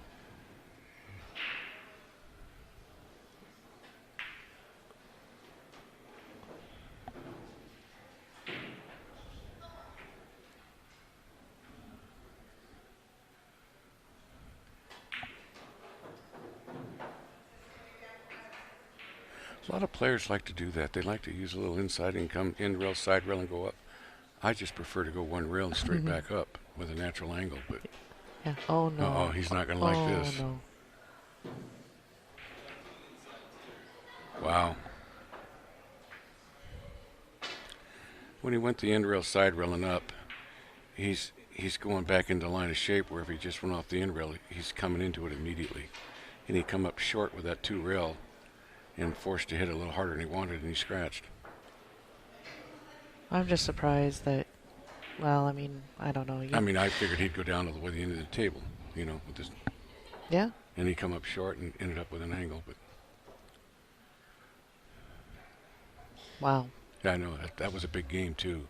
6-2 versus 5-3. Yeah? That was a huge game. Yeah, this is a race to 9. Yeah, I know. For the people in the audience that are just joining us or don't know, and maybe this will breathe some new life into Mike. He's been visibly frustrated, which you hate to see players in this position. Like, you know, I mean, it happens, but yeah, it's part of the mental game. You got to stay strong, and you can't let your temper get the best of it. He's got a wonderful break here. Everything's wide open. I think he's going to run out here. I mean, the only tough transition is the 3 to 4, and that's easy, and the 5's right in the side. So yeah, he definitely should be. He should be able to get out here, notwithstanding any nerves of the situation. So, but he knows he's supposed to get out here. Man, I just saw Vinny Malott walking around with some dessert. Do you see that dessert down there? That looks good. Oh yeah. Dang. We may have to have some later. You know, I couldn't help but come down when Steve offered me lunch. Right? Although I'm not hungry. I had a late breakfast, but yeah, I figured, well, I'm going to make him owe it to me, you know. Yeah, right? But it's no big deal. He's going to play shape inside, I believe, yep, which is nice. Yeah, did he get on the correct side of that ball? Well, if he didn't, he'll just shoot the 5 in the corner. It doesn't matter. He doesn't have to move the ball very far, so. Well, yeah, but it matters on little decisions like that. I think he's okay. I think he is too. But he wants a little bit of angle on that 5 to. Yeah. He's a little short. Yep. See. Now, I would have normally shot the 7 in the same pocket the 8 should go in, but now that he's on the wrong side of the line, hit a little bit of top right and come over and shoot the 7 in the other corner. I would not slow roll this. Oh, he's yet going another way. He had more angle than I thought. But And powered through it. I think Yeah. a little too he's okay. too strong. Look at how flat that is. That's Yeah, not. but he's just going to slow roll it in a hole at the table's level. He'll be fine. I He don't could see stun him, the ball a little bit too, I think. Yeah, I don't see him slow rolling it, but He's not going to. he should be able to recover okay. See, just I think he that's too bad. got the safety. I think he's hooked. Yeah. So we'll see if we can take a look and see what Simon's dealing with. The other view that we have doesn't look that much better. Doesn't tell us that much more anyway. I think he's barely hooked. A little masse around that maybe. No, I think he can come off the side rail with a little bit of spin and make it. No, he's going to masse. You're right. He's hooked more than I thought.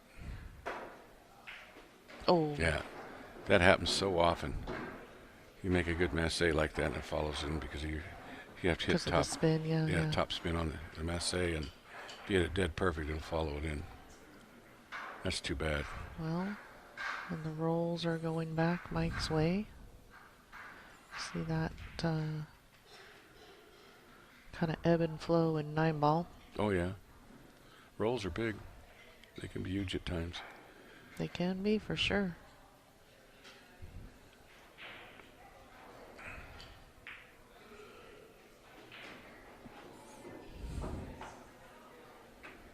I like the way he played that. It's all right. I myself avoid the side pockets, but yeah, it's all right.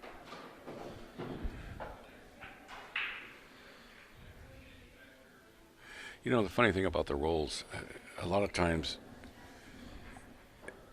you're going to decide whether you win or not based on how you take the rolls when they're against you. If you don't allow them to bother you, you're still in the game, and you still can win from there because the guy knew he got lucky.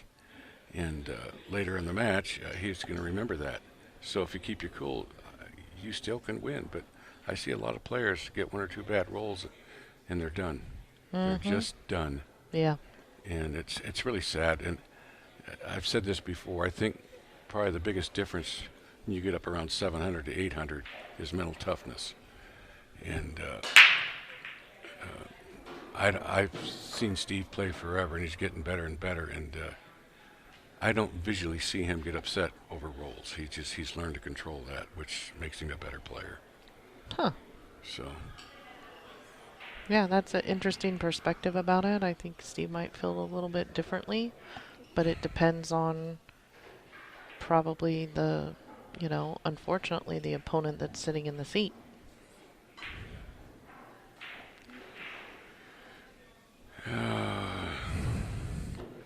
Now, see on that shot, I mean, Mike's a one-pocket player now, and he banks good. I'm surprised he missed it, but something like that, if I don't think I'm real confident of the bank, I'm going to bank the ball a little wide and bring the cue ball up table and hook him. He's got the 3, 2, and 7 sitting there, and the 4, if you get down to this end of the table, you've hooked him with. So why take the chance? I mean, Sure. It turned out to a disaster here. So, Which it did. Yeah, it did. But again, one-pocket players are going to shoot that bank because they're going to make it 9 out of 10 times. But I hate to, and when I play, I hate to shoot one shot that either wins or loses the game. You know, if I miss it, I'm probably going to lose. If I make it, I'm probably going to win. And I'm talking about tough shots. And a lot of times, if there's a safety there, I'm going to probably play safe. Sure. I mean, that's kind of the crux of one pocket. You know, you're looking at the situation as a whole and not just, one shot at a time. Yeah. So, I don't know that a one pocket player would have necessarily made that decision.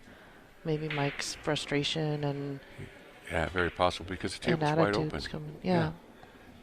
So He's a little funny here. He didn't want to draw the ball quite as far back. Now he's going to have to go to the end rail. Or he wanted to drop further to go for the 3 in the corner. Yeah. But he hit that 3 ball pretty sweet. Yeah, he hit it real good. I mean, player of his speed, it probably doesn't matter. Somebody like me, though, I might get out of line from there. But he's a very good player.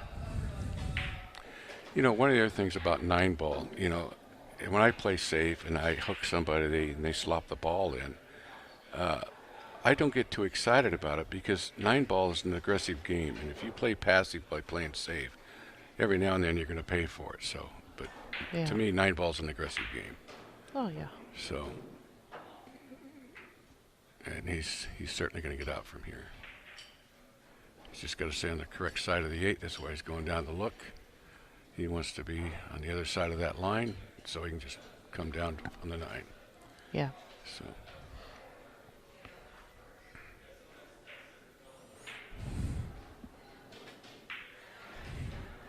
Nine ball 101 here. Yeah. Now he's going to just float the ball down. You know, it's sad to see Mike getting upset because the guy can play.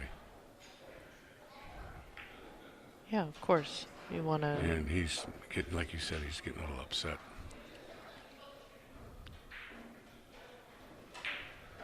Yeah, I mean, over the last 2 games and kind of having the things go your way and, you know, being back in the match, should be able to let all that other stuff, like, you know... No, I agree. Run like water off your back or something. I don't know, but that's so much easier said than done, of course. Yeah. You know, they're playing for a big prize, and if you think you can't make but 2 mistakes and you've already made them early in the match, that can be self-defeating too. So, yeah. Because you don't know. You just don't know. Well, they played the first round in this tournament, and Simon got them by a score of 9-2. Oh, wow. So this is no 9-2, and Mike takes advantage of his opportunities. He's definitely capable of getting there. Oh, yeah. And he showed that, you know, over the past several months, in, you know, how comfortable he's got competing. Mm-hmm. I mean, he's won Sam's a couple times at least, and isn't the wild card anymore. He's the contender. He's a good player. His physical part of the game is really, really good. He visualizes things. His imagery is really good. It's like most players. The difference between Steve and I is probably he's just mentally tougher than I am. I mean, he doesn't know any more than I do. I don't think, and if he does, it's not enough to get me beat. But he's just tougher. I think I make as good a decisions as him, and I think that's what we're seeing with Mike now. He's starting to break down a little bit and not taking the opportunities that he has. So.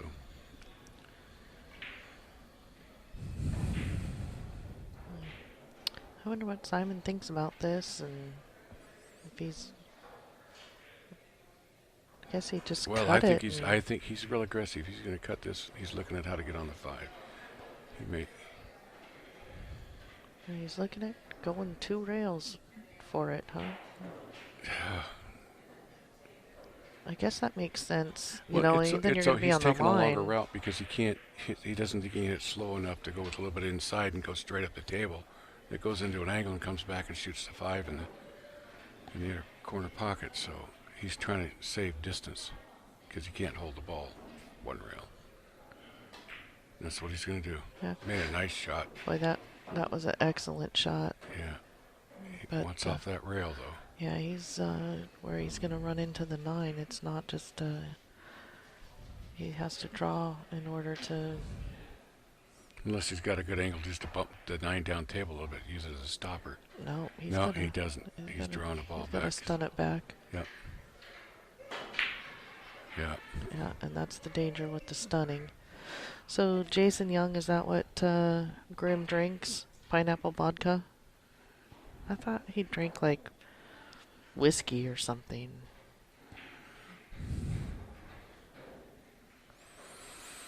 Someone in our chat room says we need to send someone off for a shot of pineapple vodka for for Mike here. Yeah, Simon missed that ball because he had to draw it back a bit. He was jacked up on his side rail. Made it a lot tougher. If he'd have been a foot off the rail, it'd have been easy.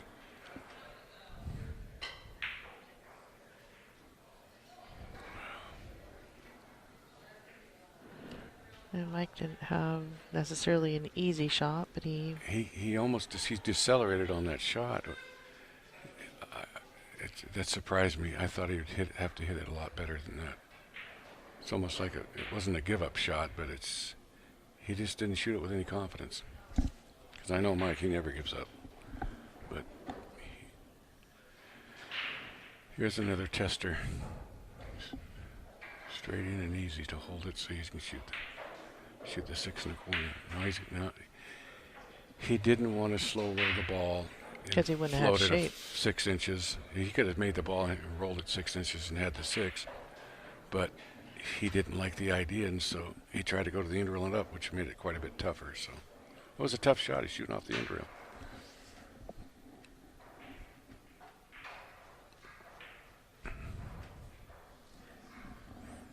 I don't know if Mike can... Yeah, it's hard to tell really what exactly he's looking at and can fully see. Well, I don't think he can make the 5, and if he can't, So I think I'd roll the 5 up at an angle to stick him behind the 9 and maybe stick him on the 9. right? He can hit the side rail and hit the 7 and not go in, and just like that. Yep. You know who else shoots those shots really good? Who's that? Steve's son, Cody. Oh, does he? He's gotten better. He loves telling that you, shot. Every time we play Tri-Cup, he's getting better and better. Yeah, he's really taken to the game of pool. He likes it a lot. Yeah, the last time we played, you knocked us out, and they just play good. They're a great team. You got a good team, and everybody on our team's so nice. You know how you run into the teams, and they're kind of, but everybody on your team's just real nice people. Well, So I even would though we hope got so. beat up, I felt a lot better because they were really nice people. I mean, you know me, I hate to lose, but I felt okay losing to them because they're good people. Well, thank you. He's got a real tough shot here. He's going to have to come 2 rails, off side rail, end rail, thin the 5 and not scratch. And this is really, really tough. Yeah, it is. He's going to have to hit that 5 as fast as he can without hitting the 7 ball. Nope. Tough shot. Yeah. Now, if I was Mike here, since the 5's tough to make, I'd bank it down by the 8 and hook him again on the 7. Yeah, well, we have just another safety, right? Yeah, so I would play another safe here. Can't make the 5. I just, you might get an opportunity to 3 foul him. Now, do you try to be pretty deliberate about where you put the 5, or just not worry about that and stick the cue ball right I would behind try that? to stick this. If he can stick the 7, shoot the 5 and stick the cue ball right behind the 7, perfectly behind it. So the 7 and the cue ball straight up and down. And he puts it anywhere at the other end of the table. He's going to take all the angles away. And he's going to have to 2 rail at least to hit the ball. So Yeah, I wouldn't care where the 5 went. My concern is just sticking right on top of the 7.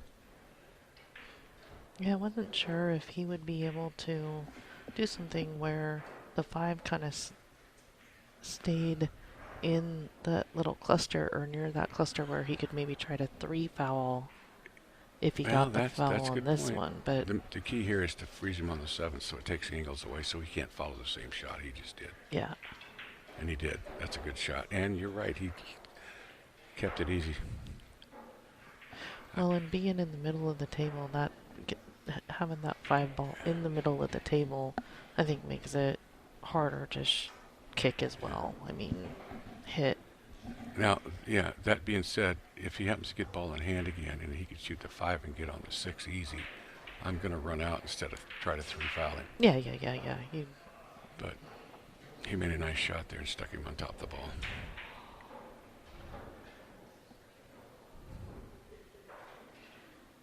The only reason I would have thought about moving the 5 up further up the table is if for some reason I didn't freeze him and gave him an angle. Let's say it's a eighth of an inch off the ball, and he's got an angle to one rail kick it, it'd be an easy kick, but he stuck him real good. Well, and that's kind of the funny thing about those, when they're close together, right? The trick with sticking the cue ball on the object ball that you want to is where you place it. That's correct. And not paying attention necessarily to the object ball that you're shooting. Yeah. Now, on this kick shot, a two-rail kick is relatively easy with the system, two-rail kick system, and I anticipate him hitting this. Yeah. Where if he would have stuck him, say, put the 5 at the end of the table, it'd have been a lot tougher. Because it's close, he's closer to the ball, he's got a better chance to hit it. And I would expect him to hit it, but he may give up a shot doing it.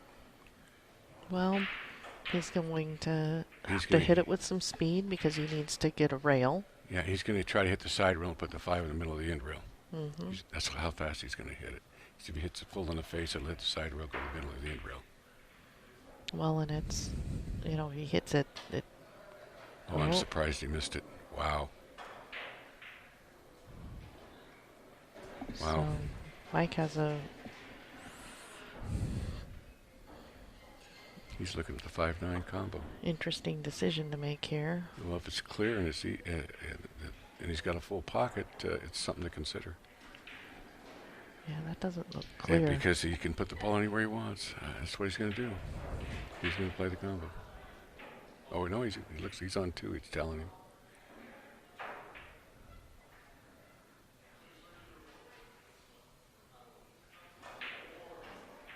Huh. Is he thinning a 5 to the end rail? Oh yeah, maybe going underneath the 6 and the 7.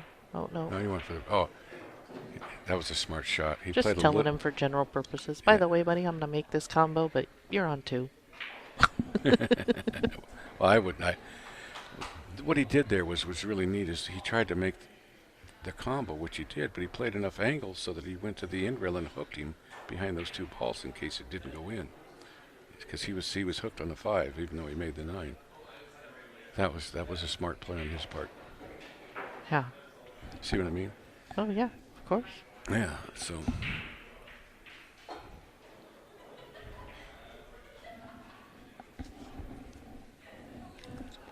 Melissa got it for him? Yeah.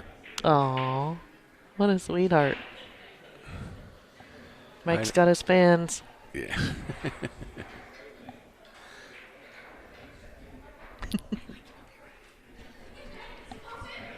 6-5.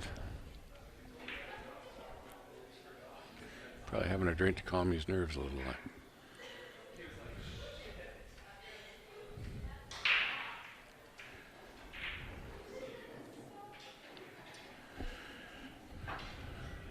Mike's been breaking it really good too, by the way. Oh, I know. My goodness. Played a nice side break. He's not going to get rewarded for it though. No reward. He could. I think he's got a good angle to come off the rail and make the 1. Huh. I do. I think it's a natural angle. He's barely going to miss the 5, and it's a good angle to make the 1. He's going to come off the end rail towards the 3. Because shape's automatic on the 3 here, he might shoot it. Boy, on a table like this, though. But again, if you miss this, sellout city. Yeah, if you miss this, but it's hard to roll out here when a ball's near a pocket too. I don't know about rollout, but he could kick the bottom and then. Yeah, that's a good point. He's going to get safe or. That's a valid option. He could shoot the 1 because if you can get the 1 off the side rail out at all. Worst he leaves a combo. Yeah, the worst he leaves is combo on the 7. Maybe. Yeah. I mean, there's. Yeah, no. I'm thinking his best chance to win the game is try to make the 1 here. But looks like he's pushing.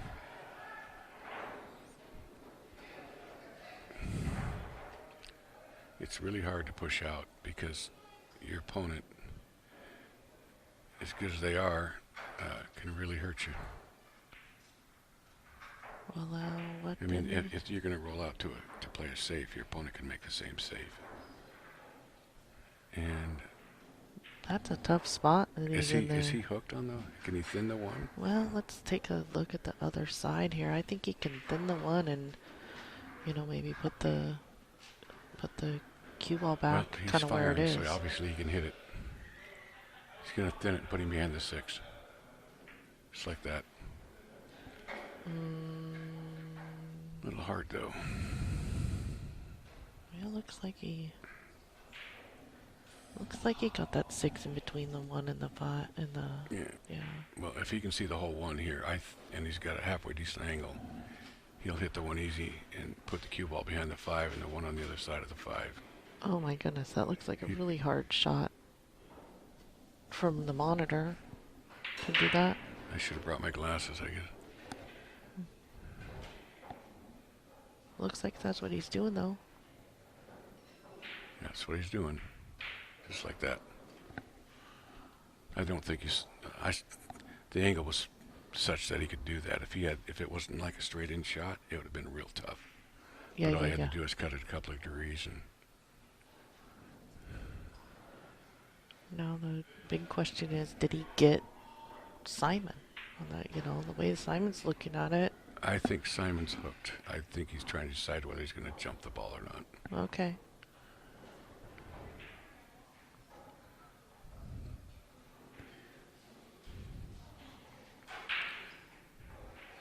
I can't see the monitors very well because I don't have my reading glasses, but I think he's hooked. Yeah, it does look like, partially at least. I like what he's considering here. This 1 rail kick, it's fairly easy because it's not a real wide angle. And if he hits it just medium speed, he'll shoot the 1 off the side rail and the cue ball could go in behind a 5. Oh wow. Well, there's a roll.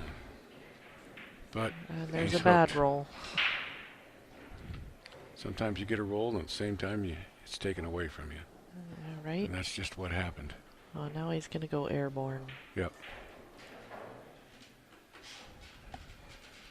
And he should be okay to hit the ball. You know, a lot of these shots. This is tough to keep it on the table. Well, the cue he's ball gonna from he's here, gonna he's gonna jump this real high to where the cue ball is gonna bounce once or twice before it hits the 3. Huh. He's not just gonna go over and then one bounce and hit it. He's gonna go real high with this so it bounces a couple of times. Huh. And then it won't go off the table. Watch. Yeah, I'll have to see this one. It'll bounce twice before it hits the 3. 1, 2. Boy, what a shot. Wow. What a shot.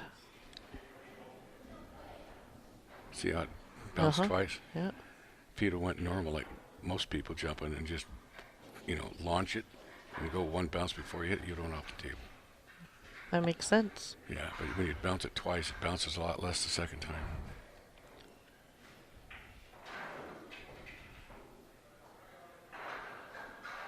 Well, he's not out of the woods yet. This is It's hard to deal with that 7 there. yeah, and he's going to have to go between the 9 and 7. He decides to pocket the ball and go around, which I think he can do.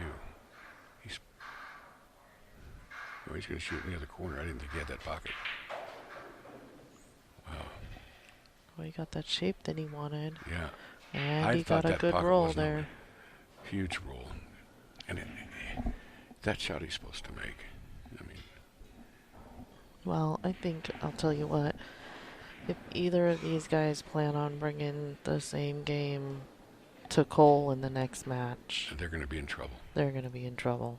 Cole is playing better and better. Yeah. Was it a year and a half ago? He's playing my speed, and now he's approaching 700. He's not there yet, but I think he's... Oh, man. What a shot. Did you see that? Yeah, that was an amazing Holy shot. Cow. Wow, that's the shot of the match right there. I have to eat my words there. My goodness. Wow. That's a big game, 6-6 now. What a shot. That's the shot of the match, I think, that I've seen. There's no doubt. I mean, that's the shot of the tournament. Like, kick Pretty good. or jump combo. And the jump that Simon just did before that. Oh, that jump on for the 3 was... To double bounce the ball. Yeah. That was an amazing shot, and he made it, swished it. Yeah, wow. Race to 3. That was an amazing shot. See him stick the ball now. Yeah. He's real good at it. Yeah. If you guys out there With in a the lot of power. audience are in the area, you should definitely come down to Legends and sweat this live. Have some lunch or a drink. Now, you know, we talk about rolls in pool. Mike came up dry, but the 2-8 tied up. If that 2-8 isn't tied up, it's a fairly easy out, not considering the circumstances they're under. But now that the 2-8's tied up, it's tough. He's going to have to control the one ball so he can get an angle on it. He's going to probably hit the one real easy and leave it in the pocket so that he can play an angle off the one. Yep. And he can't go off end rail, opposite side rail and around because the 6-4-3 is in the way. So he's going to try to play an angle to where he can one rail it and bring it straight down the table, which isn't easy because you're crossing the line of shape, and your shape distance is probably, what, 4 or 5 inches? And you got to roll it 9 feet. More than that, it's Yeah, right. 15 feet because you got to go from this end back up and all the way back. This is a tough shot to get on the 2. I think he'll just hit this hard enough to make it and hope he leaves it right in the hole so he can thin it real thin and come up the table. Oh, he's playing safe. Oh. Wow. Interesting. I don't understand what he was doing there, but he's a lot better player than I am, so I'm sure he had the intent of bringing the ball up and hooking him. Oh, I know what he was doing. He was playing a hook to bring the one ball off the in rail middle of the table and play the 1-9, but he ran into it. Huh. See that? I didn't see it at first. That's what he was doing. He was trying to bank the one, but he ran into it coming off the rail. Yeah. But if he'd have done that and got behind the 4-6, he'd have had a 1-9er. Interesting. I didn't see it at first. He's got a problem here because he thins the 2. He's probably going to, looks like he's going to run into the 3. Well, he's going to draw out of it, try to. Is he going to try to hide behind the problem 4 with and the drawing 6? out of it is he could, yeah, he's going to run into 3.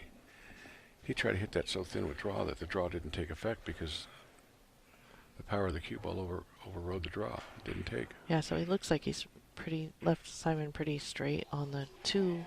Does it go in? Does it pass the 8? It looks like it. It looks like it from just looking at the table. I'm not so sure that it goes. And if it doesn't, he's just going to hit it easy and stick him on top of the 8. That's what he's going to do. Plus, the shape on the 3's shape on the 3's a small window, and he doesn't want to power this because if it's that tight in the pocket, he's got to baby the ball in the hole. But I can't tell from this angle if the 2's got a whole pocket or not.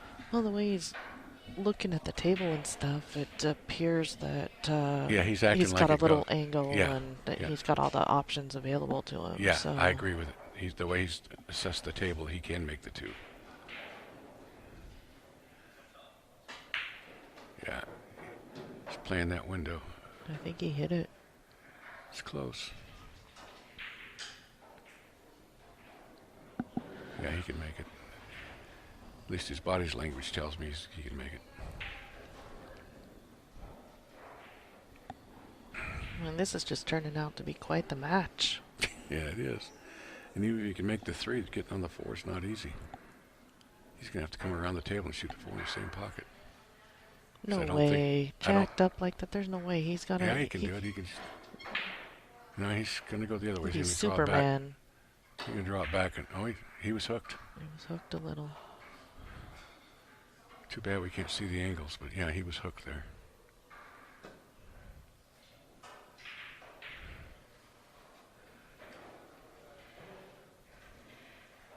If Mike can draw this back about 3 feet, he's going to get out, and I know he can do it. He's got a good stroke.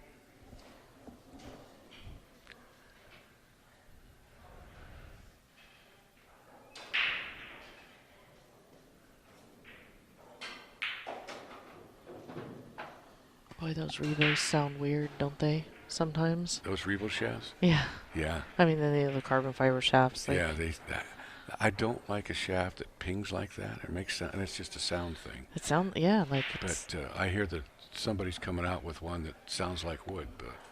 But more and more people are going to carbon fiber because there are a lot of advantages to it. Yeah. At 65, it's hard for me to change. I mean, I've played with wood shafts all my life, so.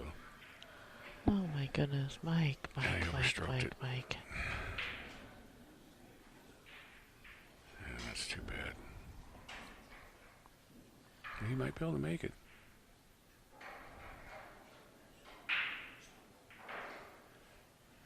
Wow. Wow. Made a nice shot. But, if he had played better shape, he wouldn't have had to shoot that. Because now he's out of line again. Well. But he's a shot maker. Oh, incredible shot maker. Yeah, I mean, yeah.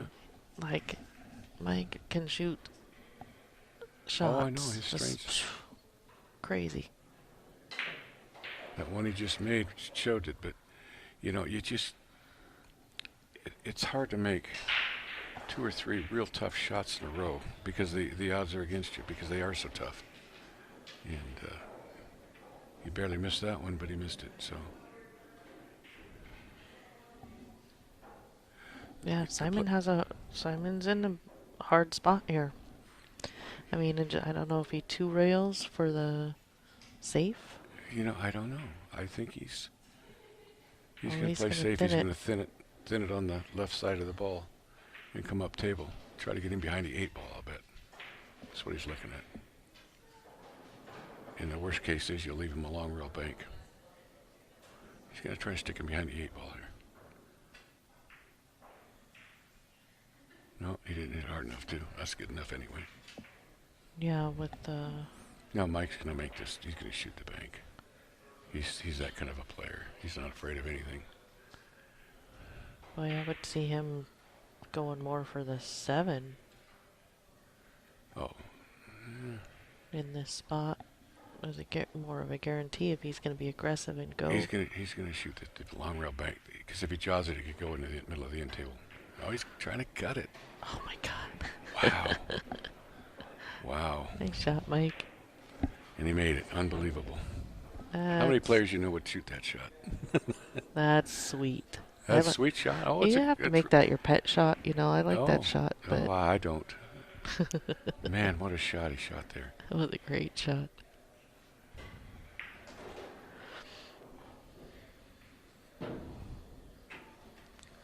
He's having trouble with his cue ball. Well, yeah, we were talking about that earlier because yesterday it was really pretty muggy in here. Mm-hmm. The weather was muggy, the humidity, and the tables were playing short. The speed was playing short. And today, it's not the same. The air is drier or something, and... It was 90% humidity this morning here. Well, not in here. Yeah. The air conditioning or something helped it out some. So. Well, when I played in L.A. in the mid-'80s, we played a place called Yankee Doodles in Huntington Beach, right on the beach. And it was always a lot of humidity, but the tables there played faster. They played like the Diamonds do today, and they were gold grounds. Oh, no.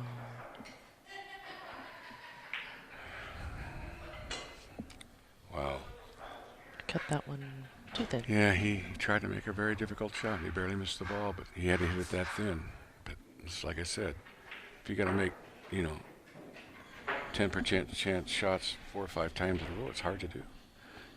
I was going to say the players that scare me the most are the ones that can't make the tough shots all the time. It's the ones that seem to never get out of line, and they make the game look easy. Mm-hmm. Those are the players that scare me more than anybody. Of course. And but people happen to take tough shots and make them all the time. It's because their cue ball isn't as good. Well, but I think Mike's just struggling right now because he's a good player. I wouldn't want nothing to do with him. Yeah, with Mike has to find that balance between, his one pocket ability and his shot making versus knowing that playing strategy safe. and stuff, because he could have easily banked that short and, left a, tough not return kind player, so it just didn't work that time. Yeah. Well, it's always so nice to be able to sit in the, spectator chair and never miss a ball. Oh no, I've never missed Right? from here. No, I've never missed from here, and I've said that. This is the first time I've ever commentated, but I've sat here before with just players and criticized games, but yeah, you never miss sitting here ever, and you always play perfect shape, and you always, and that's not reality. Yeah. Yeah. I'll take the screwed up, messed up, erroneous game shooting over the commentating booth any day. I like the shooting, but Well, here he's got a pretty basic out. It's oh, you hit that 5 good too. yeah, it's 6 to quarter, 7 in the same corner, come off the side rail, and 8 in the corner, 9 inside. It's open, and he's won the game. Put him on the hill.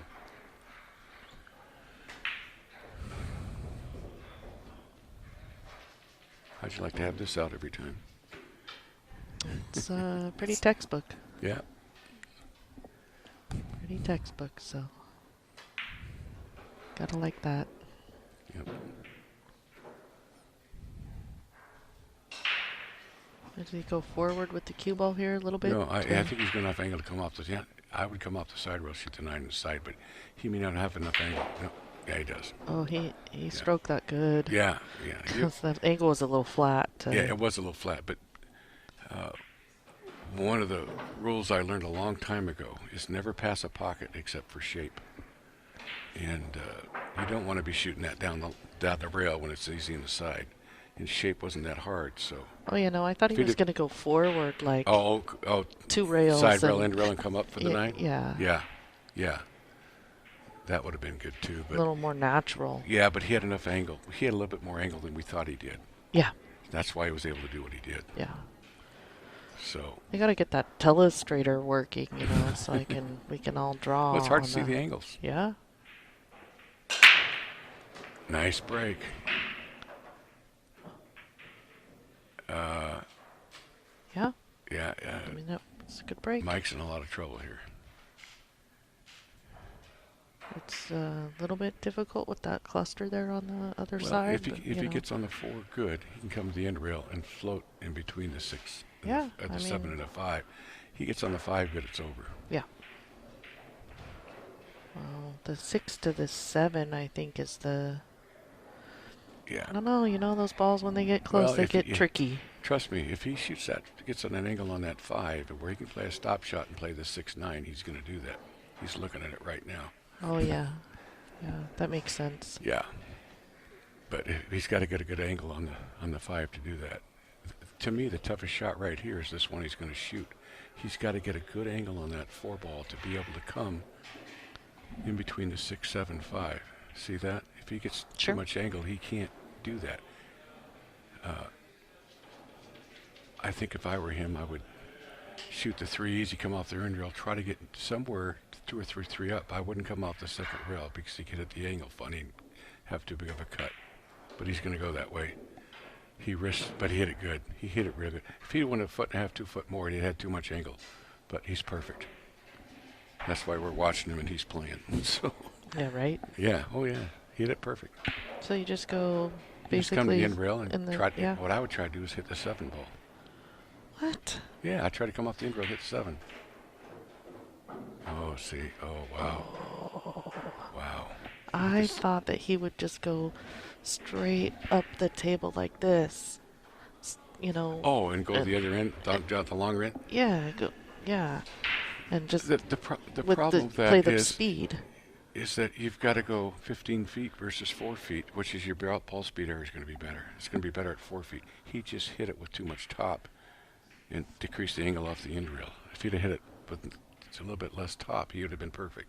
He hit it with top left, and he should have not I just. wonder if he can get safe off this kick. Oh no! Oh no! Well, this is a great opportunity for Mike. I mean, he should be able to.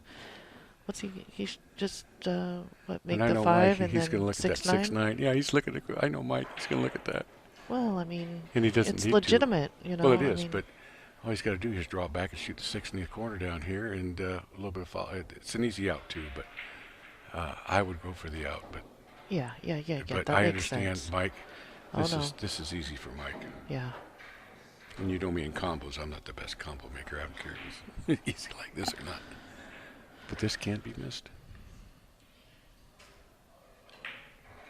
Yeah. Yeah, he made it. Okay. Staying alive.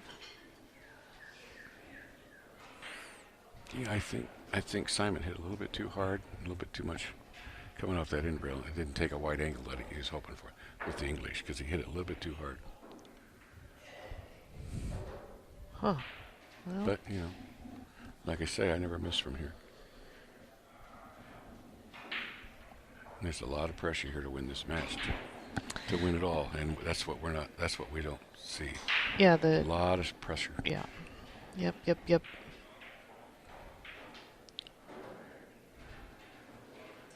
I can see Simon's really frustrated for not getting out there.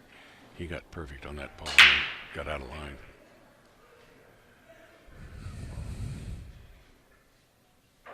Huh. Great break, but nothing pocketed. So he got a good first shot. I think he's okay. If he can come off that side rail, not running at the 2. He's looking at angles now. Yeah, you gotta play safe on that one, right? I don't know how much angle he has. If it's more than, say, 70-degree angle, yeah, I think I would too. But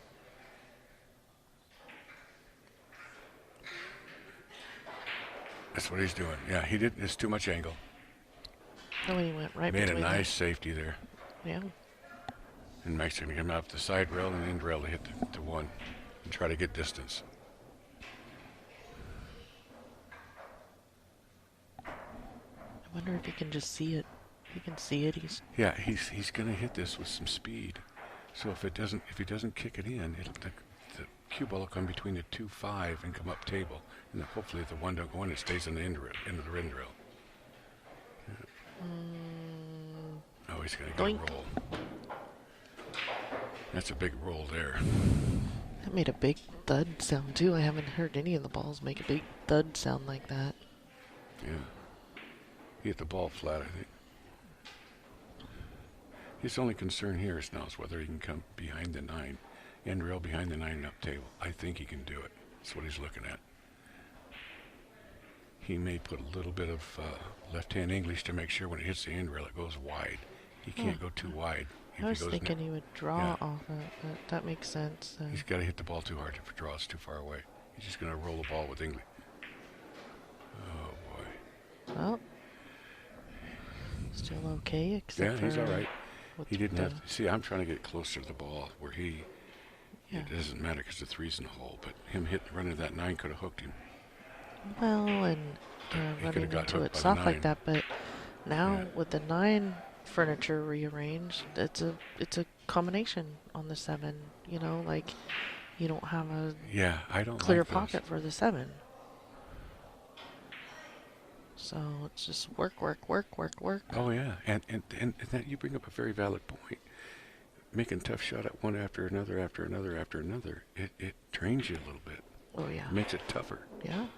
You know, when you got a standard out, it's pop, pop, pop, pop, and you're out. But you got to keep making tough shots, you know, and cinching balls. It makes it tougher. Mm-hmm.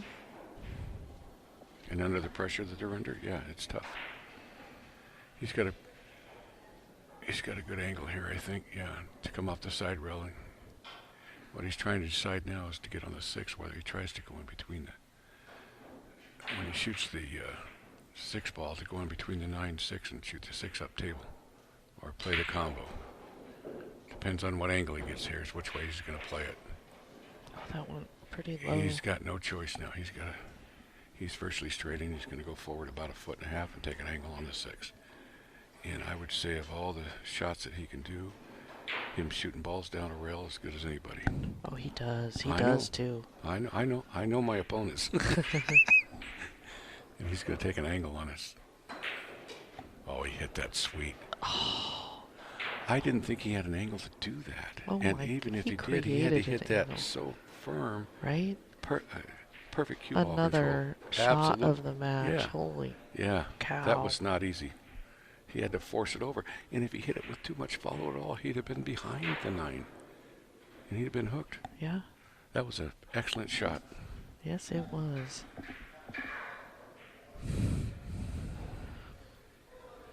He's going to go up table here with follow.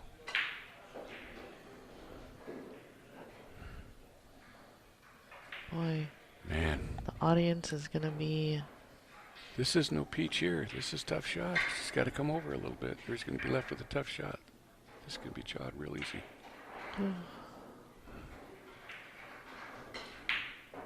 Oh, he hit that sweet. Wow. That was another good shot. Man. The guy, I'm telling you, he's got so much talent, it's scary. Oh, yeah. Oh, yeah. What a treat here. We're going to get a hill.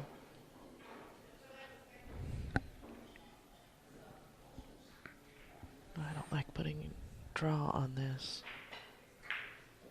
Yeah. But here we go. Wowzer. What a comeback. That was a heck of an out under the situation. Oh my goodness. And that power shot he got on the 7 with. Like a champ. That's oh, yeah, right. he hit that good as anybody. I'm telling you. Yeah. A little more. I thought he would just roll the ball forward a foot and take the tough angle. But he followed it over there. That was an amazing shot. Yeah. Especially under the pressure that he's under. Right? Yeah. And I'm sure, as you know, Hill is always the...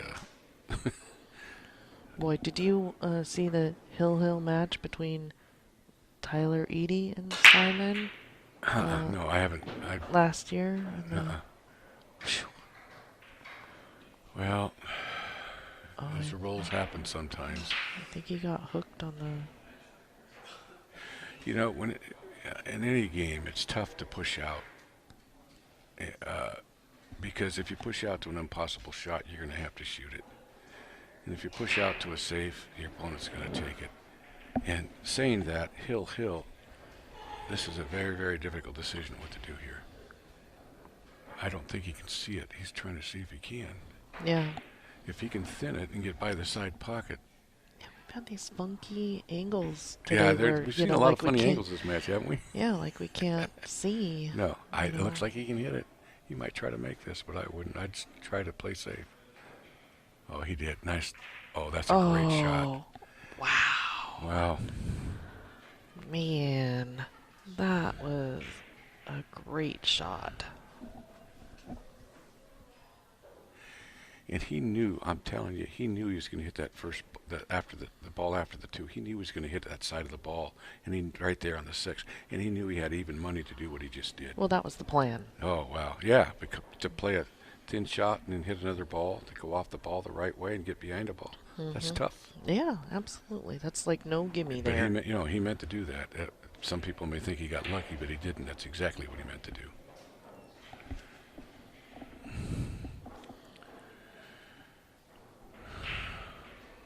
Boy, he stuck him pretty good here. Yeah, this is a... He can hit the angle here. He's going to try to make this 2, but the real key is he wants to hit it thin from that angle off the rail. So the 2 goes to the side rail if he doesn't make it, and the cue ball goes to the end rail. He might hook him with a 7, for example, or come back up table depending on how hard he hits it. But he's going to try to make this. But the angle off the 2 is straight up and down the table. So I think he might give this a little bit of speed. But let's see. Yeah. Oh, I think he was taking a swing at the 9. No, he's trying to. I don't know. I think he was swinging, though. I'll tell you that. He was swinging. If it's there and it's ugly like that, he was trying to get swing. a roll. Plus get distance. Yeah. And Mike's... I don't know. Mike can make this and come up table for the 3, but that 4 is a problem.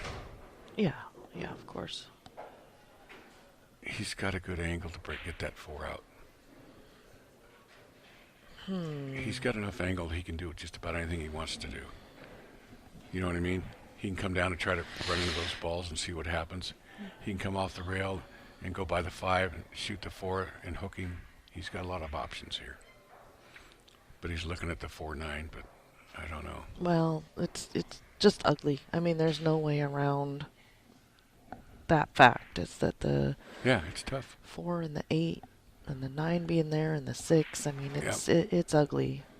If he can make the 4-9, though, he's going to try to play the combo. I know Mike, but I don't think he can make it. It looks like it's there. I mean, if you look at it on the monitor, it looks like it's there. That swing at the... I can't see without my reading glasses. We'll see what he does. Yeah, let's see. Yeah. Well, you're right. That's exactly what he's going to do. Yeah, it looks like it's there, and he he's was got stuck. combos. He was stuck a little. He made one of the last 2 or 3. Yeah. Last 2 for sure. Yeah, he was down Be a nice at 8 comeback to 6. Yeah. That's why you never give up. You never know when you get opportunities. Yeah, that's right. And he's taken advantage of them the last couple of games. Yeah. And I can't say enough about that last out, forcing that ball to get over the cue ball to get on that 7. That was tough. Yeah. Yeah, under the pressure like that. Oh yeah. It was an amazing shot. It really was. Let's see what happens. This is no peach either, but No. good news is he's probably going to hook his opponent behind the 8-6 if you don't hit it too hard. Oh, what a shot. Wow. What a Wow. shot. What a match. Yeah, what a match. What a match. Unbelievable. Wow. Okay. Well, Well, we're not off. We're going to be back in just a few minutes. We're going to take about a 5-minute break or whatever. Let Cole get warmed up. And I'll change the names on the screen. And then we'll... Yeah. So, thanks for commentating, Bob. thank you. It was fun. I've never done it before, and I really enjoyed it. Good. Thank you. You just put the mic up like this.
All right, we're going to tee it up here in a few seconds, everybody.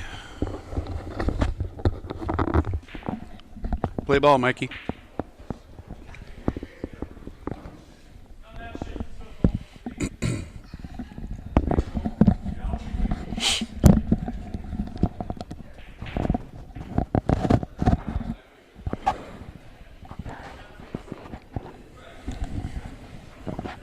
Are we on or no? No, we're not on. Right. You're asking me if we're live? Yeah. Yes, we're live. Oh, okay. So don't say or do anything that you wouldn't do at home, Chris. Okay. All right, everybody, we're back here. This is the final for all the marbles. So we're going to have Cole Gibbons and Mike Grimm. Both players, well, Mike actually lives down in Salem, Kaiser area. Cole, we call him Portland. He kind of hangs his hat in Vancouver, right, Chris? That's correct. But he's originally a Portlandtonian, and he is at heart. So I think we got to keep that label on him. Yeah, I think he wants to be Portland guy, not a Vancouver guy. So this is a true double elimination. So Cole has the point. Mike's going to have to beat him 2 races to 9 in order to win the qualifier spot. Mike's got some work to do, for sure. So for anybody who doesn't know who's commentating, myself, Steve Lingelbach, Portland area. I played in the tournament. Simon got me and Grimm got me, but and my co-commentator Chris Byers, also from Portland here. So Hello, everybody. Got a good match here for everyone to see. that's the one thing on the cut break. When I hit the cut break bad, it's because I hit it too full and I will draw it into the side there. Right.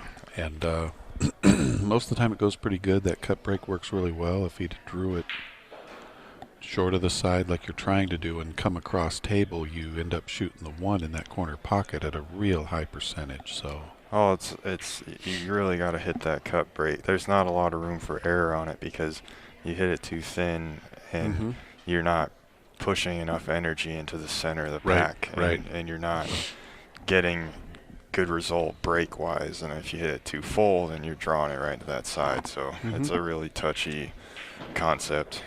And then if you move your cue ball more than like 3-4 inches from the rail, if you move it towards the middle, then what happens when you hit that, the 1 ball goes in the side. And it just doesn't behoove you to run racks or everything else because you don't always have a shot on the 2. The 2's in some funky spot. So that's really not the play either.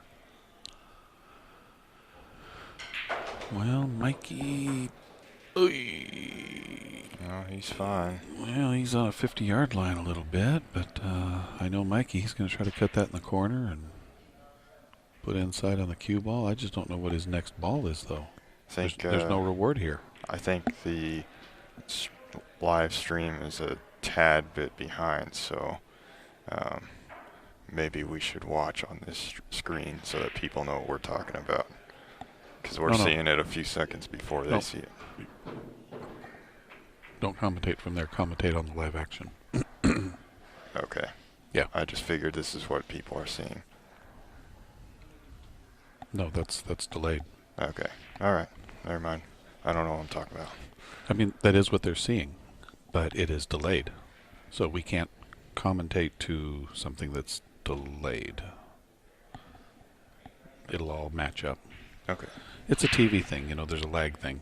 All right. So Gotcha. we commentate off the live feed, and when they see it, it'll be anywhere from a 4-second to a 15-second, depending on the internet feed. I get it. Okay. It'll all be matched up. All So right. you'll never say somebody, oh, you're talking about a 5 ball and he was shooting the 9. Okay. It all matches up. Gotcha.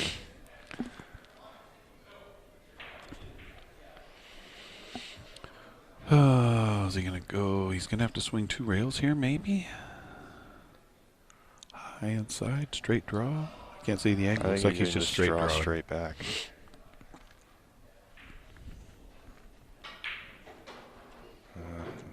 Let up a little bit on that ball. Yeah, this one's going to be a little tester. You got to just cinch this one. under the pressure, it's easy to under or way overdraw that shot. You know, you could let loose a little too much and just zing that thing right over by the 8, and you're kind of screwed. So.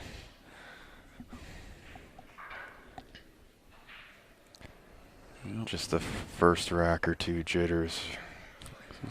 This one's the old gut check. You gotta put this one in the middle. Straight high ball. It should hit just short of the side pocket. As far as cue ball, I believe. Oh, he ran into the 8. Oh, he didn't want to do that. He still can see it. He's got an open shot. I think he really just has to focus on making this ball and just take what he gets on the. What do you put on the cue ball on this, Chris?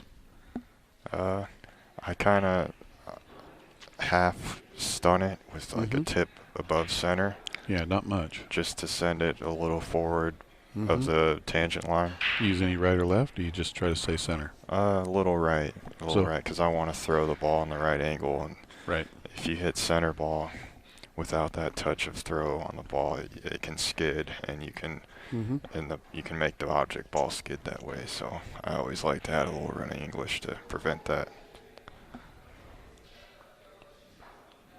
Let's see how he does.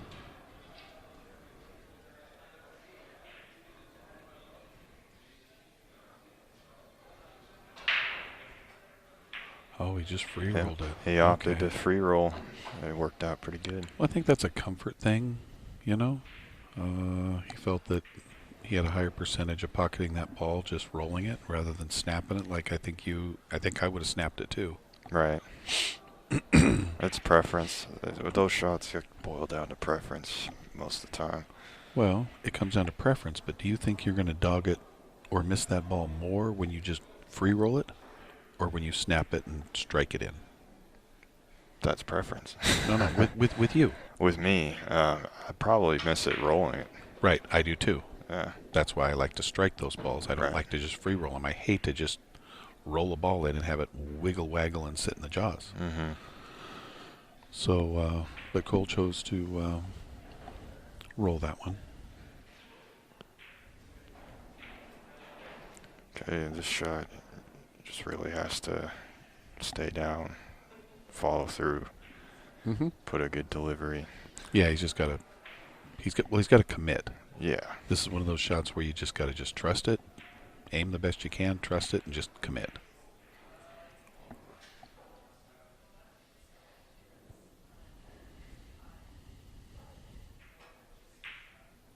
Nice shot. He did that nicely. Well executed. That puts Cole on the board first. It does?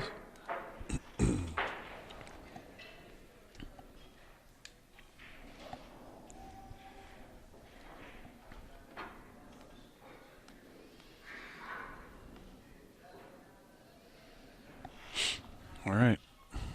One for the Kohlmeister. So who do you... Shannon Norton, this is Chris Byers, if you just chimed in with myself, Steve Lingelbach. We're both in the commentator booth currently. And that was game one, race to 9.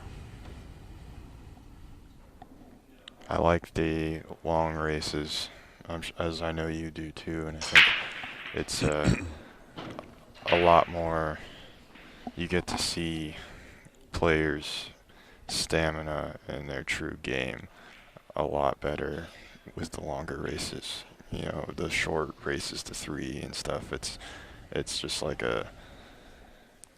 it's hard to explain, it's like a flip of a dice. There's just not a lot of time for you to really see them perform at a consistency of high-level pool, you know? Well, you use the word stamina. Just say it's the first round. Do you consider stamina coming into a race to 9 in the first round, or just later in a tournament? Stamina, I'm referring to stamina more as focus, concentration, and you know, obviously these guys have used a lot of that to get to where they are right now. So to maintain that till the end is nice to see. I think it's a true test of how good the player is if they can maintain their focus, throughout to the end. Mm-hmm. So it looks like Cole's going to choose to push out somewhere here to seeing just the outside percentage of that 2 ball. So if Mike gives this back, which my guess is he will,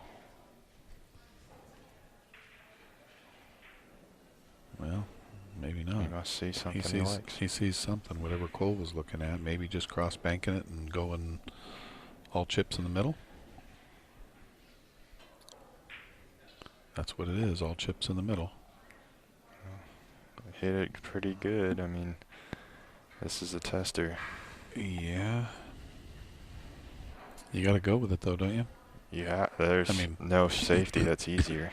Right. Why not be rewarded rather than punished if the safety's just as hard? Right. I mean, the shot here is easier than whatever safety might present itself. Wendy Shelsky. Hey, Wendy, Scotch 9-ball, Chinook. Are we partners? I hadn't contacted you yet. So, either give me a thumbs up or a thumbs down. Would love to play with you. I mean, we're defending champions, so let's go get them again.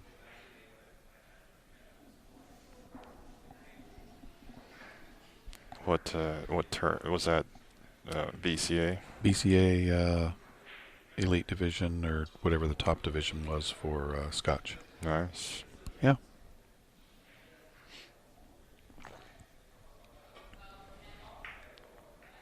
Yeah, that's just a tough shot.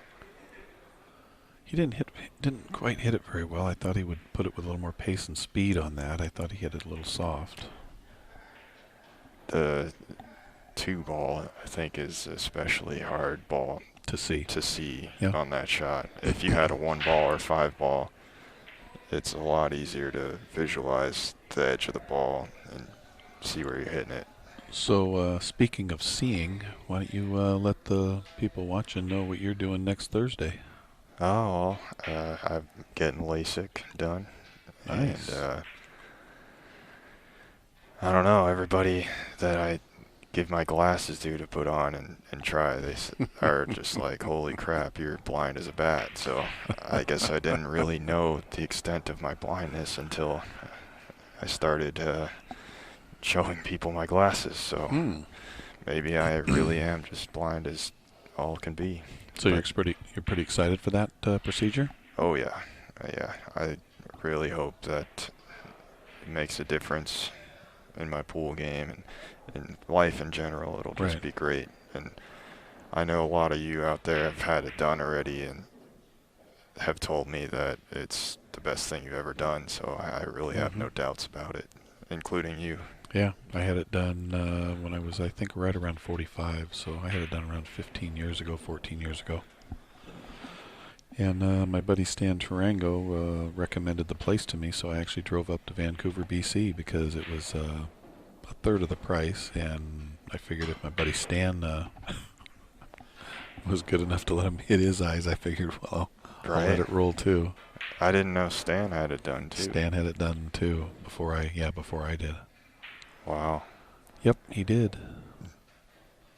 And he might even have gone back for a tune-up. Most of the places, you've probably already talked to them, but as long as they're still in business, and if it goes to where it only lasts a few years and you want to get it done again, they'll go in and do LASIK again and tune you up a second time for no cost. Right. I think it's within the first year with my place, and then after that it's like dirt cheap compared to the original price because you already got it done once. So I think it's, say 4 or 5 years down the road, if I needed a tune-up, then it would be nothing near the price I'm paying right now up front. So, which is still doable. I mean, it's a great deal. So. Yep. So we've had them kind of wrestling over the balls here for a minute, but it looks like Mike's in a spot where he can get a look at running out. What do you float down between the 6 and 8, or do you try and leave a window? It looks like you hide it behind the 6. And get your jump cue out is what you do. Guess so. Mike jumps the balls pretty good, so. Cole jumped really well in his match with it against Simon. I saw that ball. It helped win that set. Oh, and Mike's jump cue works too. Well, Cole has that jump cue from Copigny. That Copigny. It seems to work pretty good for him. Yeah. Yeah. Look at this. I've got a Scotch partner at Chinook. Let's go get another trophy in October. There you have it. Whew. You got another trophy coming your way. All right, Wendy, we're in. You hit that pretty sweet. I think the deadline is coming up here within the week, so I'll text you on the phone and we'll get signed up. So grab your cue and let's do this.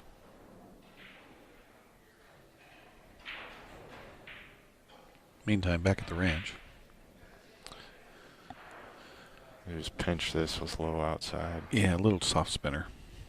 Just like that, except you make it. It's better if you make it.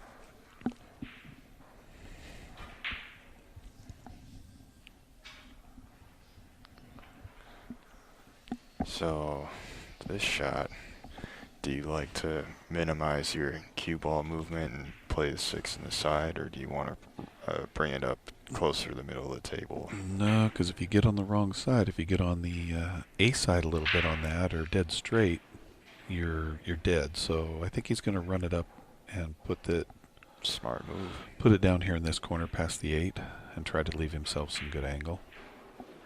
But that 7, that side pocket's no good. Side pockets, yeah, if you get on the wrong side, it can be bad news bears.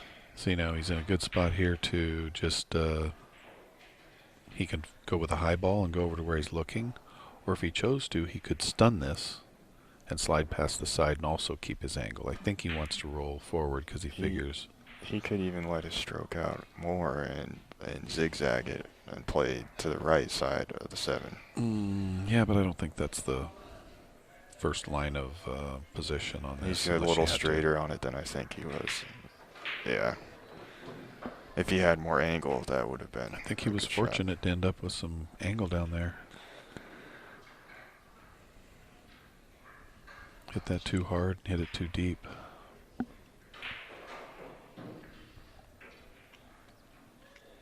So everybody in the chat room, here we are at Legends Billiards in Beaverton, Oregon, just a little bit west of Portland.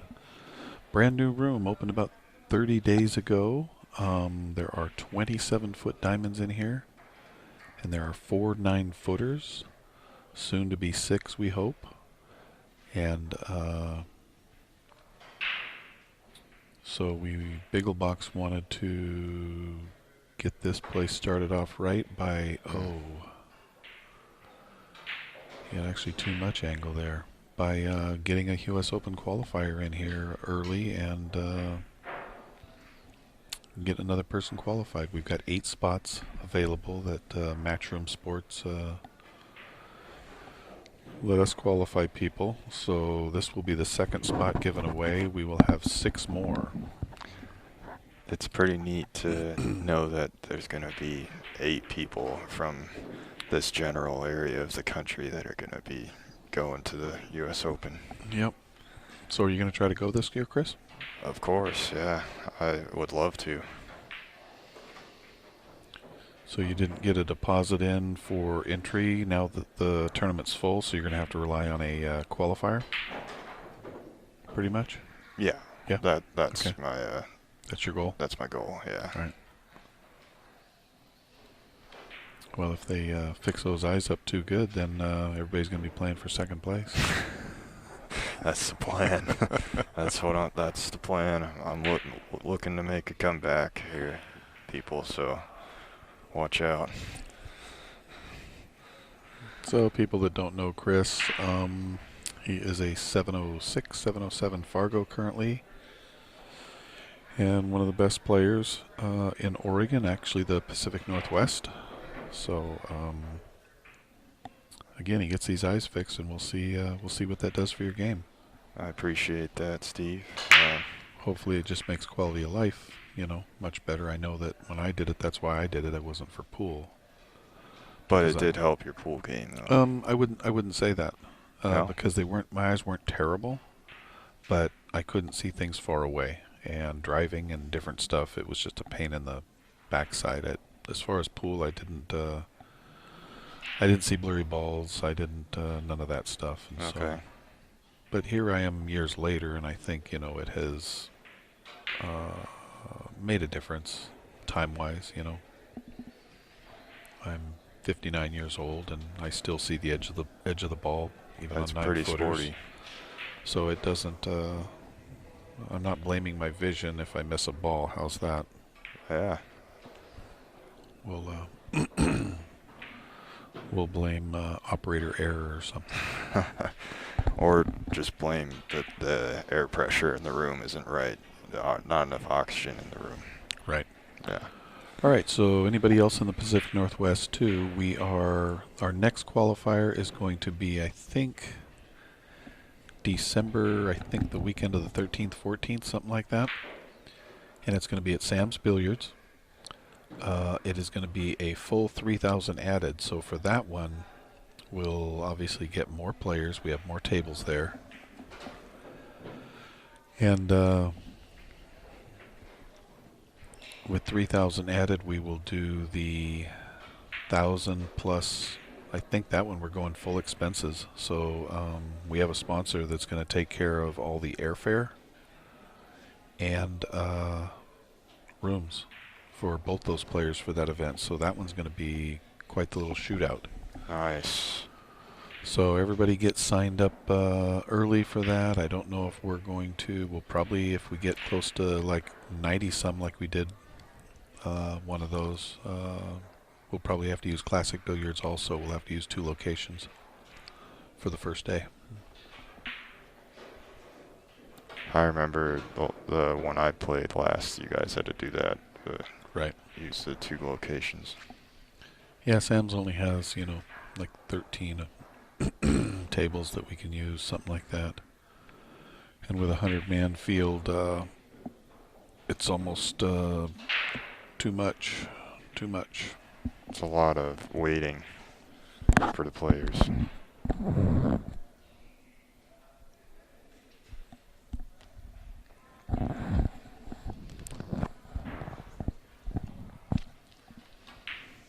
Cole went to the bank on that one and didn't hit Went it. a little long. Didn't hit it as good as he wanted.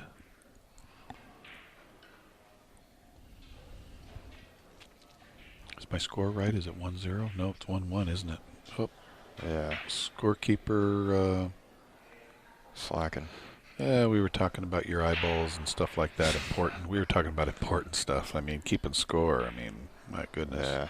Who needs to know the score, The people in the people watching the stream do. Well, Mike's in a spot here. It looks like he might not be able to use just a high ball on this. I think I bank the 4 2 rails. This will give us a side view with the angle he's looking at, and that side pocket's looking pretty big. Yeah. He might be trying to hit the point here. He did. He got it. He got the point. Got the point.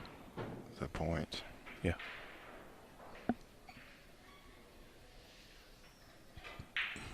Looks like he can just slow roll this, doesn't it? Rather than stun it. Yeah. Yep. So you Safer can option. keep angle. Well, just to keep angle. I mean, 9 ball's a game of angles. A side, B side. Yep. So he's going to draw this back. He needs to spin it quite a bit and not get too feisty like he did. Wow. Oh, my goodness. He just... Yep. I like to hit that shot with a lot of outside English so you don't come anywhere close to. So you the take side that pocket totally out of the play, yeah. Yeah. Because the harder you hit it, it shortens the angle too, which means sends it towards that side. Right. So that particular shot You want to shoot softer with maybe another tip of English and make sure that you spin it over. Yeah, you want to primarily make that shot happen with spin rather than speed. Correct. And that side pocket doesn't come into play.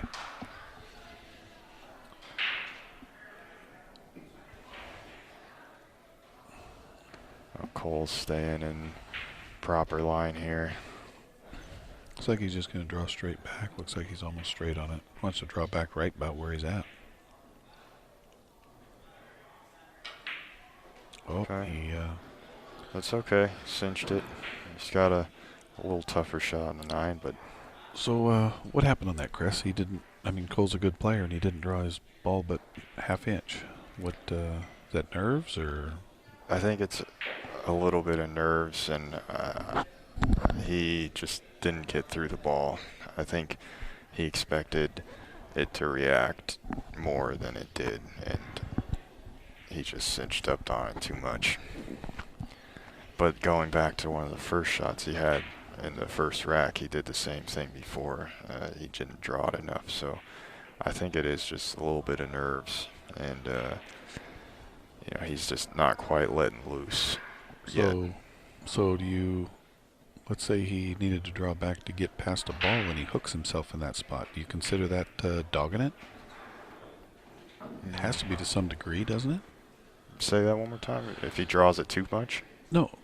Somebody that needs to draw the ball like on that, and they don't. Mm-hmm. Did they dog it? A little bit? Minutely. Yeah. Not to the point where, I mean, obviously he still had a shot, you know. So yeah, right. in that circumstance, it was only, I mean, it could get to you mentally to some degree, but right. Because if I was out there, I'd think I dogged it. Right. You know, shooting a stop shot when I need to come back a foot or two. Yeah, and you could see it that way for sure, but I think, you know, Cole's mental fortitude allowed him to, you know, get past it. Okay, didn't make anything on the break.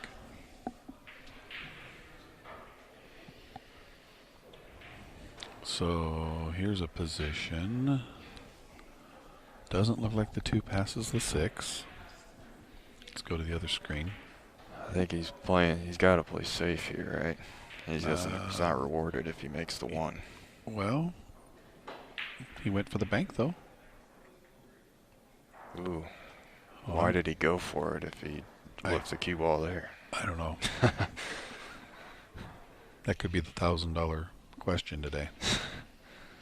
Maybe he wasn't going for it, and it just almost went anyway. I guess that could be because, you know. That's some one pocket coming out right there, that shot.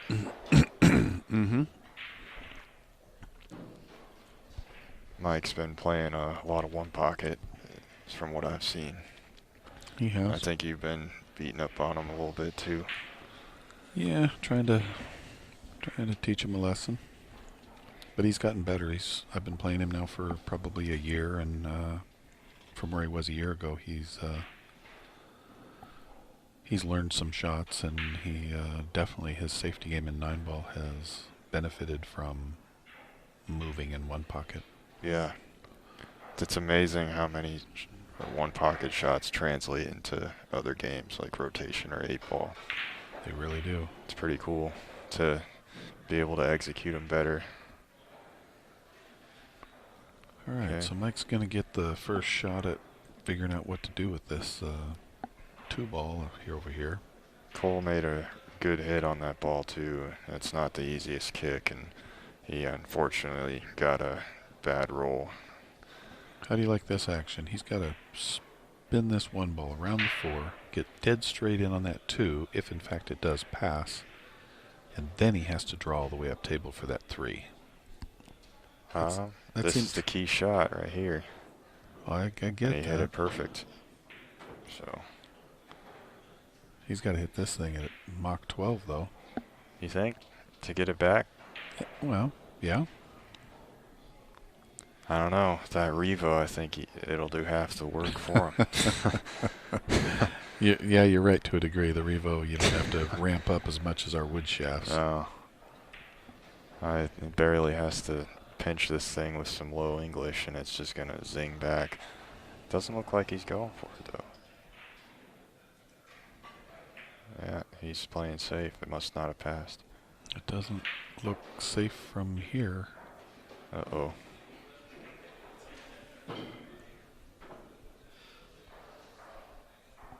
Simon's got like a 15 or 17 year queue. And Carice's got him hitting with Revo and Predator over there. How do you think he's liking it?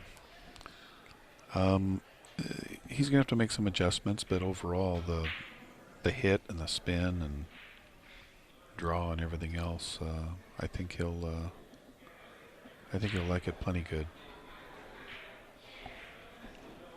He's just one of the many players that trying to make that adjustment. It's a big one. I mean, there's a lot of things that are substantially different about the Revo that you have to take into account. Like, you know, every cue that anybody's played with until the Revo has had a little bit of deflection, you know, so you're always compensating for that little bit of deflection. And to have a cue that has 0 deflection is going to throw you off a little bit. Well, 0's not a thing. Everything, they all deflect. They just don't deflect much. Right. So, for people on the stream, Simon finished 3rd. He lost the last match to Mike Grimm. It was a hill thriller. And Mike made some nice outs because Simon was on the hill at 8-6, I think. Mikey made a comeback. That was pretty good. Yeah, he won 3 in a row. So Simon's out, and this is for all the marbles. Cole took the point, so Mike Grimm has to beat him twice. It's true double elimination for the spot into the U.S. Open. Both these guys want it more than anything, so it's a dogfight.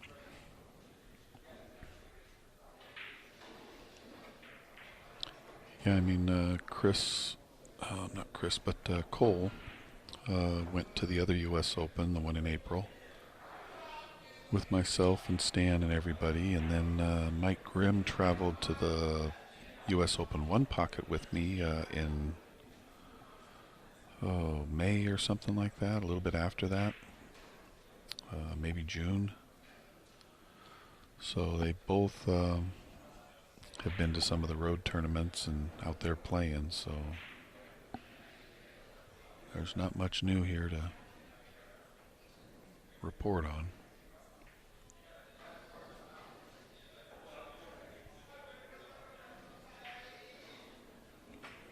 Both these players love to compete. Here's a tricky little shot. What do you like here, Chris? Well, if there's enough angle, I think he's gonna have to create it. Then I swing it 3 rails, and if it's too straight, then I stun it to the long rail with outside English and back out to the center of the table. Yeah, I think he's going to have to play short side over by this pocket. He's going to have to hit this ball with a high left and double that corner and try to play this 7 just like he's looking, play it in the side. That's the only consistent position shot that looks like it'll work. Let's see how he executes it. Just a high ball, put more spin than speed on it. Yep, it's all cue ball here. It's all about Whitey, and he hit it almost. He might have hit it perfect. hit it perfect. So this other camera is going to give us a little better look at the angle, but he's perfect. He's going to be able to just roll forward and just stop short for the 8. 9 ball is pretty easy when your cue ball's on point, right? Mm-hmm.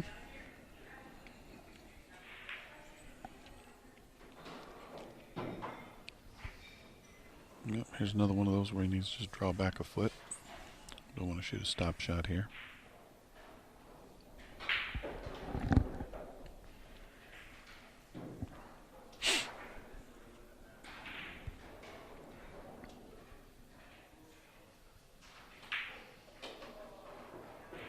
Good shot. It's going to put Cole up 3-1. Yeah, Mikey better get out of the chair and start playing a little bit, or Cole might run away from him.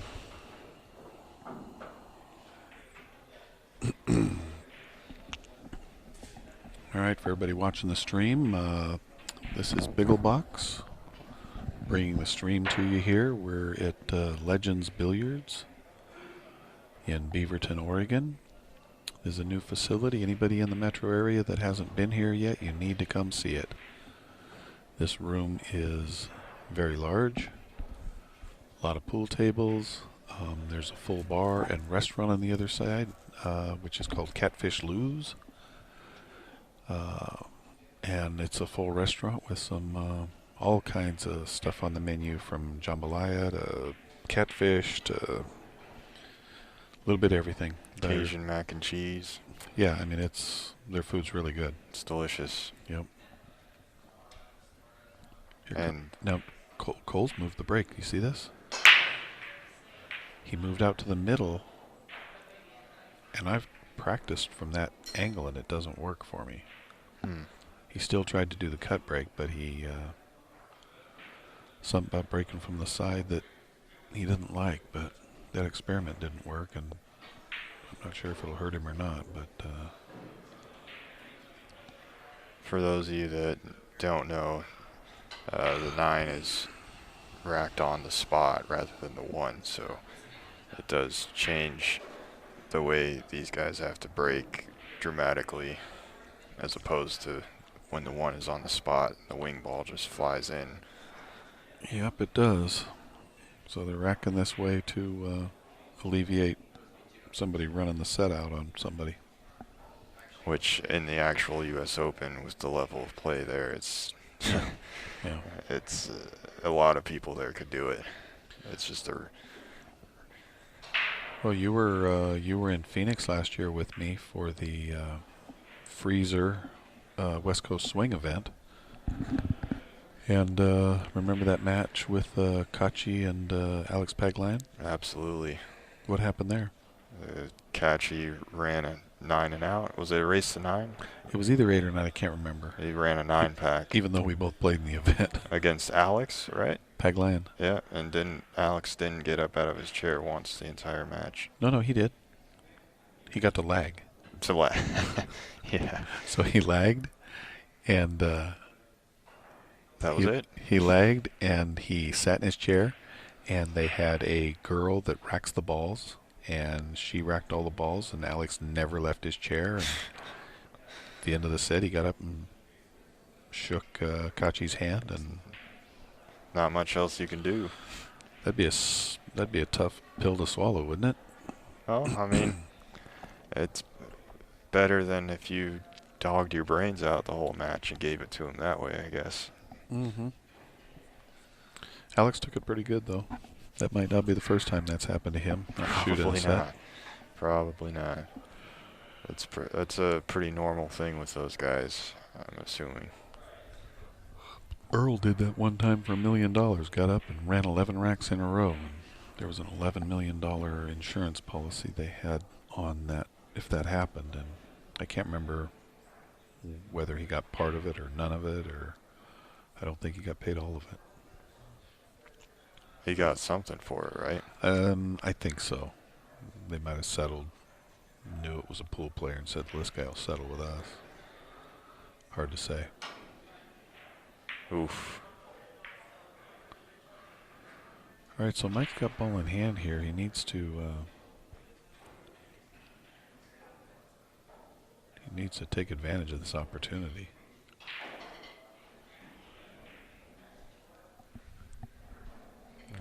What do you think?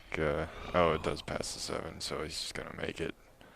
Will get himself almost straight in on the 2. Oof.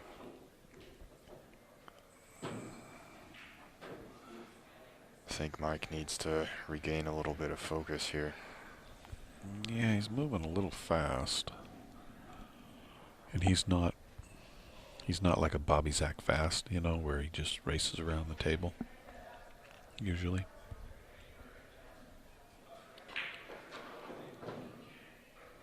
He got good angle on that. Just gonna draw back, come to the top side of the 4-ball. Make sure he gets on the right side of it, which he did. Perfect. So he needs to make sure that he maintains angle on this 5-ball too and gets it high so that he can. But once he gets to that 5-ball, with that 6 or the 7 right where it is, gets to the 6-ball, 6, 7, 8 are all just dead hangers. Mm-hmm. So where'd Mikey go? He's running across the room and Wanted to take a little walk. looks like he went and grabbed his extension. I'm not sure why it was across the room, but back at the action. I think he's got a good angle to just pop right back out for the 6. Stun it with a touch of right English.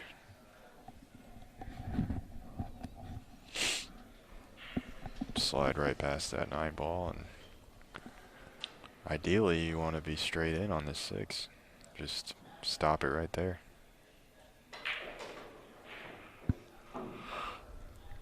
That'll work just fine. He'll throw this ball in a little bit.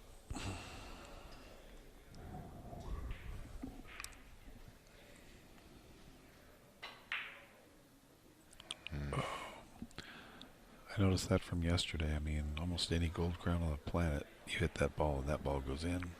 Not on the diamond. That diamond just like, it's kind of like there's a little gremlin in there and he just puts his hand up and just says, nope, not today. Just spits it out. Yeah, just, it's really odd. That ball does not rattle in that motion on a Brunswick.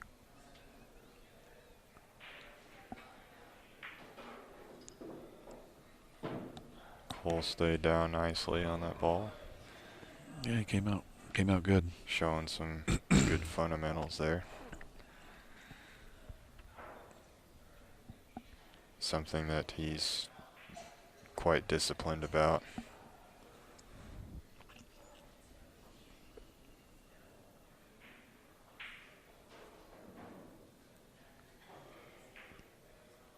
Good. He's just gonna go forward with a high ball, 1 rail, come right back up for that 9. It's pretty standard.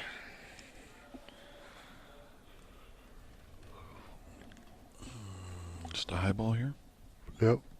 Maybe a hair of inside. You think? Yeah, maybe. Depends on the angle and speed he wants to Yeah, hit. you're right. He might have to put hair a inside. little bit.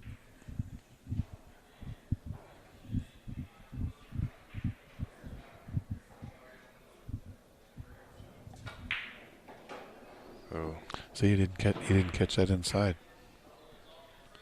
you just proved me wrong. Yeah, it looks like he hit it with a high ball. Either that or the inside didn't take. I mean, technically he's still supposed to make this ball, but we really don't want to be shooting these 60-degree cuts all the time. Well, he hasn't missed one yet, knock on wood, so. Mm-hmm. I think, and if he keeps making them, it's going to boost his confidence more and more.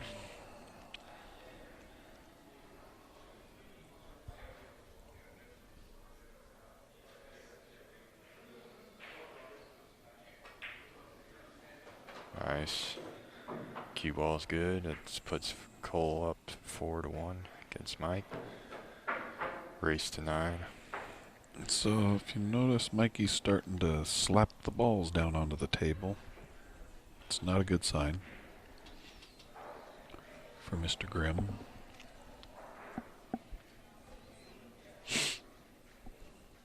You think Cole's going to try breaking from the middle again, or is he going to readjust? He's got to go back. He's going to try it. He's experienced. Look at that. He's coming over the middle. Now with this middle, the 1 tends to go into the side more. So you tend to make a ball, but I really don't like the cut break from there. I experimented and just is what it is. Avoided the one on the side, but also didn't make a ball. Yeah, he's going to be jammed up behind that. He's going to be jammed up behind that 11 or that 7-2, more than likely. Looks like it's lined straight up in the corner. Well, he's debating on whether he shouldn't even be debating that. Look at where the 3 ball is. If you really think you should make this 1 and try to get shape on the 3 from there. Unless you hit it so perfect that you got just the right angle on the 2. Right, dead perfect. He was trying to miss. He thought he made it. He didn't even play safe. So he hit that one. He didn't hit that too good. I think Cole thins the right side of this 1 ball. Comes 2 rails up. He's got a 4 and a 9 as blockers. What do you think? And where's Whitey going to be? Up kind of by where the 7 and the 2 are. Yeah, see, I'd hit this as thin as I could, and I'd try to put it right behind that 7-2 and just get it right back. Play this to go right back where it's at. Yeah. I don't see anything else there. Not a lot of blockers. Cole's got Hawkeye vision, so I think he's seeing this ball pretty good.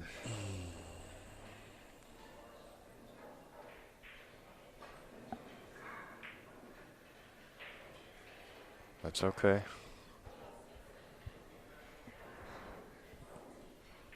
I think Mike has just the edge of the 1 ball to see there.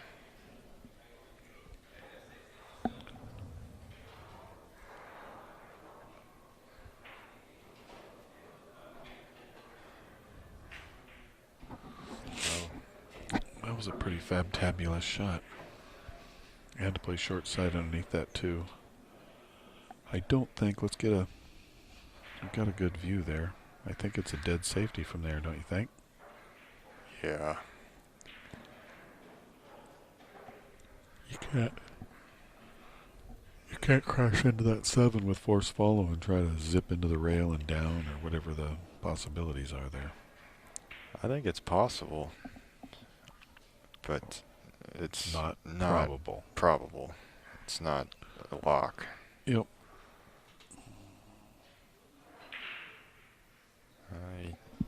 He snugged up pretty good on that 7, so. See, I don't like that flat angle.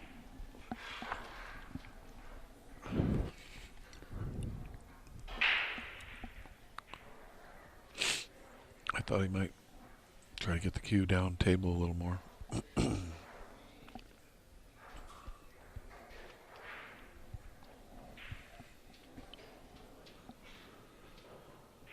Alright, so we're in a little bit of a kick battle here. So any of the new people that are on the stream, if you could share the stream for us. Share the stream. We'd like to get as many viewers. It's going to benefit the players. It's going to benefit sponsors, the location, everything. My legs are getting tired. So, What time is it? please share. Yeah, Just helps everybody. 4-1 battle. You messing with your mic there? Yeah? Sorry, buddy. It's okay. I gotta leave in like 10 minutes. I got a junior I'm giving a lesson to, so. Oh, okay. But I'm good for another 10 minutes. You got it.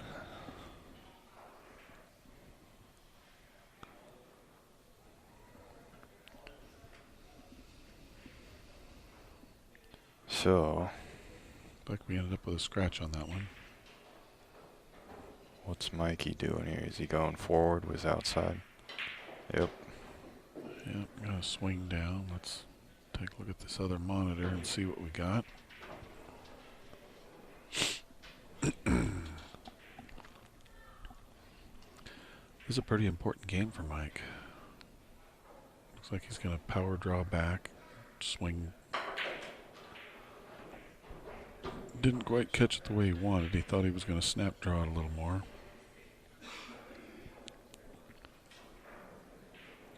Don't want to leave yourself on the rail. He's really rushing these shots now.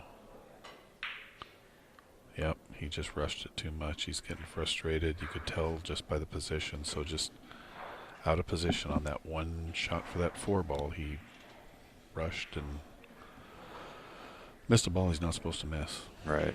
So that's a bad sign here. Cole's got a little work to do though. But the out's there, so if he there you go.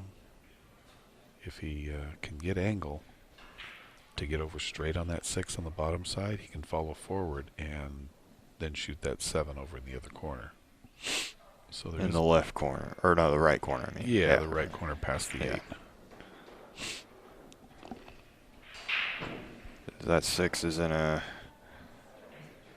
peculiar spot, so I think he's got to get just right on the 6. There's not a lot of room for him to.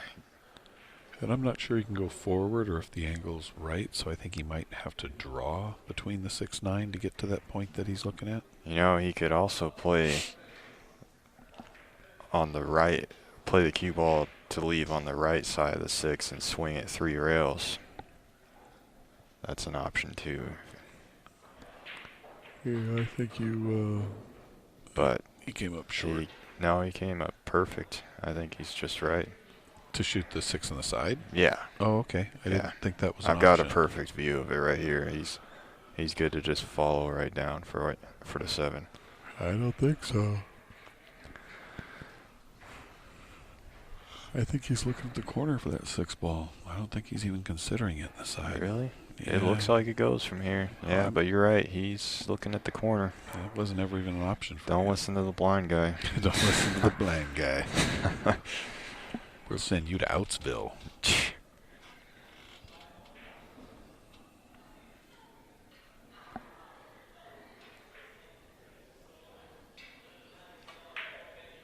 Oh, oof. Took his eye off that one. Well, Mike's just happy to be shooting again.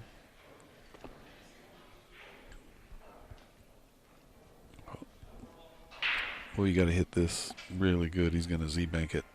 Z-bank Cue ball. The cue ball, yeah. 2 rails and back to the 3rd where he wants to get for that 7 ball. Oh. Well, he overgassed it.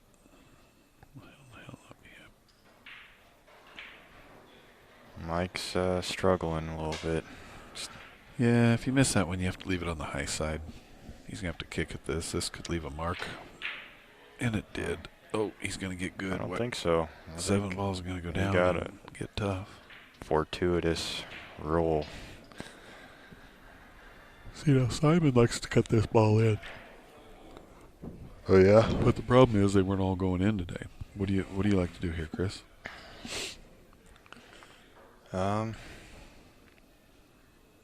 Boy. I think I maybe bank the 7, 2 rails up to the top short rail right by the first diamond, and then try and roll the cue ball up on the 9. What do you think about that? Because he can only see the right side of the 7, right? Mm-hmm. Yeah. I think that's the shot. Let's see what he does.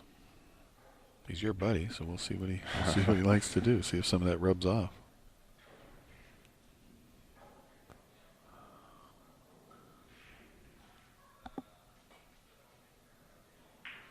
Well, he tried to get up on that 9, but he lacked the speed for that shot in particular.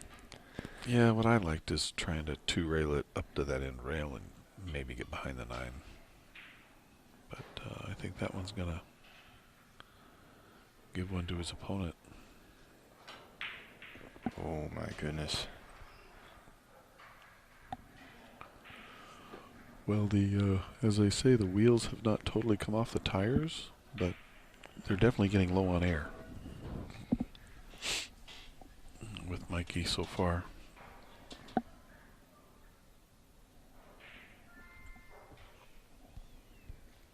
Cole's got a dead bank here. You just gotta commit to this and just bank it right in the hole. There's no questions asked, no second guessing, just make it.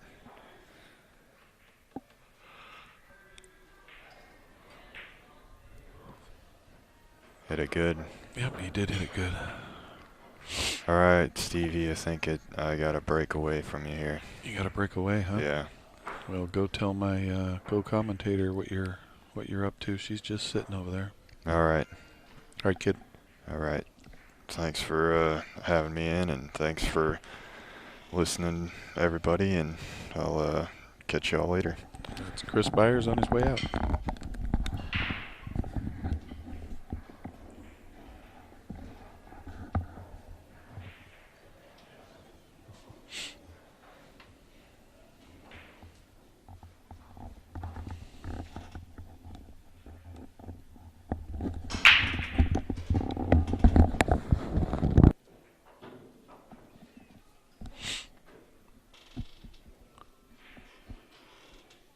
All right, so here we be. Get to talk to myself now. That's a scary thought.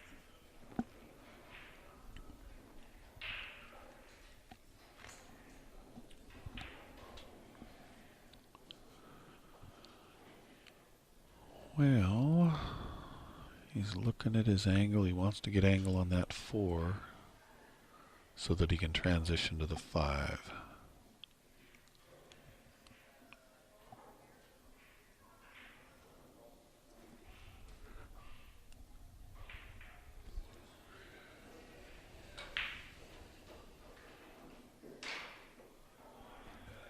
Maybe a hair farther than he would have liked, but he'll still be okay.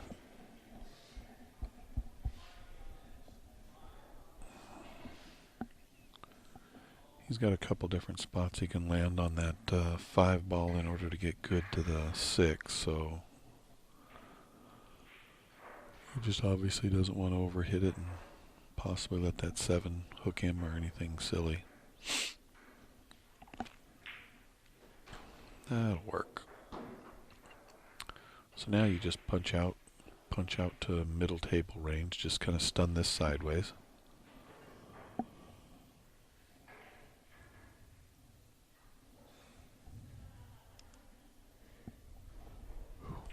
It might force him to go 2 rails off that 6 ball rather than 1, but either way he should be okay on this. Oh, is he swinging all the way around? Maybe he's got too much angle here. Well, he had to swing around. Hit it good.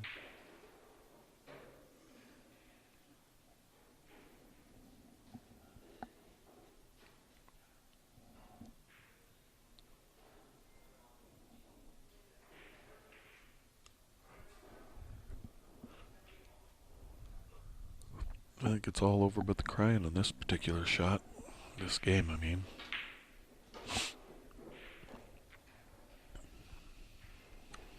Nice little soft draw here. Doesn't even need to go to the rail, I don't think, unless he chooses to. And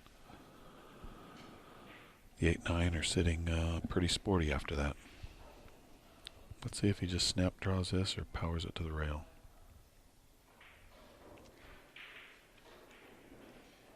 Yep, just like that.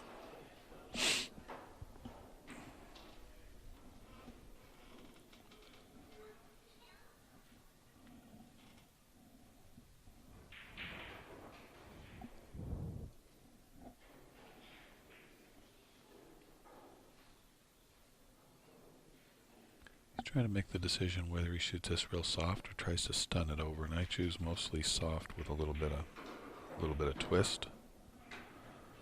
Sometimes stunning a ball on a shot like that, it'll get away from you a little bit, and you wonder, what the heck did I do that for? Just didn't want to make an unforced error.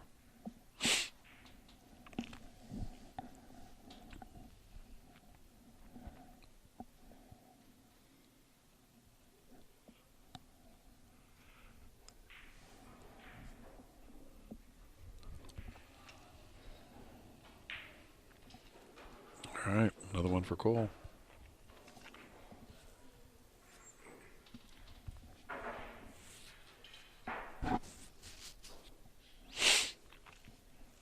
All right, for anybody just dropping into the stream, this is a Bigglebox promotion.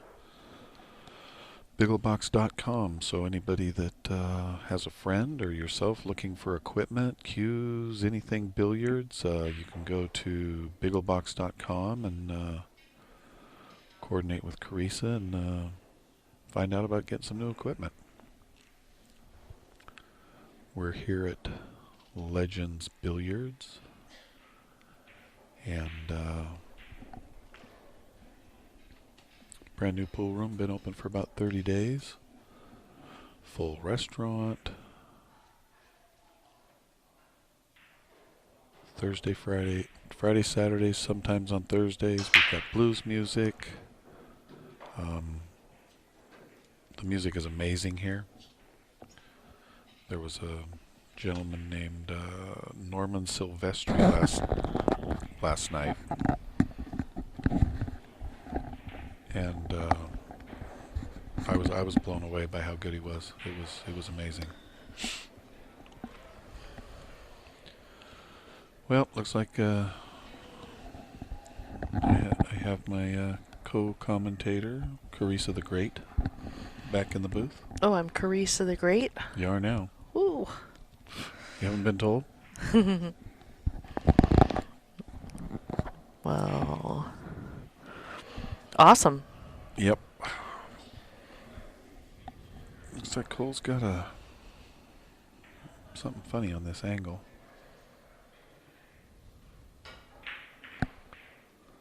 Yep.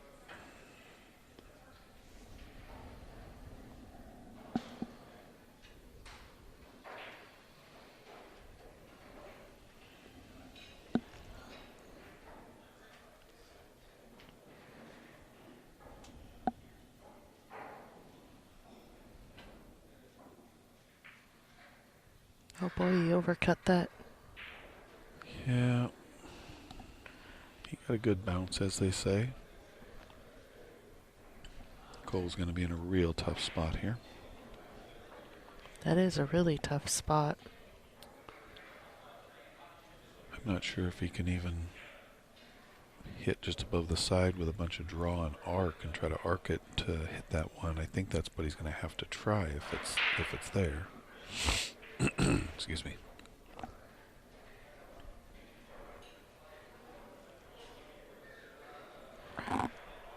So Something like this, do you consider trying to tie up the 7, 4, and I would 6? Or I definitely would have looked at it. He didn't look at it at all. He just has thrown all his chips in on it, and I'm not convinced that was the right thing to do. I mean, going for it, okay, but to not look at if you could tie something up and maybe get a chance back at the table. But he felt he just needed to go right at it, and it was too tough of a hit. Now look how fast Mike's rushing. He's almost really pushing it here. He doesn't play at that pace normally. So there's a little bit of frustration. He's one-stroking and usually does not bode for extremely high-level play, in my opinion.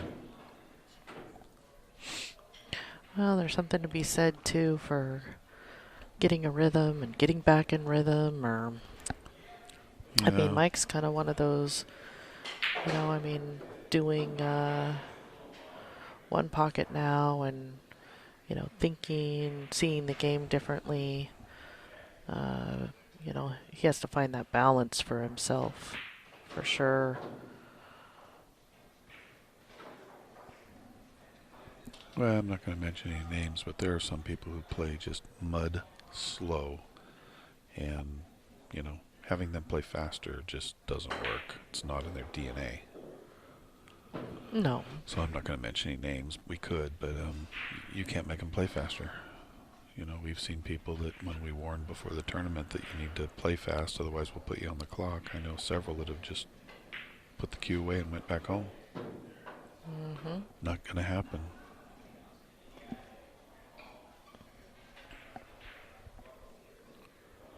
Well, Mike needed this game pretty bad. Made a nice out, though. Real nice help. I like him getting his extension, looking at this, taking his time on this shot for sure. He obviously wants to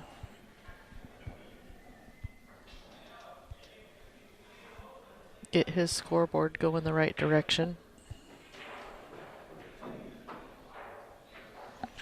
Well, there's one up on the scoreboard.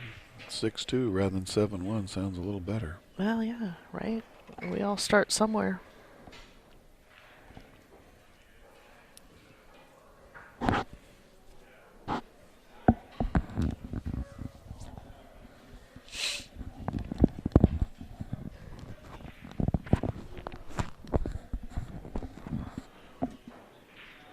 All right, also for a lot of people in the area, stay tuned. There are going to be a lot of different events here at Legends. It's going to get nothing but better. Every Friday and Saturday night Carissa will be running big old chips here at Legends. We've had some good turnouts so far. Battle of the Sexes. Well, next weekend is the Scotch doubles for 1200 cap type of thing.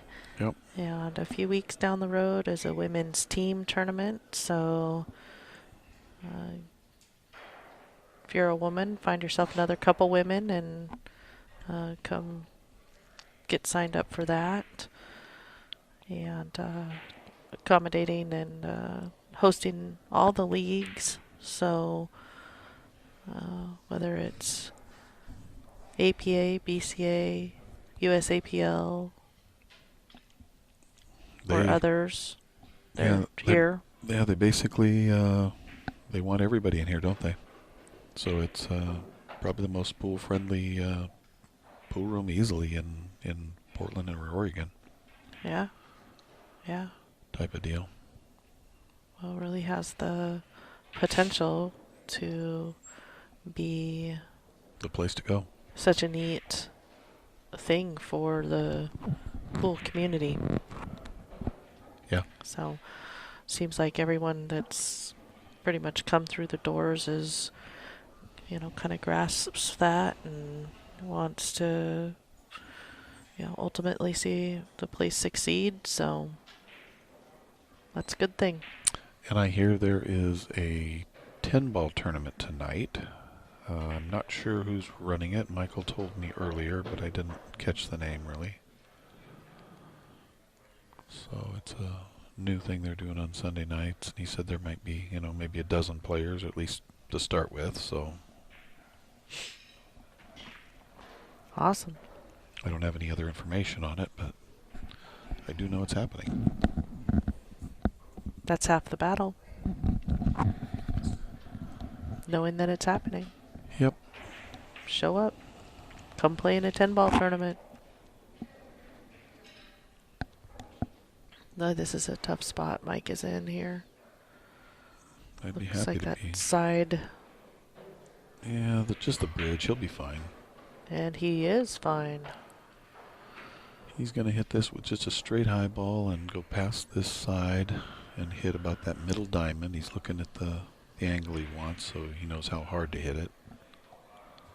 So just straight high center and come between the side pocket and that 7. Oh, he went on the line for the pocket, but he'll still not be punished too bad, I don't think. So we get the sound effects. Call in Ubu. Sit.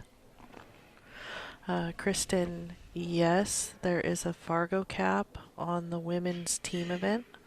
I believe it is 1,500 for a 3-person team. I am playing with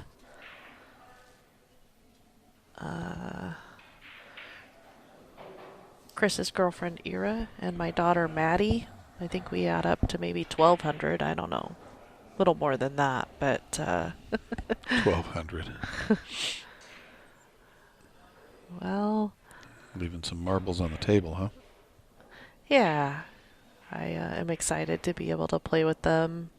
And I think there are a few more competitive teams, but regardless, it should be fun and good practice for Lincoln City, for those people that are going down to Lincoln City and et cetera, et cetera. So, ladies out there, definitely get yourself a team together.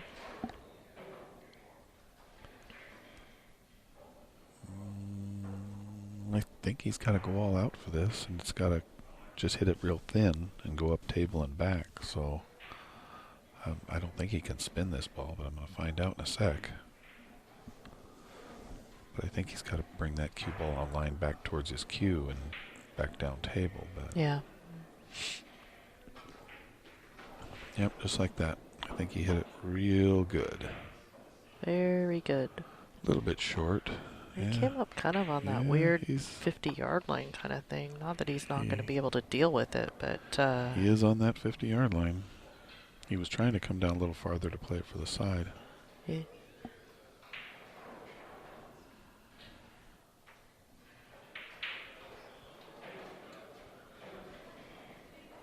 So...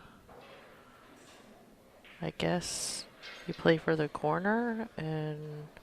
I think you have to play for the corner with low outside and spin draw past the side, and you're basically just playing to put Whitey back right in the middle of the table, or even where he's at is fine, but Yeah. right in the middle of the table would be perfect. So No, he's doing something else. maybe he's going with just a high ball. Maybe the side pocket doesn't come into play. Let's take a look at this other angle. This will help us out a lot. Yeah, boy, there's so much angle there. He can't draw back past that side. It would be too much. So he's going to use high right on this, it looks like, and just shorten up the angle.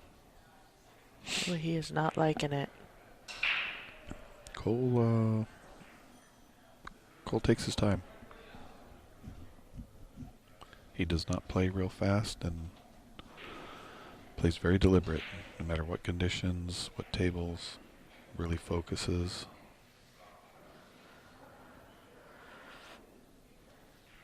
Yeah, I think the whole area has enjoyed, seeing his growth and cheering for him.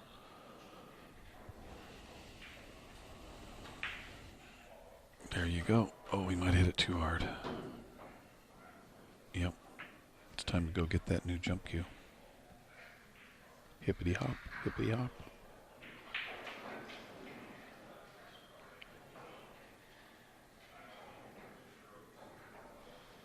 Nope. Gotta fly. Gotta fly. He's gonna look at this and maybe do his due diligence and everything else, but I really think that unless he doesn't like landing that soon. No, he's done this a few times where he doesn't even look at some things and is just getting totally committed on whatever he decides. Huh. This surprises me. Because I think a good jumper is at least 50-50 on this jump, and this kick shot is not 50-50 by any means.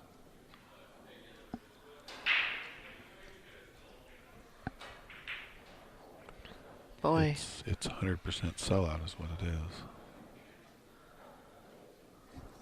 Yeah, I just thought that might have been a mental error. Well, we all make those. This is true.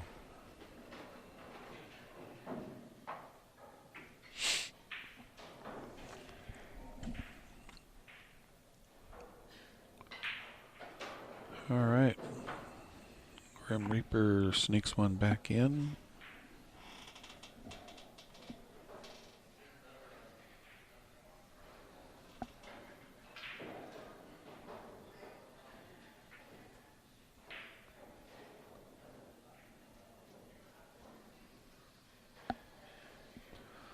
Well, how do you think the tournament went overall? Did it go smooth, or any side notes? Smooth for who?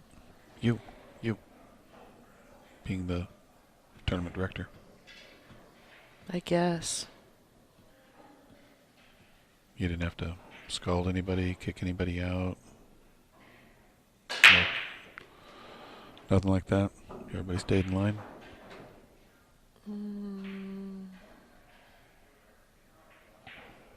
Yeah. Good, good.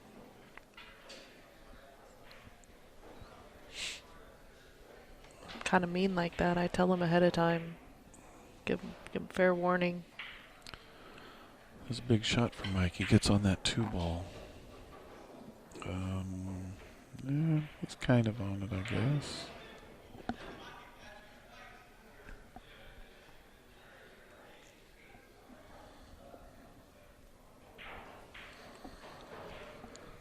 Well, you want to cinch this sucker up. You want to run around that 4 and get almost straight on the 3, and he should be pretty solid from there. Whoops, the 4 jumped in the way. Oh, it got out of the way too. That worked out just pretty sweet. Yep.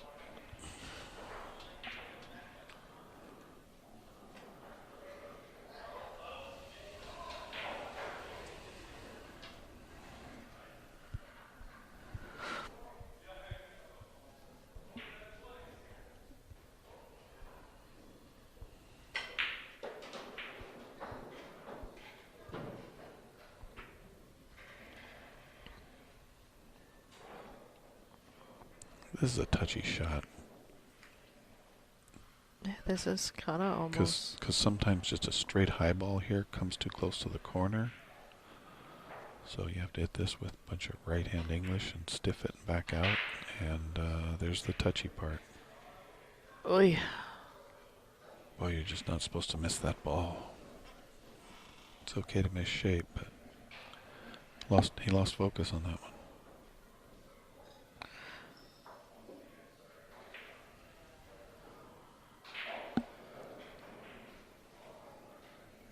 Huh. Come on, machine. Are they talking about Cole or Mike?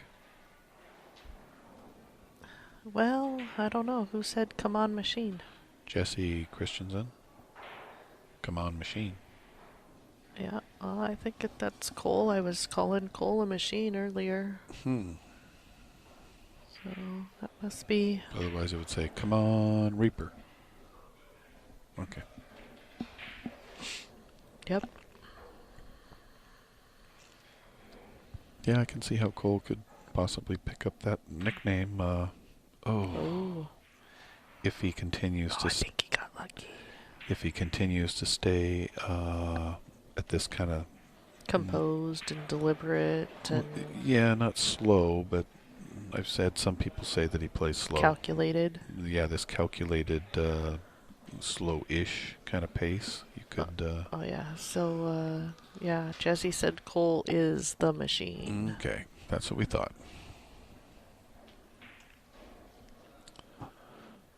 Well, Mackey's got a tough kick here. I think you kick this at medium speed and try to kick it to the bottom rail about the first diamond short of the corner. And try to get safe and let the cue ball glide into the 9-5. Oh. But, oh, he got fortunate again. Well, I mean, Cole got fortunate that, when he missed that. There's just been a lot of that today, even in the Cole and Simons match. They bounced him back and forth with good roll, and several innings per game. Yeah. So. Sometimes that's just how it goes in 9-ball. I mean. Mm-hmm. Yeah, well, I don't want to make a living shooting this jump shot over the 7 and trying to land. It's kind of a rough landing here. Yeah. It stayed on the table. That's a bonus. So hard not to come off the table and get that clean hit. Were you cutting this in the side, honey? Or the corner? Probably the side, huh? Nice and smooth. I think that, yeah. Holy mackerel.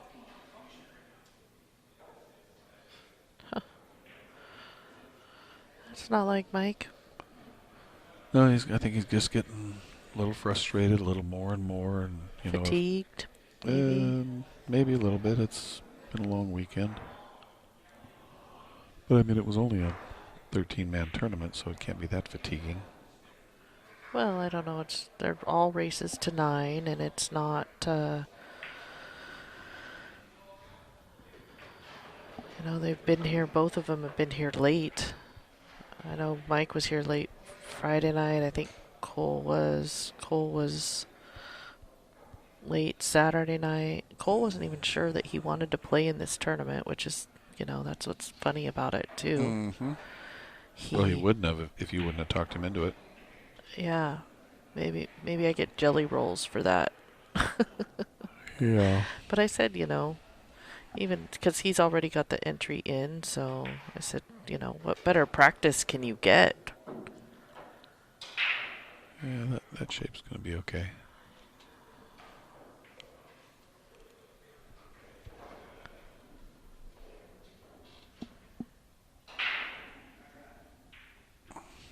You want to answer that one, honey? Yes, these two are one of them is going to qualify for the U.S. Open 9-ball. They'll have their entry paid. And a little bit of lunch money, too? And some lunch money, too. Cool. So the U.S. Open, for anybody that doesn't know, is a $1,000 entry. It's a 256-person field, and the field will be absolutely loaded with the best players from all over the world. It is easily the not only premier event of the year, it is a field unmatched in past history and everything. Only because of the international flavor and all the foreign players. So, yeah, the winner's going to win a spot into the U.S. Open. We have 6 more spots after this one to qualify people. So it's going to be quite a shootout from now till April, filling up these spots and people winning the opportunity to play in that event. All right, Mike is going to take a quick break, use the restroom. I'm in the tube. All right, we'll be back shortly. Everybody hang in there. We'll be back.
All right, that break, it was not as long as we thought, so Mike's coming back to the table. Cole didn't go far, so we're not going anywhere.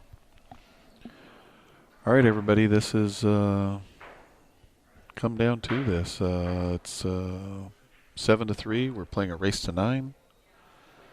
Somebody's getting a spot to the U.S. Open. So in order for Mike to be able to win that spot, he's going to have to overcome this 7-3 deficit and win the race to 9 here and beat Cole a second time. It's a true double dip format.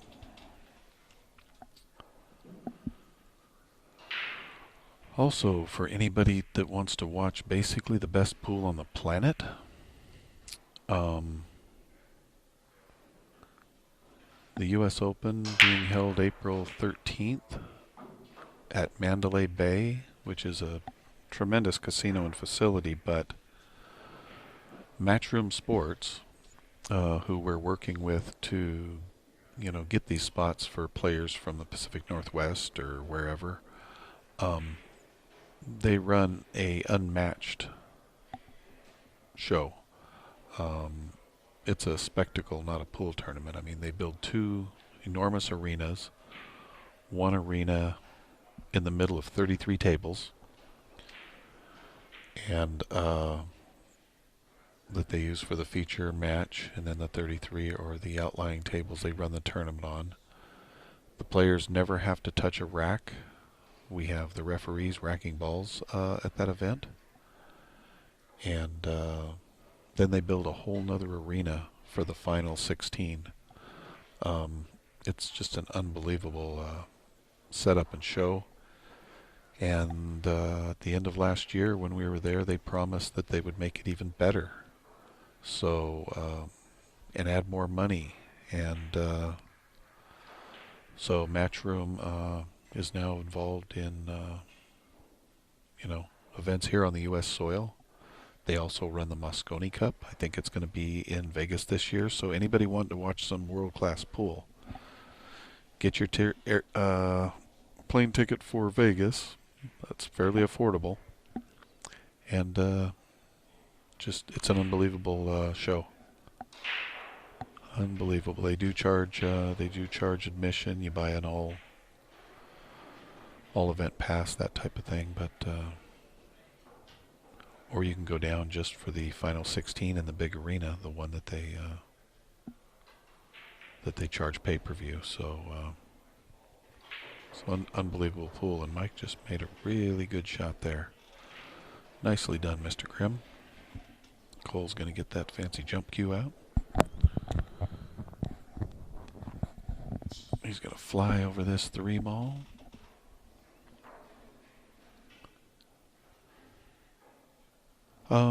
Jesse Christensen, the answer is yes. So right before I went to Spokane last weekend, I gave Carissa the money. It was there was a deposit you had to put down to get your spot held, and it filled up that morning. So the tournament filled up, and so I'm on a waiting list. I think I'm 14 deep.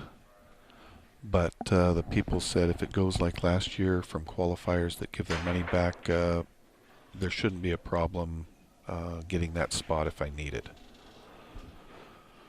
Obviously, I'm going to try to win one of the qualifiers type of deal. We'll see, and if not, we'll go the other route. So, but easily the classiest event I've ever played in.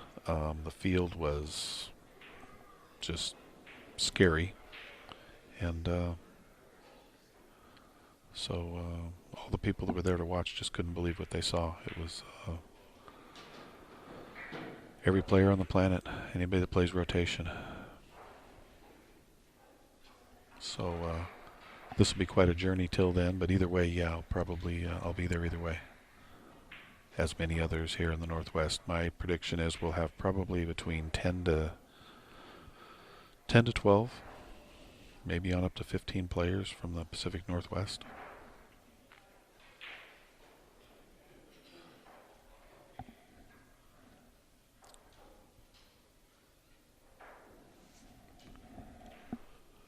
All right, Cole's got a pretty good-looking rack here. He's just gonna, I think he's just gonna kill his cue ball right there. Yep.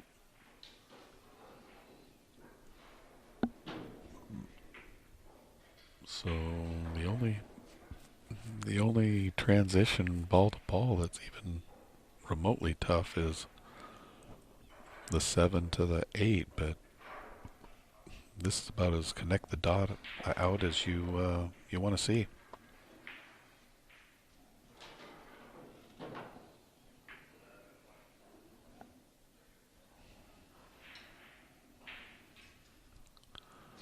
Wow.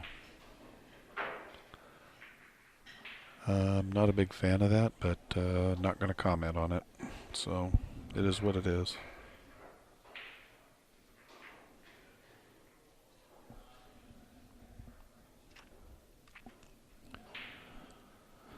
I was at the Reno Open one time, and I broke the balls, made 2 balls on the break, had 7 remaining, and Kim Kim Davenport classed me the entire rack, all 7 balls.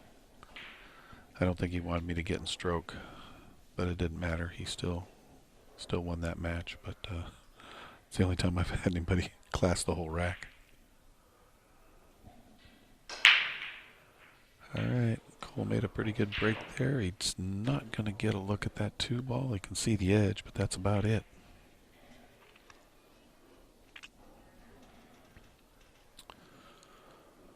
So if Cole wins this game, then it's Outsville for Mr. Grimm, and Cole is going to be going to the U.S. Open, and his spot that he already reserved will open up another spot for the waiting list, and a little bit shy on that safety.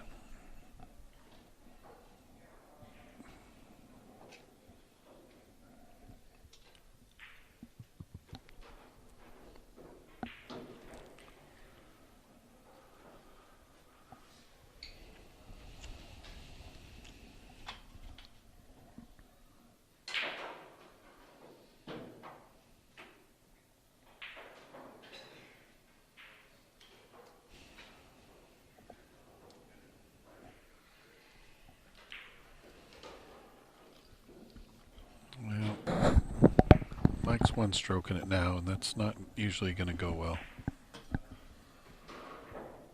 I think he'll get away with it on this one.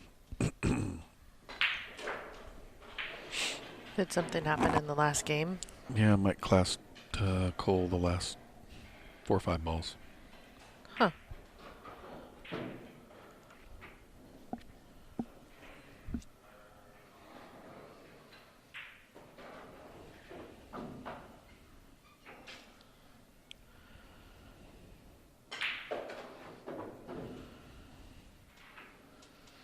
So he's just showing a little frustration and over the way the balls roll or his play or this or that, and just shows. So Brian, the way that works is Matchroom Sports works in alliance with ourselves and other pool promoters throughout the country and possibly throughout the world, and they give us qualifier spots, and they want everybody in all the different regions and countries.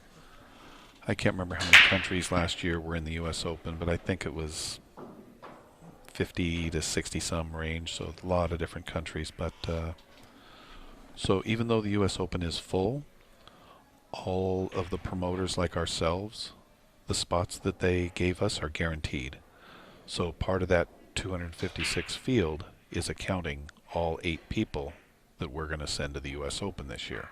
So even though you can't just pay the entry or down payment and get in, there are still spots where we don't know who they're going to be yet. So after this event, we will have 6 more spots available, if that should answer your question. So yes, the field's full, but we don't know some of the names that will be plugged in.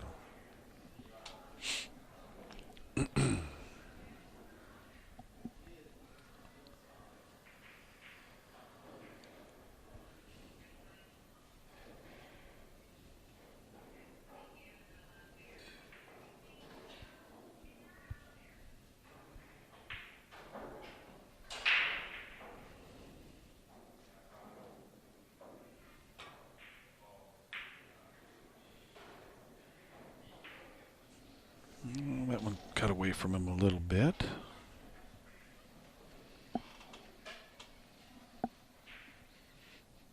Let's see if Mike continues that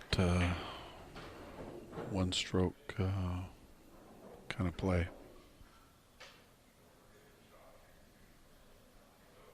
Looks like he's slowing down a little bit.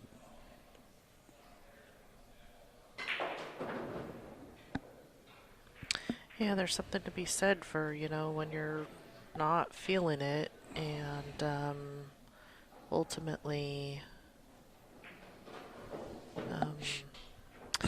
this is a rhythm game. So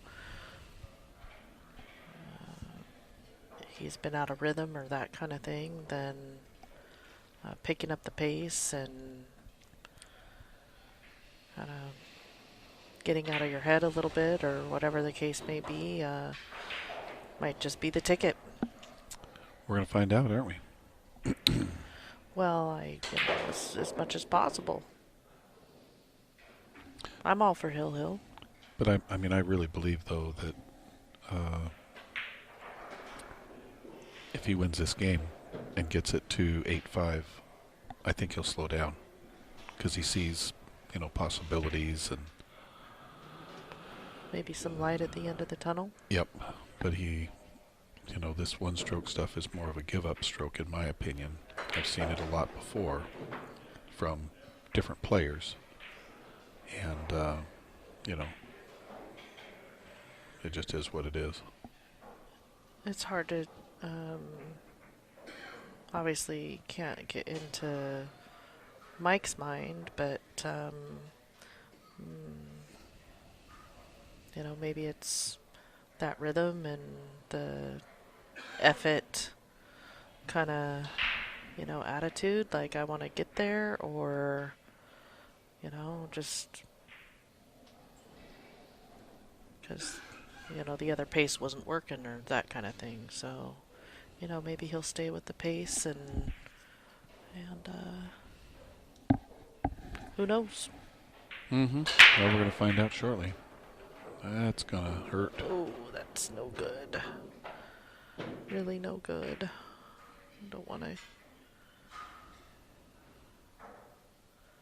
see the scratch there for sure.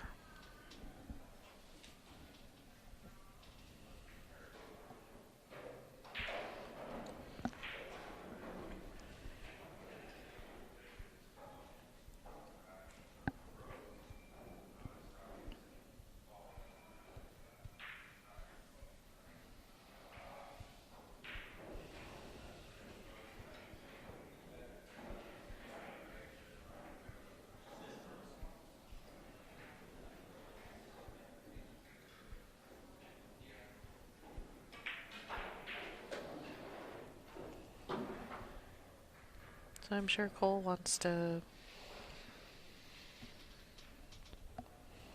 get out and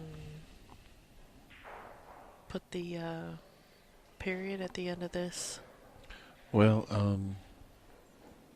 sometimes when you get on the hill, winning that last game, sometimes when the guy's charging back and fighting, it's tough to get that nail in the coffin sometimes. Yeah.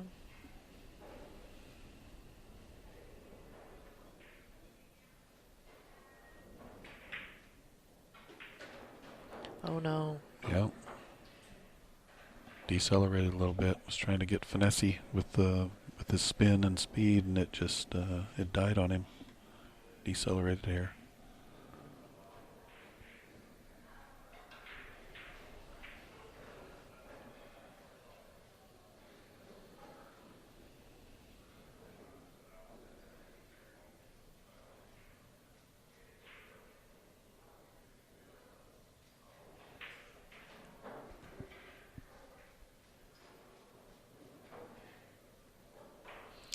Yeah, I wonder if the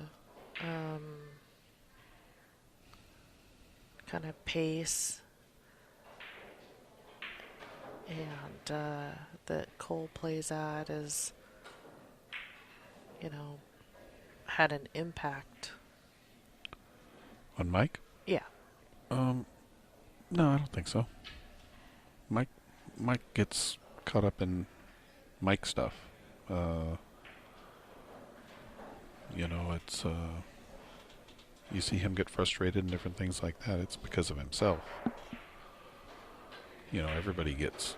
Yeah, I haven't obviously been here at this match or whatever, so. No, he's just frustrated with everything, just not so much, Cole or Cole's pace. Because if he was, he would have done it earlier in the match, not once he was stuck.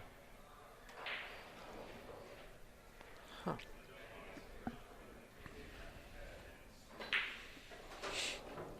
But if he stays focused, now if you watch, he's not going to one-stroke these balls.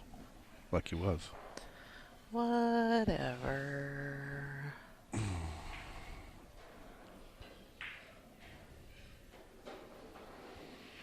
No, it's not really a whatever. It's he cares now. The score is indicating that he should slow down.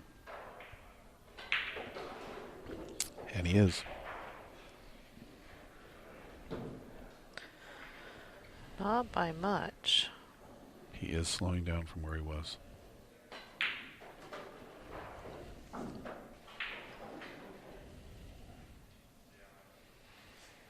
And will get slower. Cole's taking a break. Oh, He's a little frustrated or just wants to focus and finish.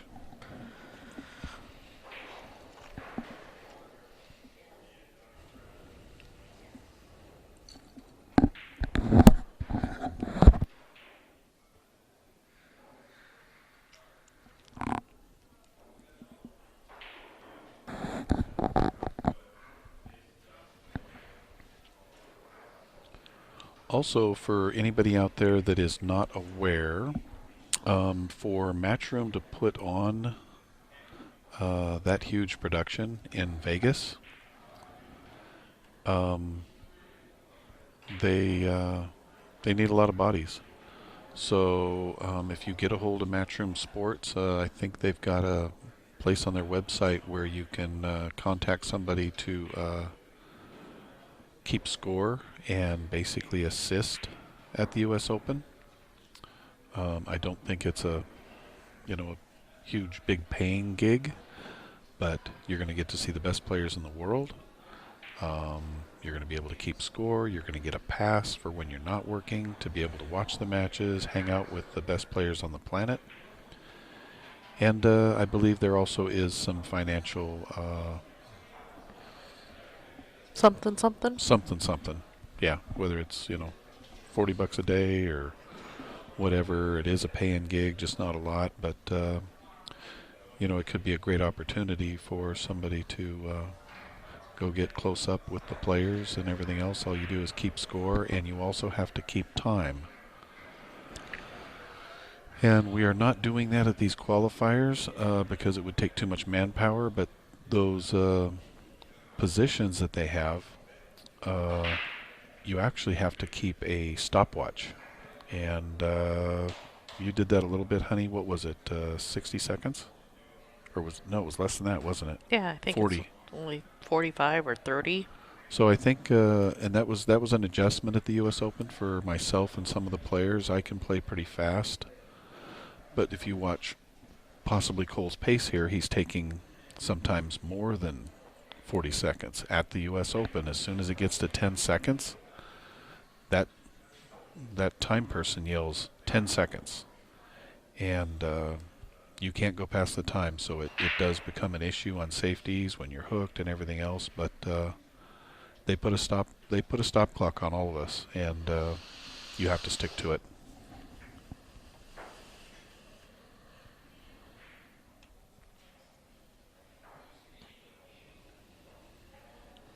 We could probably pack Chanel in the suitcase, right?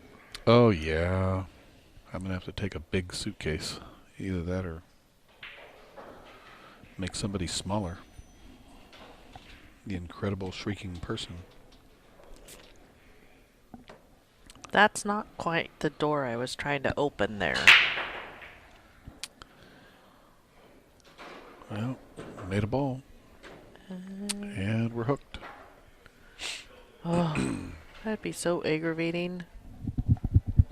What, to be hooked after every break? Yeah. Yeah.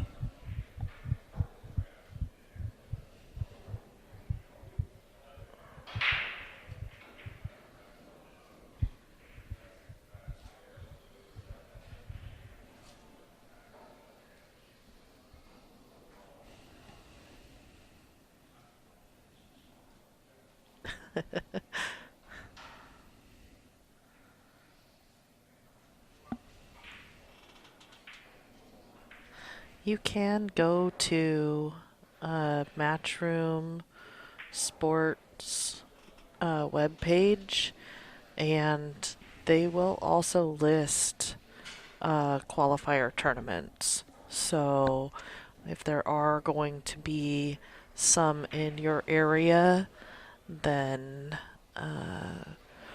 Matchroom's website will have that information.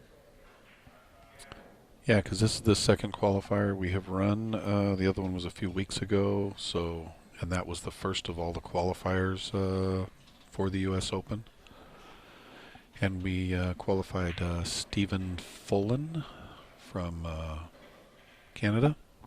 Yep. Yep.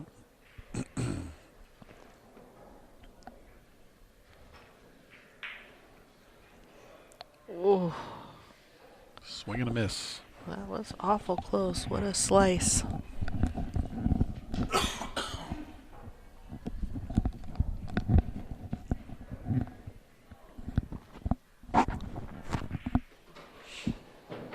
Nice touch.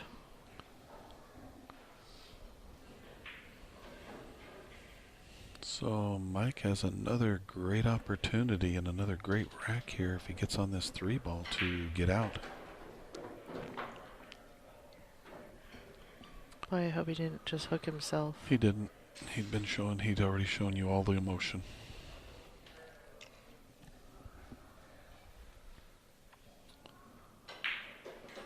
Oh, I think he's okay. He's okay. All right, the transition's going to be from the 7 to the 8 is going to be the big position play.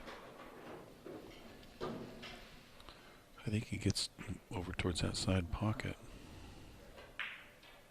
I don't like that spot at all. That's no good. Well, that's just a speed thing, right? Like, no comment. Just let's see what he does. He lets her rip.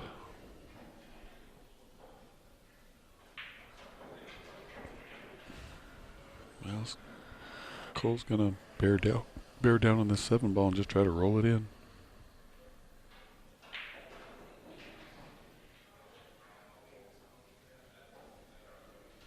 Yeah, Brian, it's hard to say whether they have all that stuff up. They've just made some of the announcements for the U.S. Open just recently as far as the fact that it's filled and when they opened it up to entries and... when people schedule them. Yep. So,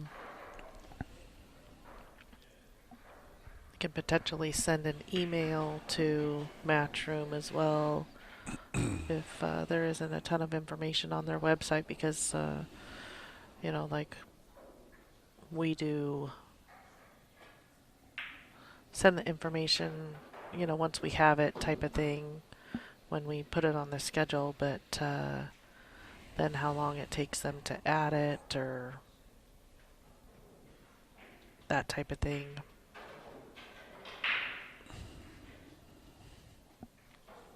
All right, Cole's got one more ball to play position for, and that's the 9-ball.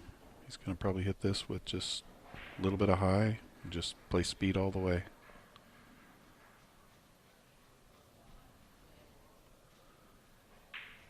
Shoot that 9-ball over in the left corner.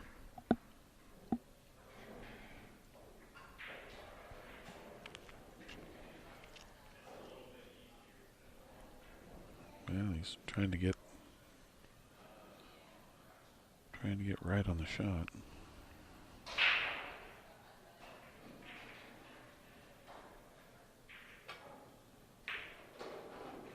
And he looked at it a little bit too long, in my opinion. That's one of those balls you have to make sure if you're going to miss to the high side. Oh, for the shape? Yeah. I mean, you just can't leave it short on that one. Anywhere up table, you're fine. You just, whichever side marginally you miss or hit. Well, this ball will cut. That's what the monitor shows us. So he's gonna. I'm not sure why he isn't just cutting it straight into that corner, but I don't either. It doesn't look like he's trying to cut it. look at the monitor. No. I think you just go all out and just fan this thing down the rail. He's safe. He's playing safe. He's trying to play the percentages. Yeah. Everybody's style is a little different. I think most players would have cut that ball.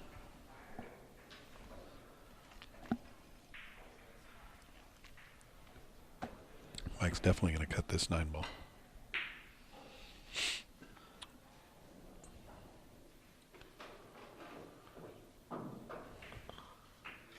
What do you do? All right. What do you do? Knock it in? Yeah, it didn't. It was not going to go in, so he went in and just knocked it in the pocket or something. Yep. All right, folks. So Cole Gibbons is victorious over Mike Grimm, and he just earned himself a spot to the U.S. Open. All right. I'm going to congratulate him. There you go. Want me to send him up here to talk to you? Yeah, why don't you do that? Okay.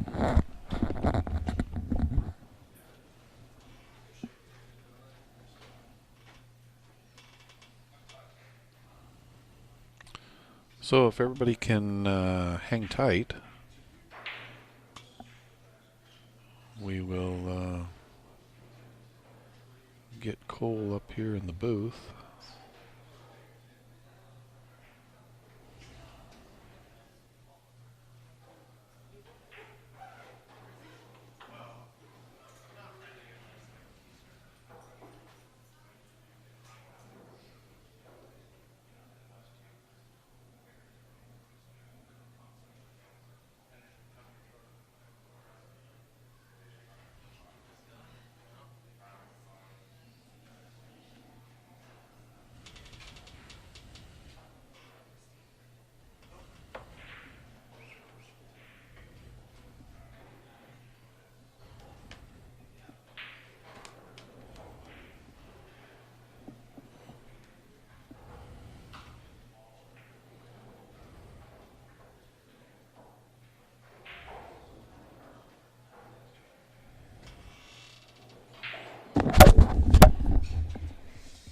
Watch out there, champ. I'm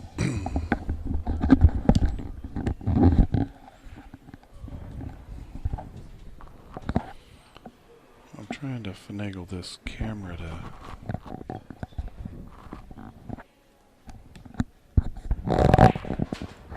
to change. Something like that. Not the best view in the world, but and we're going to turn the volume down on that phone.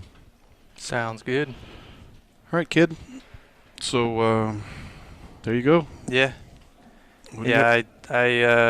Man, I started to fall apart there mentally a little bit. Not really. I mean, I was still somewhat composed, but you know, when he started just like, I mean, he was making some good outs and just one stroke and everything, and mix that in with a couple crucial mistakes I was making. I started to lose my confidence, so, you know, every mistake became more costly in my head. And, you know, even that last shot, like that last 3-ball out, you know, earlier in the match, I was confident on those and it would be no problem. But given what had happened, I just, you know, come up short on the 9, and then I'm thinking, oh, do I cut it in or bank it? And then going back to what we talked about before the match, you know, like in those situations, you know, doing the smart shot and, you know, seeing what happens. And that's what I decided to do. So.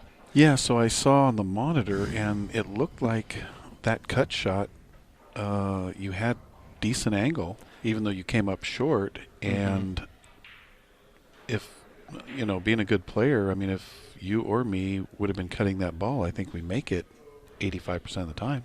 Yeah, you know? I think it might have looked like that on the monitor, but it was pretty thin. I would have had to let the cue ball go quite a bit. So. No, I know. Yeah, I just didn't feel confident enough in that spot to take it on. So.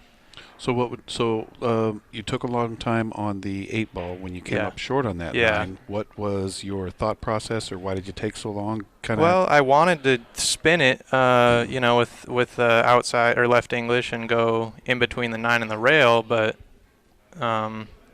I figure at least just give myself a shot. I don't want to bump the 9 or get funny by going that route. So you were debating spinning around it then? Yeah, which I Okay. think would have been like more natural, just trying to roll it like that. And I thought I hit it with good speed, but I guess not.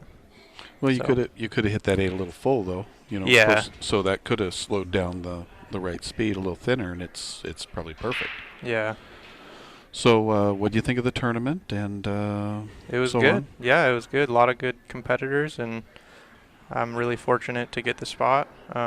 Mike Grimm and Simon Pickering both played really tough on me for the hot seat and then the finals. Mm-hmm.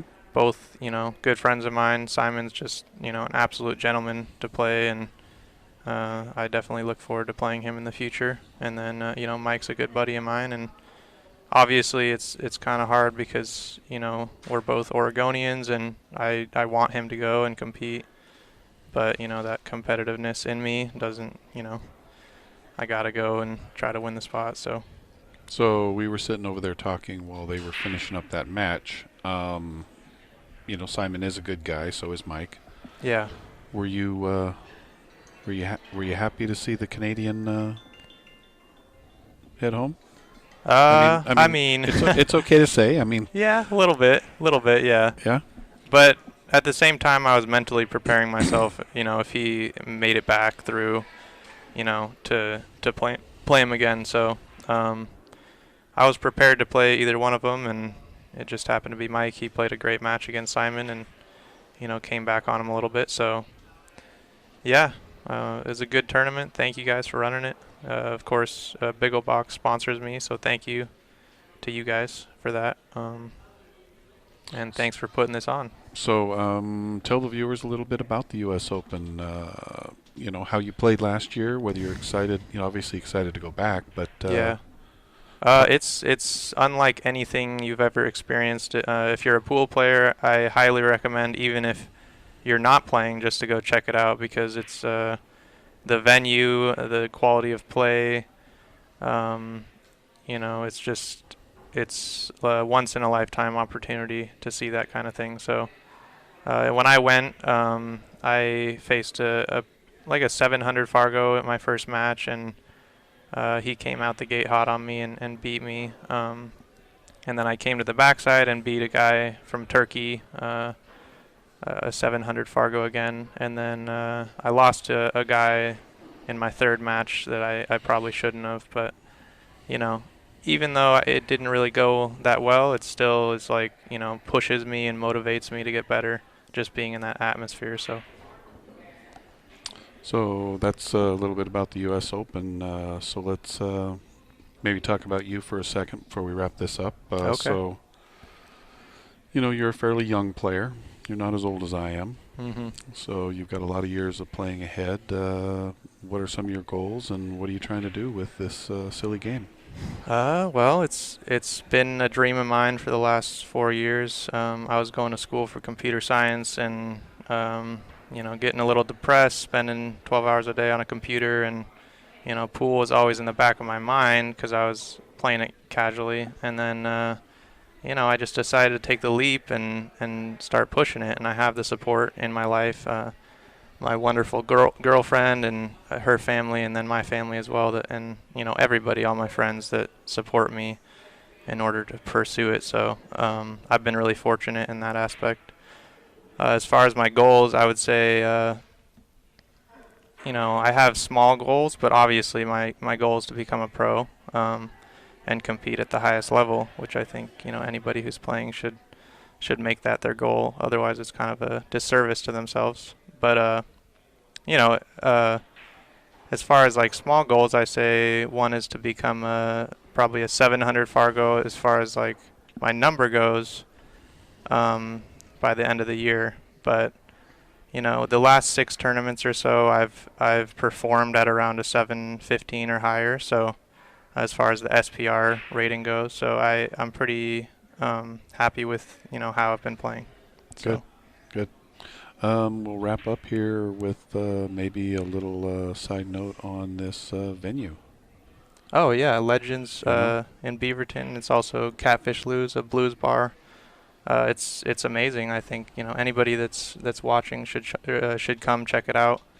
They're really doing a lot for pool, and it's really what we need in the Northwest, a place like this to hold big events and develop a culture for players to come and kind of push themselves. Yeah, I think more than anything, what I see is building the culture around here. We're hopefully going to get a couple more 9-footers. Yeah. Which gives it a little more, with 6 9-footers, gives it a little more of a pool room atmosphere for the more competitive players. But yet with 20 bar boxes, a lot of leagues, a lot of amateur pools, so I think we can get a good mix here. Yeah. And I think there's some bright things in the future for legends and the players and everything else. So absolutely. Well, congratulations. Thank you. I really appreciate it. I think that'll be a wrap, everybody. So thanks for watching, and we will see you for the future qualifiers. Thank you guys for tuning in, and thank you for everyone supporting me. I really appreciate it. There we go.